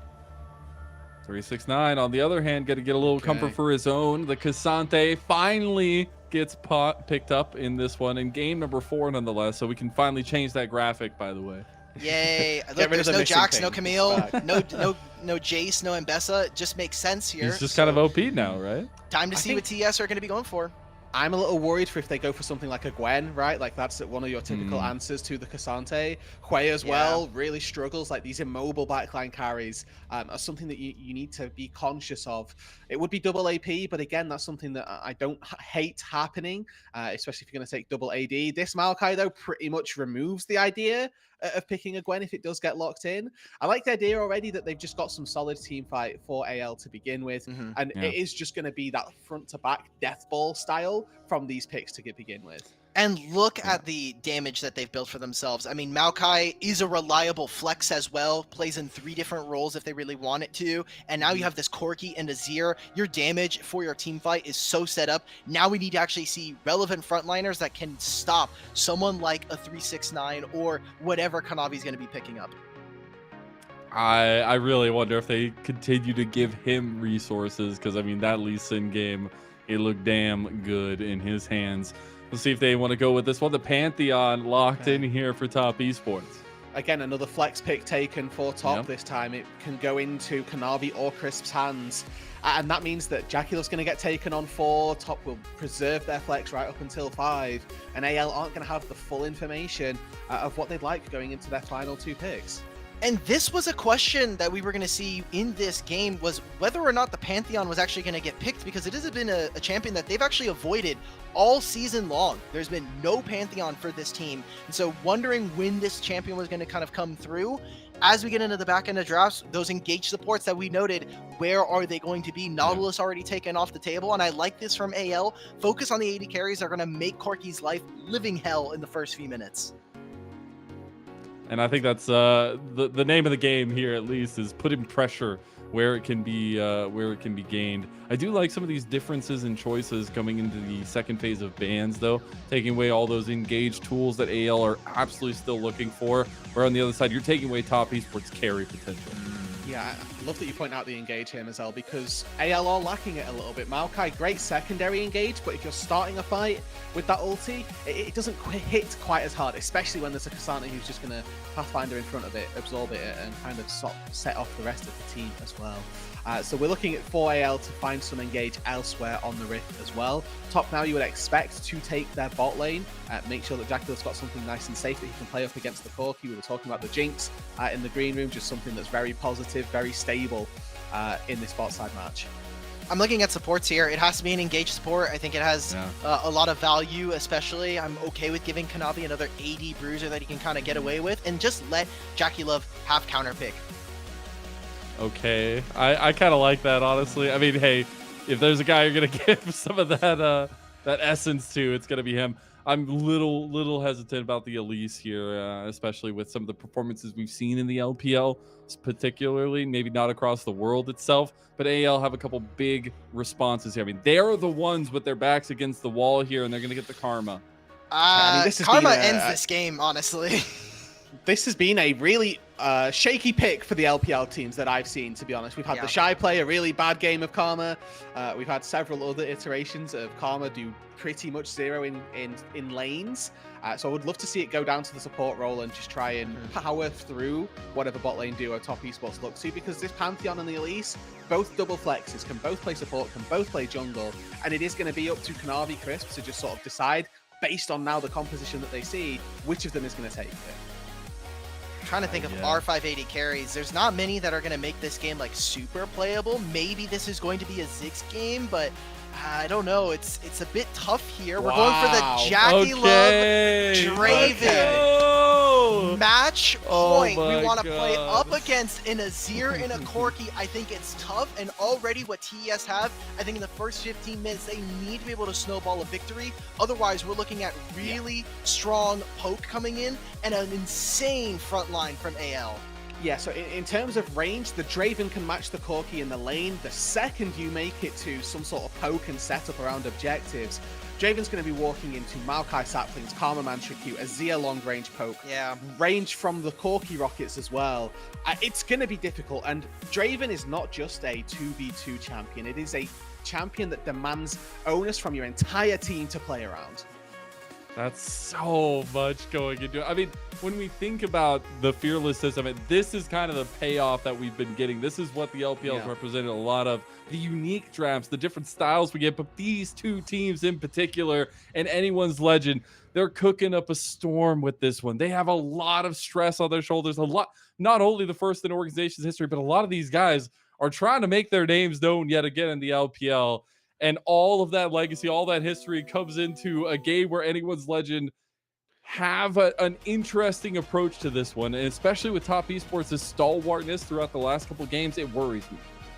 I think this is like the most prototypical AL draft of all time. We're re-siding Flandre. We give our bot lane some really early skirmishing tools. Beforehand, I would think that Hope and Kyle were not the strongest laning pair, but I think so far this season, they have proved that they are willing to tussle with some of the great AD carries, and here we go. We're going straight into Game 4 with JackeyLove Draven. 欢迎来到英雄联盟。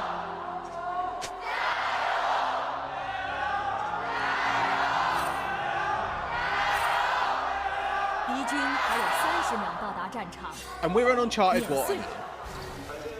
2 best-of-5s these teams have played this year already was 3-1 wins for AL.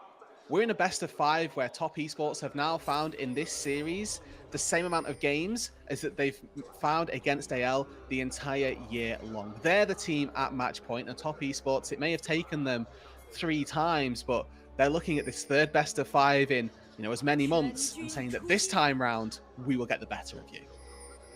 It's so funny how stories end up panning out, aren't they? I mean, like going from the beginning of the split, wondering what this AL team could be, what the possibilities are. Honestly, what Flandre and Tarzan bring to the table when they brought these two guys on to a bot side of the map that was steadily making themselves available and consistent. And now you have Top Esports, who are literally on one of the most legendary runs in LPL history and playoffs, coming through and finding this match point for the first time of the year. An organization who had not known losing to AL for so many years. From the lower bracket, it would have taken them 5 best-of-5s in a row to be able to get here to this point, and on the cusp of potentially making it all the way from the lower bracket here and into the grand finals and winning in a 3-1 fashion. JackeyLove already letting it rip with the axes and lethal tempo. We are looking at early game, and I want to see what Kanavi's going to be able to do, because he needs to be on this side of the map on level 3 and looking to punish Hope and Kyle. Yeah, both of our junglers starting on the bot side to mean that they can get into that top side as fast as possible. And for Top Esports, again, just talking about the run that they've been on, it's not like they've beaten nobody teams to get here, right? Like, their gauntlet was IG, then NIP, who had the MVP Doinby at the split, then BLG, then JDG, and now finally getting into this final, this best-of-5 up against AL, who was sat waiting for them. To have done all of that as well in a week. This is their 5th best-of-5 in 7 days. The time and effort that has gone into this series and into all the other series, whereas AL have been sort of sat comfortably. I mean, it's only been like 2 or 3 days, but waiting in that upper bracket final for them. That's the wild part, is just the pace of the playoffs here in the LPL, especially with this split, especially with this new format.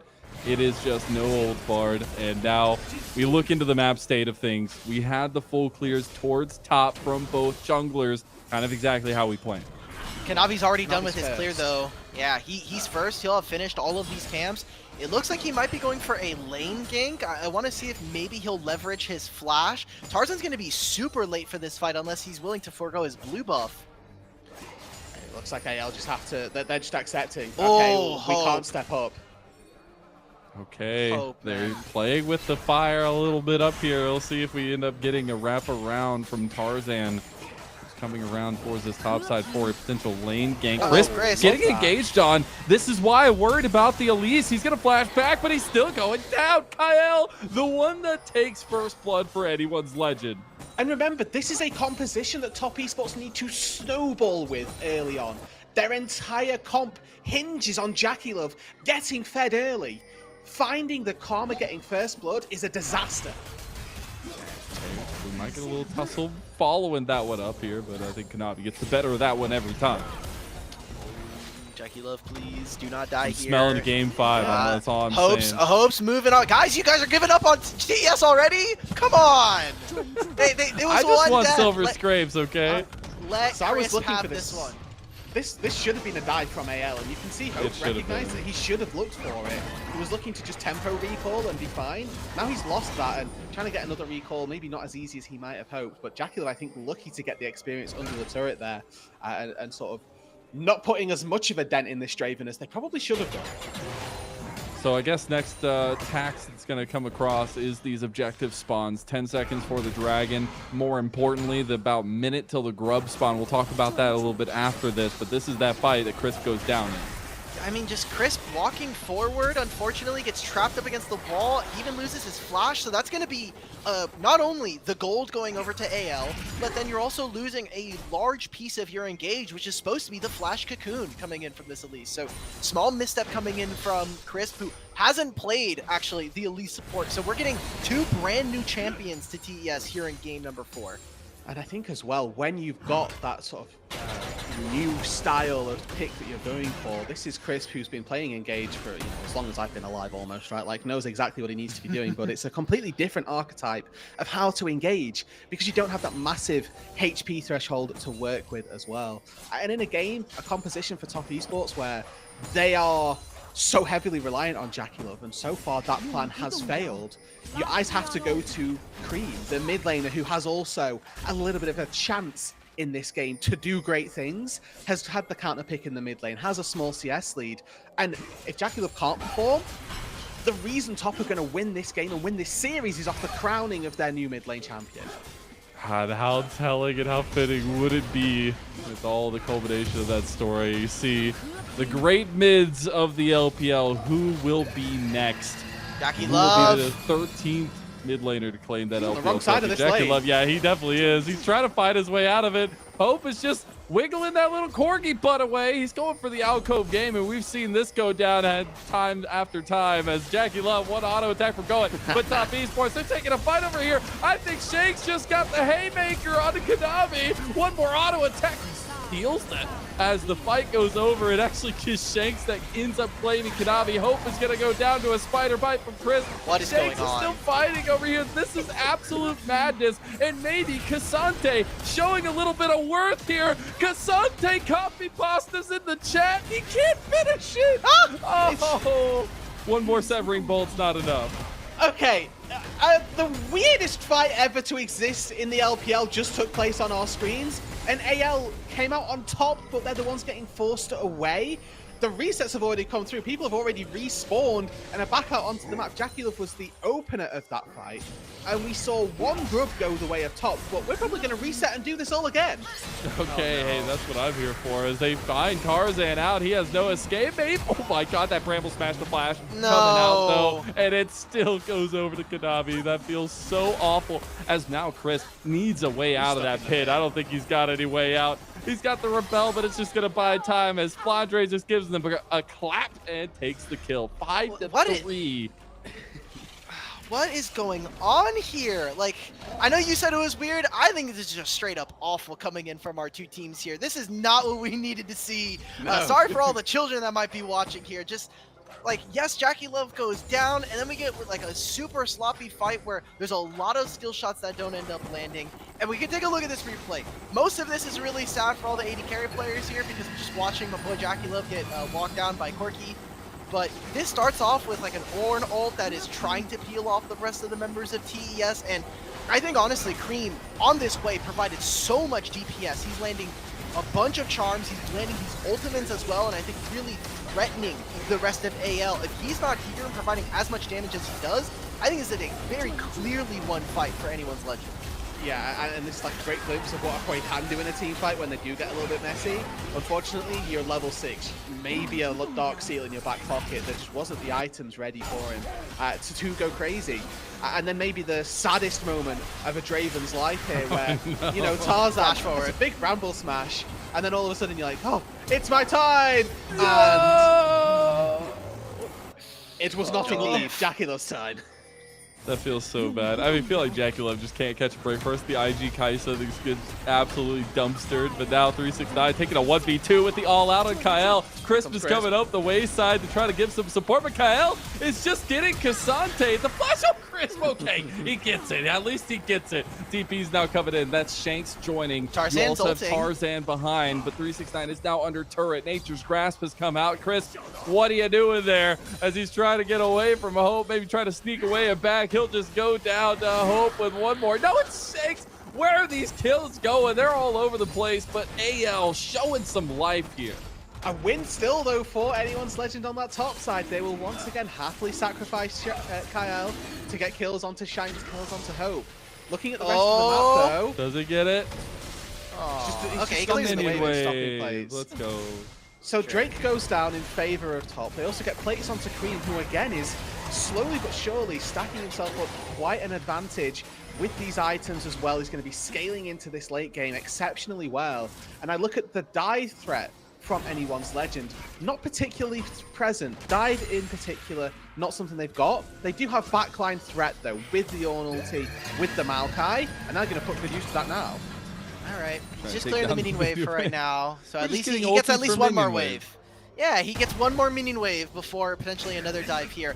And it feels very weird to say, especially with, I think, the history that we've seen from top esports, but Cream is just performing the best right now in this fourth game, right? Like he's performing consistently. We're seeing 369 unfortunately roll threes, and we talked about it from the draft.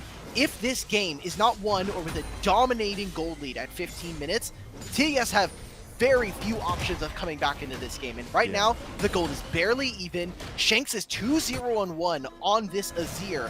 And this doesn't seem like it's going to get any more difficult. There's not even like a Grubs advantage. The first dragon's only been taken like a minute and a half ago, so you can't even really be stacking. It's so difficult if you aren't just rampantly ahead. And they have a small lead, but it's nothing that you want with this style of composition. They're going to be trying to take some plates, try to poke down a little bit more. They're bringing JackeyLove down here as well. Could be looking at taking first turret, but you also have to start thinking about the timers that AL are having as maybe a Grand Starfall down bot lane. That's going to be the Severing Bolt there, as well as the Spiraling Despair onto Kael. I think they might want to go for this. What's giving you that idea, Marcel? I can't quite tell. Grand Starfall in, but they got the Nature's Grasp there. Finally, JackeyLove, cha-ching, cha-ching, 2 times. All right, double kill for the Draven, but how many stacks was he actually able to really cash in on? He's been shut down so many times before this, so it's a small amount of respite here for TES, but look at what's still happening. Hope smashing onto this mid lane tier 1. Shanks very clearly very safe by himself. He'll have that ultimate available for the next objective fight, and it's only just a TP here coming in for anyone's Legend.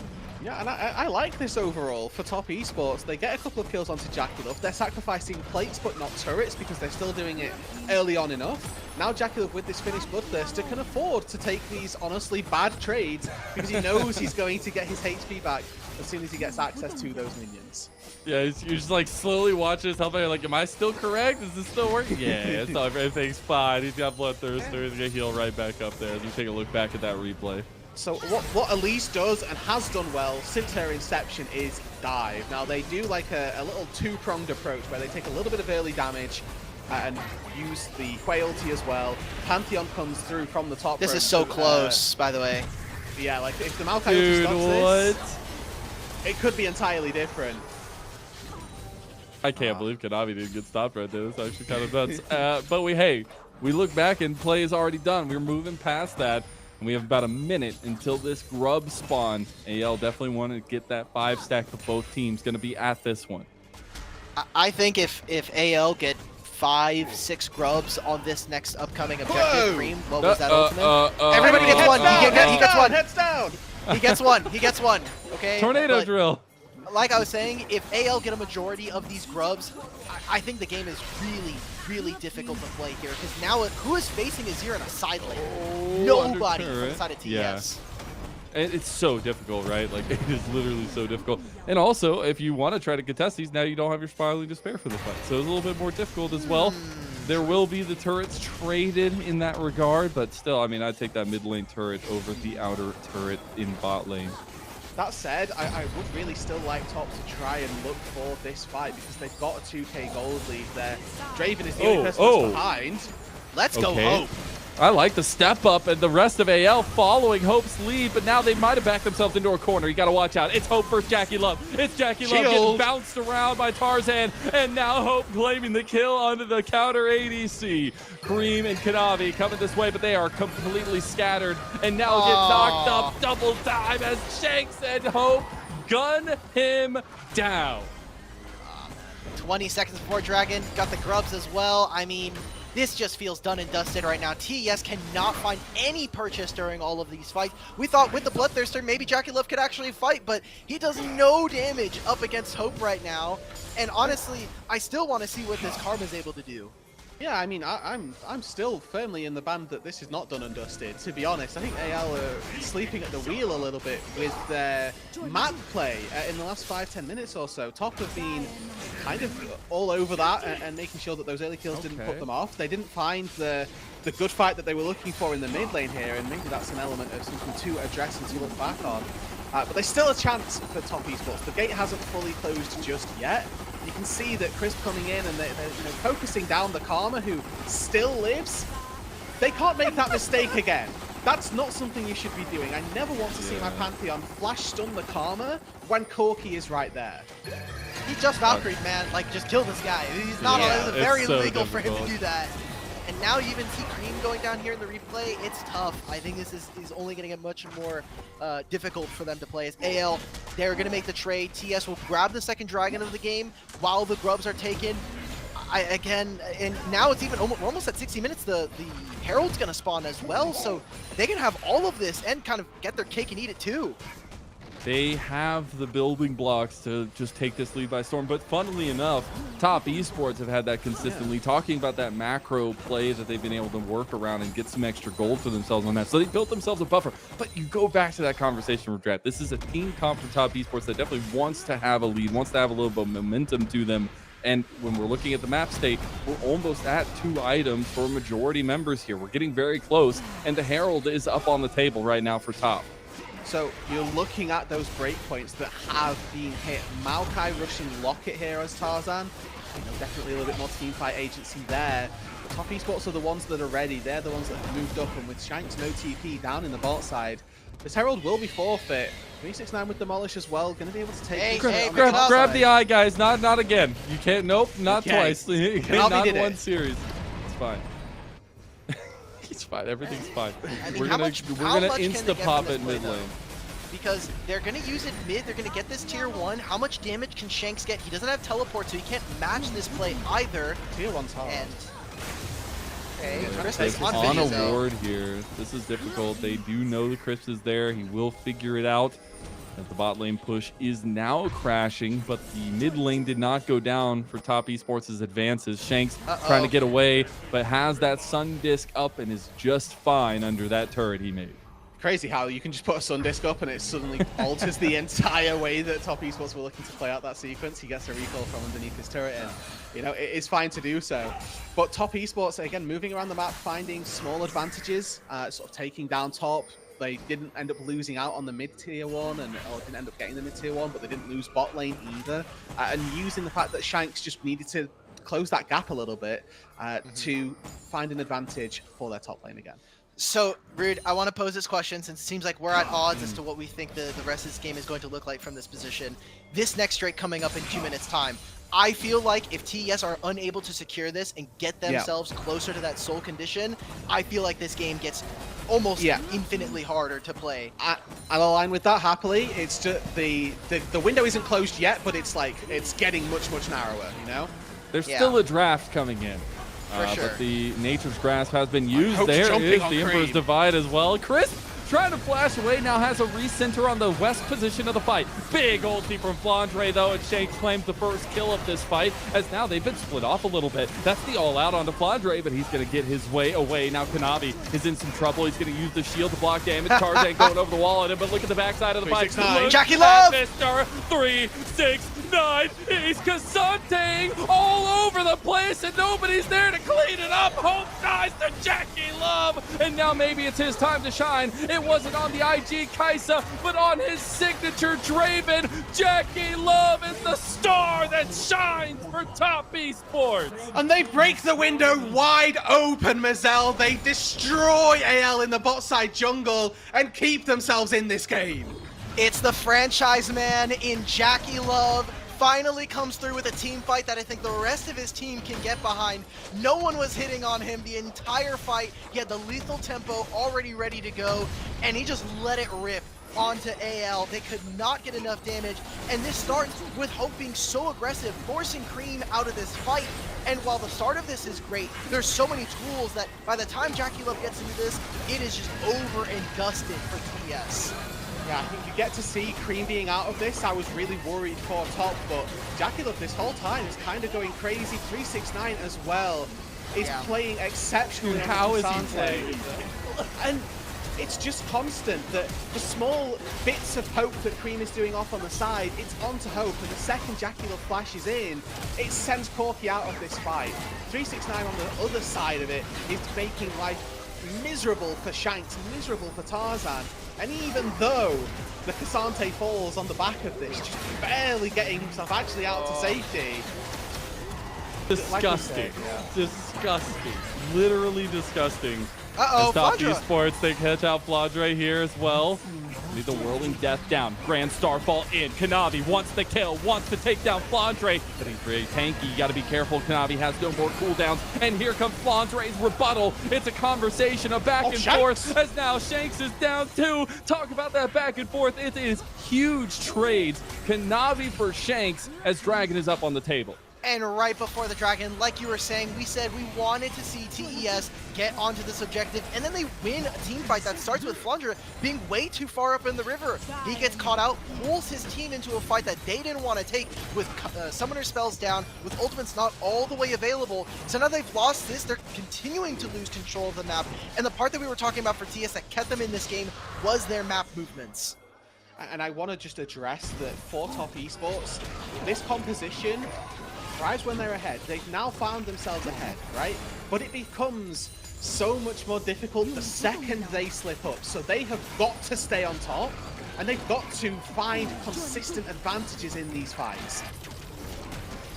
Okay, that was a little bold. That was a little bold. They decided to back off. They're like, no, okay, we know we've seen teams throw over this objective time and time again. That's probably just saying that was an Otacon check to be like, is Shanks going to teleport? Will he invest the summoner spell so that Cream can get alone time on the bottom lane? Kanavi was just coming out of base but had no ultimate, and this is where I'm going to be looking at our 280 carries. Hope has finished the 3 items, got to the rapid fire cannon a little bit quicker than his counterpart, but JackeyLove building towards an infinity edge, and that is going to be the moment where I think we look towards the legendary Draven player and say, is this enough? Is this going to kind of bring your team to a trophy here in 2025? And the fact that it is JackeyLove, the guy that this team has been consistently built around, the guy that this team has revolved around, right there with the guy that came in after it, the product of OMG's Dark Horse nature in Cream. Finally, is this the moment? Is this the time that JackeyLove makes good on all those previous promises and finally gets Cream a championship redemption from that last spring outing for top esports in the finals? And we'll see if they can get it over the edge.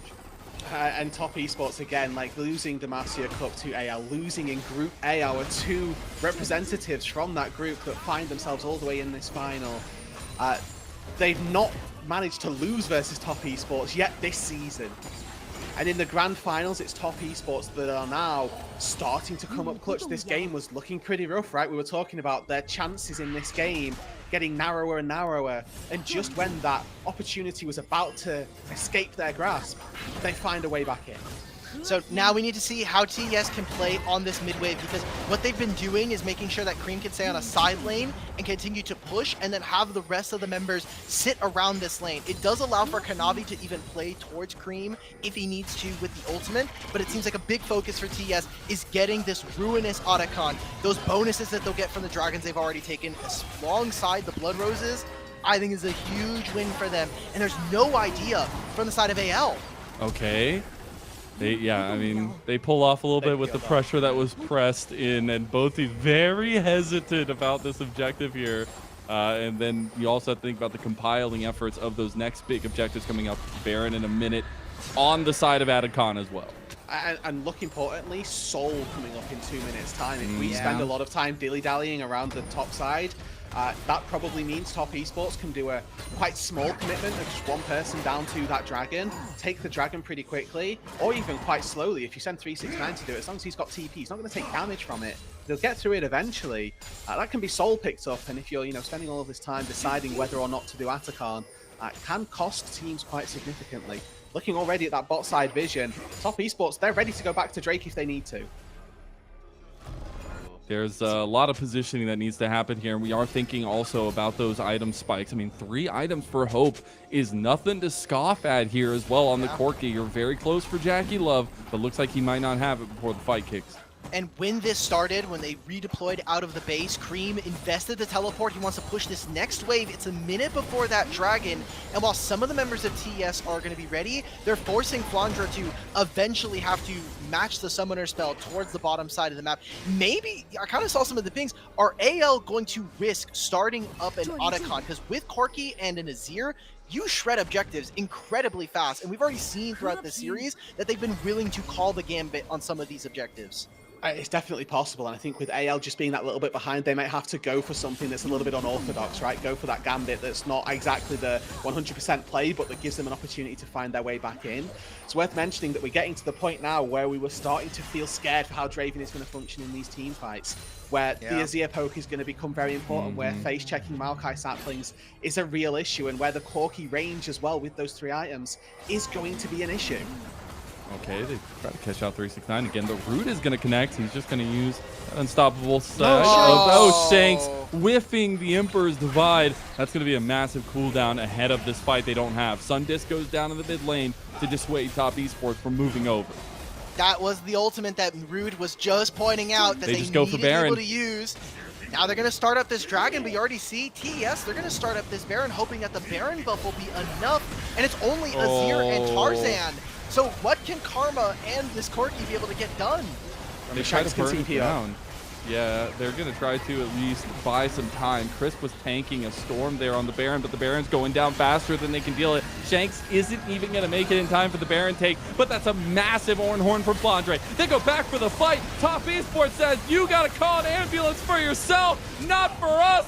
Multiple members of AL are down, and they are open like a bleeding heart as the Grand Starfall is going through to try to catch the stragglers. Hope is trying to make it out alive, but Cream has him in his sights. Konami ends up finding the Kael sneaky guy in the back line, and Hope is the last one on screen. Shanks is coming over, but he is far from being able to help, and Top Esports will take the Atacon. It looks like it's just going to be 2. They make it 3. They make it a Baron. They make it an Atacon. And Top Esports are looking to right the wrongs of their 2024 summer and push their way to an LPL title. It's been so long since Top Esports have been able to hoist a trophy, not only with Cream joining the roster, but going back multiple years, they've been unable, whether it was JDG, whether it was BLG, now here in the first split of 2025, they're on the precipice of another one fight, bringing them to first stand and a trophy here in the LPL. And I want you to look at the priority targeting of Top Esports, the instant flash onto Hope, followed up with by a whirling death. And it's already over for AL. Because their Corki is out of this fight, the Azir was late because he was finishing Dragon, and they just get a little bit slow, a little bit sloppy around their contests, and Top Esports punish. What a punish it is, too. It just feels like there's mojo in the air for Top Esports. And it's so crazy you're getting these performances. We had so many questions about this draft strategy from Top Esports. What does JackeyLove do on this Draven?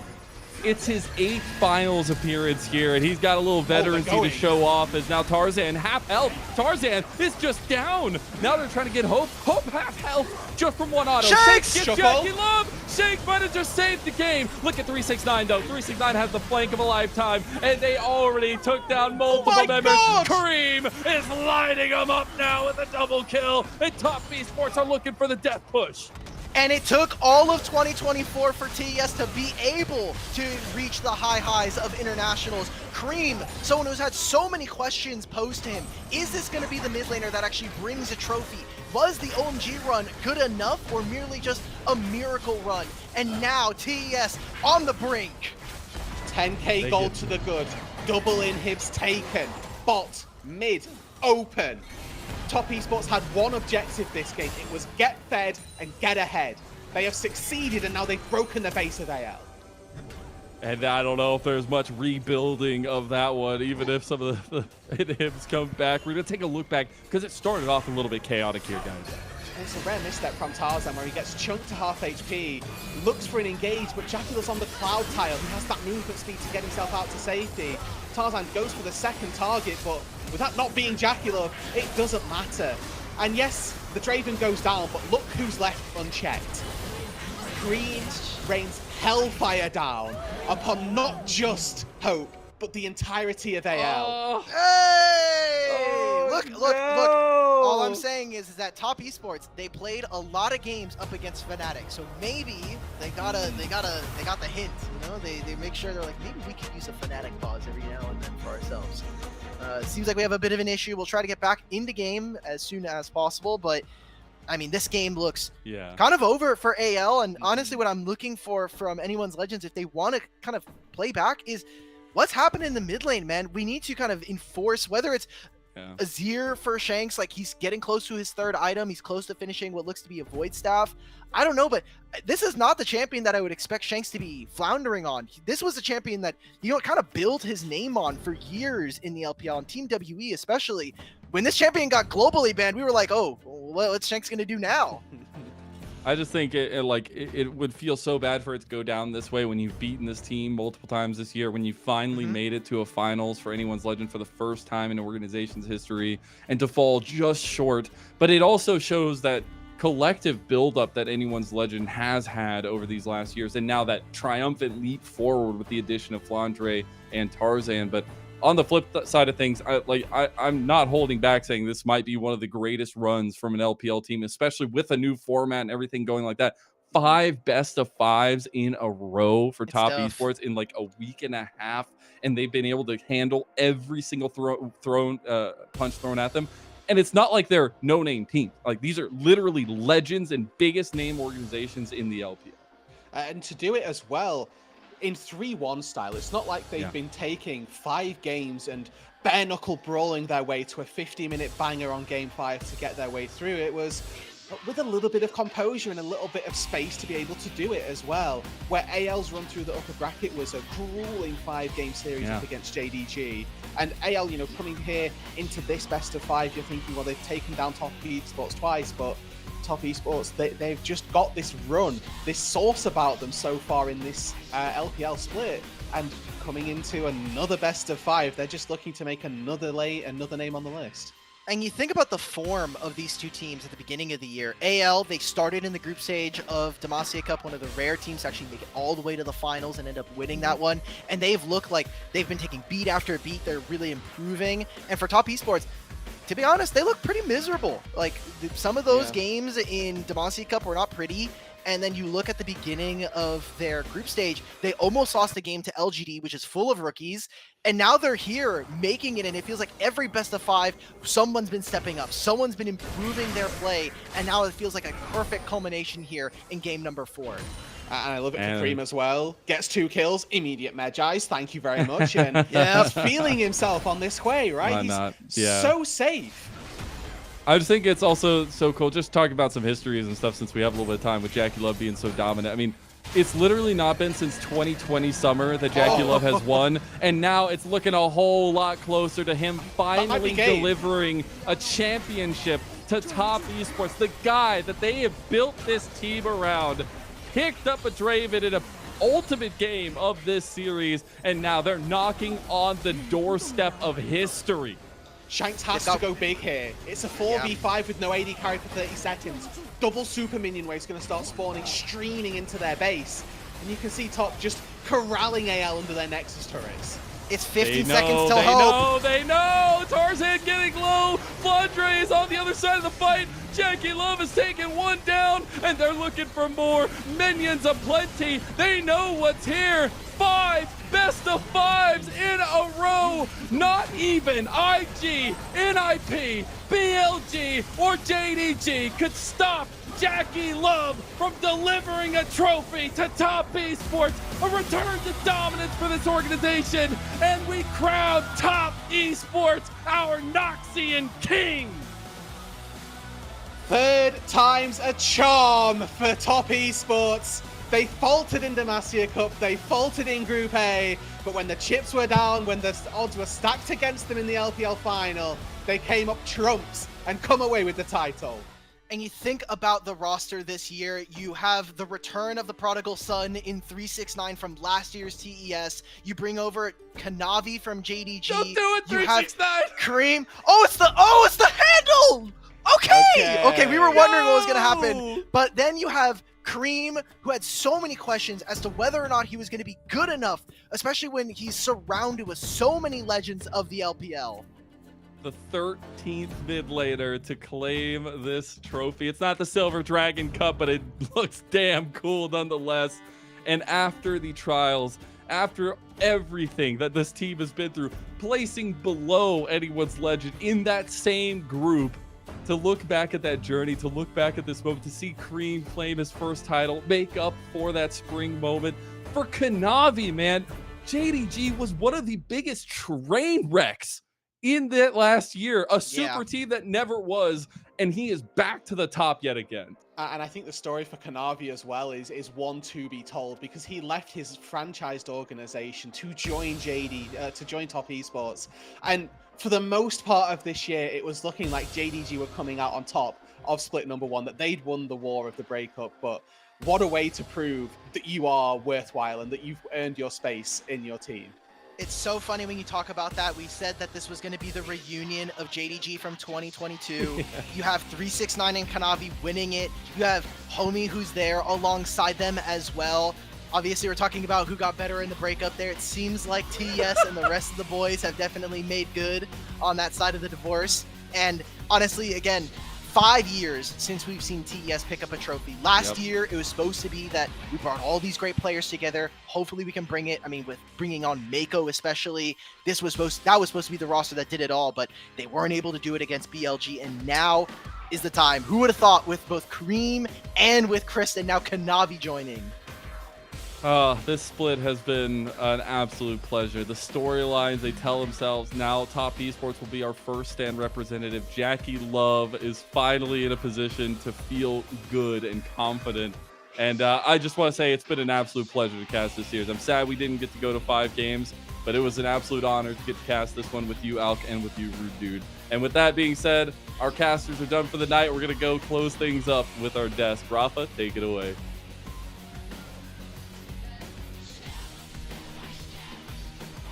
Congratulations to Top Esports besting anyone's legend in 3-1 fashion. They get revenge for the Demacia Cup rematch. They get revenge for the best of 5 during the group stage. And now, for the first time since 2020, Top Esports are kings of the LPL once again. JackeyLove, a title earned for this guy since 2020. Kanavi, a title for him since 2023. We can just go down the list here, Emily, of all these players who have been awaiting for a title, many years. Cream, his first. I was gonna say it's Cream's first title. Yeah. Yeah. Went through 4 world champions to do it too. Yeah. That's crazy. And I think that as we check it off the box of another 3-1 TES victory, right? The thing for me that really stands out across this victory, I definitely didn't think after the first bits of that early game that TES would be able to come back with even with the JackeyLove Draven. I know crazy. I know it's a staple of his. I too watched him pre-debut, but I think it is really cool to have him come out and win another LPL title on his signature pick, and with this team, I do maintain that this top esports team is the best team in the LPL at reading and understanding the map. And so I think in that way, it makes a lot of sense that especially in the current meta, they would be able to triumph. And I also just think they had a much tougher road to get here, right? And they had to grind it out a lot more than anyone's legend. And I mean, shout out to them, right? Like, I think this team is still going to be an incredibly interesting team. I really loved a lot of their drafting that I saw throughout their playoff run. But when it came down to it, a lot of it was that I just thought top esports played the map better across the entire series, and their setups were just better. Yeah. I gotta say, I think a big part of at least like who I see winning these splits, like just across like globally, other regions, I feel like top and support have been the two most important roles this year. And when I look at a lot of the teams that are going to first stand, I really do feel like the best top or like the best supports are going. I felt that way with TL, felt that way with HLE, the way that they've played, and people have them as the tournament favorites. And I think today that was the big difference maker for me. It was 369 and Crisp, who did a little bit of running it in the last game, but had a huge performance on the Poppy and the Rel, and even brought it back a little bit on the Elise. And for me, the series MVP is 369. I thought 369 was just an absolute monster today. Yeah, just a huge glow-up performance for so many of these individuals, and especially from the most unlikely heroes. When we looked at the name power, the brand power of what kind of individuals were brought together for this top esports roster during the offseason and the years prior, right? Obviously, we're always going to be looking at JackeyLove, and we knew that Cream was the investment brought over from OMG. Kanavi trying to do what Tien couldn't do, able to achieve that, but also reuniting with 369 in the top lane, Emily. And just the fact that 369 returning to a form where I mean, I remember back on JDG when he was considered one of the best top laners and just being able to dominate the entire world. And then as the gradual shift away from JDG, people calling for, oh, we need someone else in the top lane that can actually carry, someone that can play a more variety of a play style, and that 369 won't be as much of a liability. I mean, similar story to Chris where people were calling for his head too, but the fact that both of these guys showing up big and putting on some of the best games in their recent career history in not only just this series alone, but also, remember, a huge bracket run from the get-go. Top Esports always had one series lifeline, and they never had to risk losing it.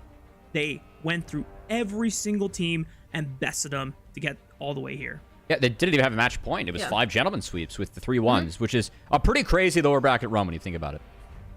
Yeah, and I think, like, to the point of 369, it's really interesting to think about his journey as a top laner, right? Because when I first started watching him in Demacia Cup before his LPL debut, he was that top laner who's like, oh, he is going to carry you. He knows he's carrying matchups super, super well. And then, you know, like, to kind of the joking point that we brought up when he had posted to Karsa after their last series on Weibo, right?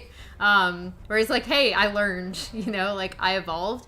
And his entire story has been one of evolution, right? And going from that kind of hotshot kid to the one that could play tanks, and that was what Bin was missing, right? When we were comparing the two of them in, I want to say 2023 MSI, I believe. Yeah. And yeah, like, I think the big thing for me in terms of 369 is the team itself is just really good at lane assignments and making sure that he is in a position where he's set up for success, like regardless of matchup, especially with the way that they approach lane swaps. That obviously will change going into first stand, so that's an interesting you know, wrench that they're going to have to deal with. We don't love that, yeah. Well, I mean, like, I think 369 will be fine in individual matchups as well, but, like, I do think that it's a facet of the team and how they put him in control of his own success. But then again, how he repays that in team fights is the biggest thing that I think I was really concerned about watching him last year, where I'm like, you were always such a good team fighter, even if you were being bested in lane. What's going on? That's the big thing that I felt really, really returned throughout this entire bracket run for them, right? And then similarly with Chris, we already said, like, he was getting the washed up allegations going in when he signed with this roster, right? Like, people were like, oh, he's going to be the weak link on the roster again.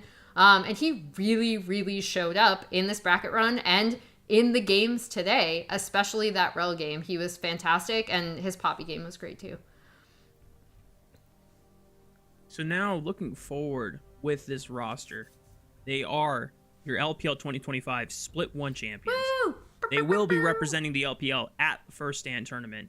And Matt, you already gave us a little bit of a highlight on what you expect to be the most important roles coming out of the representatives from each of the regions around the world. But how does this roster now stack up going into the likes of Homa Life, Team Liquid? Yet to be determined from EU. Probably G2, you know? Yeah, probably G2 at this point. I mean, not even CFO. just based on form, just based on and history, then, you know? Of course, I think it's Flying Oyster from LCP. Yeah. I mean, look, I think top esports are going in as everyone's going to have them as the number 2 spot. Halmon Life for me are the heavy favorites coming into the day, or coming into that tournament, I should say. But I do think that it's something where that can take the pressure off of top esports potentially, and I will take at least their jungler and their bot lane in anyone across the world. I think Panavi, JackeyLove, and Chris, they are world-class players. It's just going to be, you know, can Cream step up to the mantle of some international woes that he's had in the past? And then can 369 overcome Zeus? Because I also have 369 as a world-class player, but Zeus seems to be on a level of his own going into the tournament, which is really what's making HOE the heavy favorites. I think him and Delight have just been the 2 best players at their position across the world when it comes to, you know, going into First Stand. And with the, you know, forced 1v1s and 2v2s we're likely to be seeing, this is going to have a huge impact on draft, because in the Fearless format, a lot of your strategies revolve around, hey, if we pick Jinx Lulu, we have to lane swap it, right? Like, we can't play Jinx Lulu. Like, the game that got top here against JDG, that Jinx Lulu into the Draven, and I think it was Elise as well. You cannot play that matchup 2v2. You have to lane swap, and Top Esports did a beautiful job across the map figuring that out. It's going to really change what drafts look like. I think the biggest thing, just going off of what Emily said, I had Top Esports 3-1 going into the day because I felt like anyone's Legends drafting prowess was a bit overrated thanks to their opponents, and they were making some mistakes within their games. Top Esports won this series not based in draft. They won it based on their play. They played the map so much better than anyone's Legends going into this. So I think if there's anything to really pull in terms of confidence moving forward, it should be that for this team. Yeah. I think the other big thing is we see them being rewarded. Congratulations, JackeyLove, on your finals. 369 Rob, man. You know, the funny thing throughout our coverage of the LPL this season, Emily, is that Cubby has been a big fan of what the LPL considered their MVPs, and he said that for the most part they've been very based in their decision. I think this is the first time where Cubby has been very, very, not to take away anything from JackeyLove. I think in a couple games that they've won, JackeyLove was an absolute monster, and he had a huge progressive performance in cleaning up a lot of his, you know, not so bright moments throughout the lower bracket run, but, you know, understandably so. I think 369 definitely put on a hell of a show this series, and can we understand that maybe this one might have been more deserving in 369's hands, but, you know, can't shy. I mean, I have always been a JackeyLove enjoyer since his I mean, I guess pre-debut now. Yeah. I think it's really cool that he gets to win this on a signature pick as well, like his Draven, the thing that he was making waves with even before his LPL debut. I also think when you're talking about I'm like, because I know these moments are going to happen because he is just, again, that type of player who will go for a 2080 play or a 1090 play. But I am so sick of having to do the caveat of, like, he's really good, but, like, no, he's just really freaking good. Sorry, I'm not allowed to swear. He's really good, we're guys. An unofficial broadcast, Emily. I think you Kel's gonna do fine. F-bomb. Production told me that I get one, but like I want to be able to come back and like really save it, you know. Oh, okay. So congrats. Respect. Yeah, I want to use Respect. it like, you know, deploy it with purpose. Like I did my first one, and then I ended up accidentally swearing a bunch on LCS anyway. I think like I want that caveat to go away because every player has that, right? And like JackeyLove's moments like that are going to be more visually obvious, right? Where people are going to be like, "What are you doing?" But I want like, and you guys can call me out at first stand if I ever say this, but like I want to remove the caveat of like JackeyLove's good, but like no, he's just really freaking good. And this is a team that's really great for him in terms of the way that they do play the map, the way that they create spaces in team fights for him to really pop off. Because like I said, he does believe that he can turn around those plays, right? And I think that is the thing that always gets me excited for any JackeyLove team.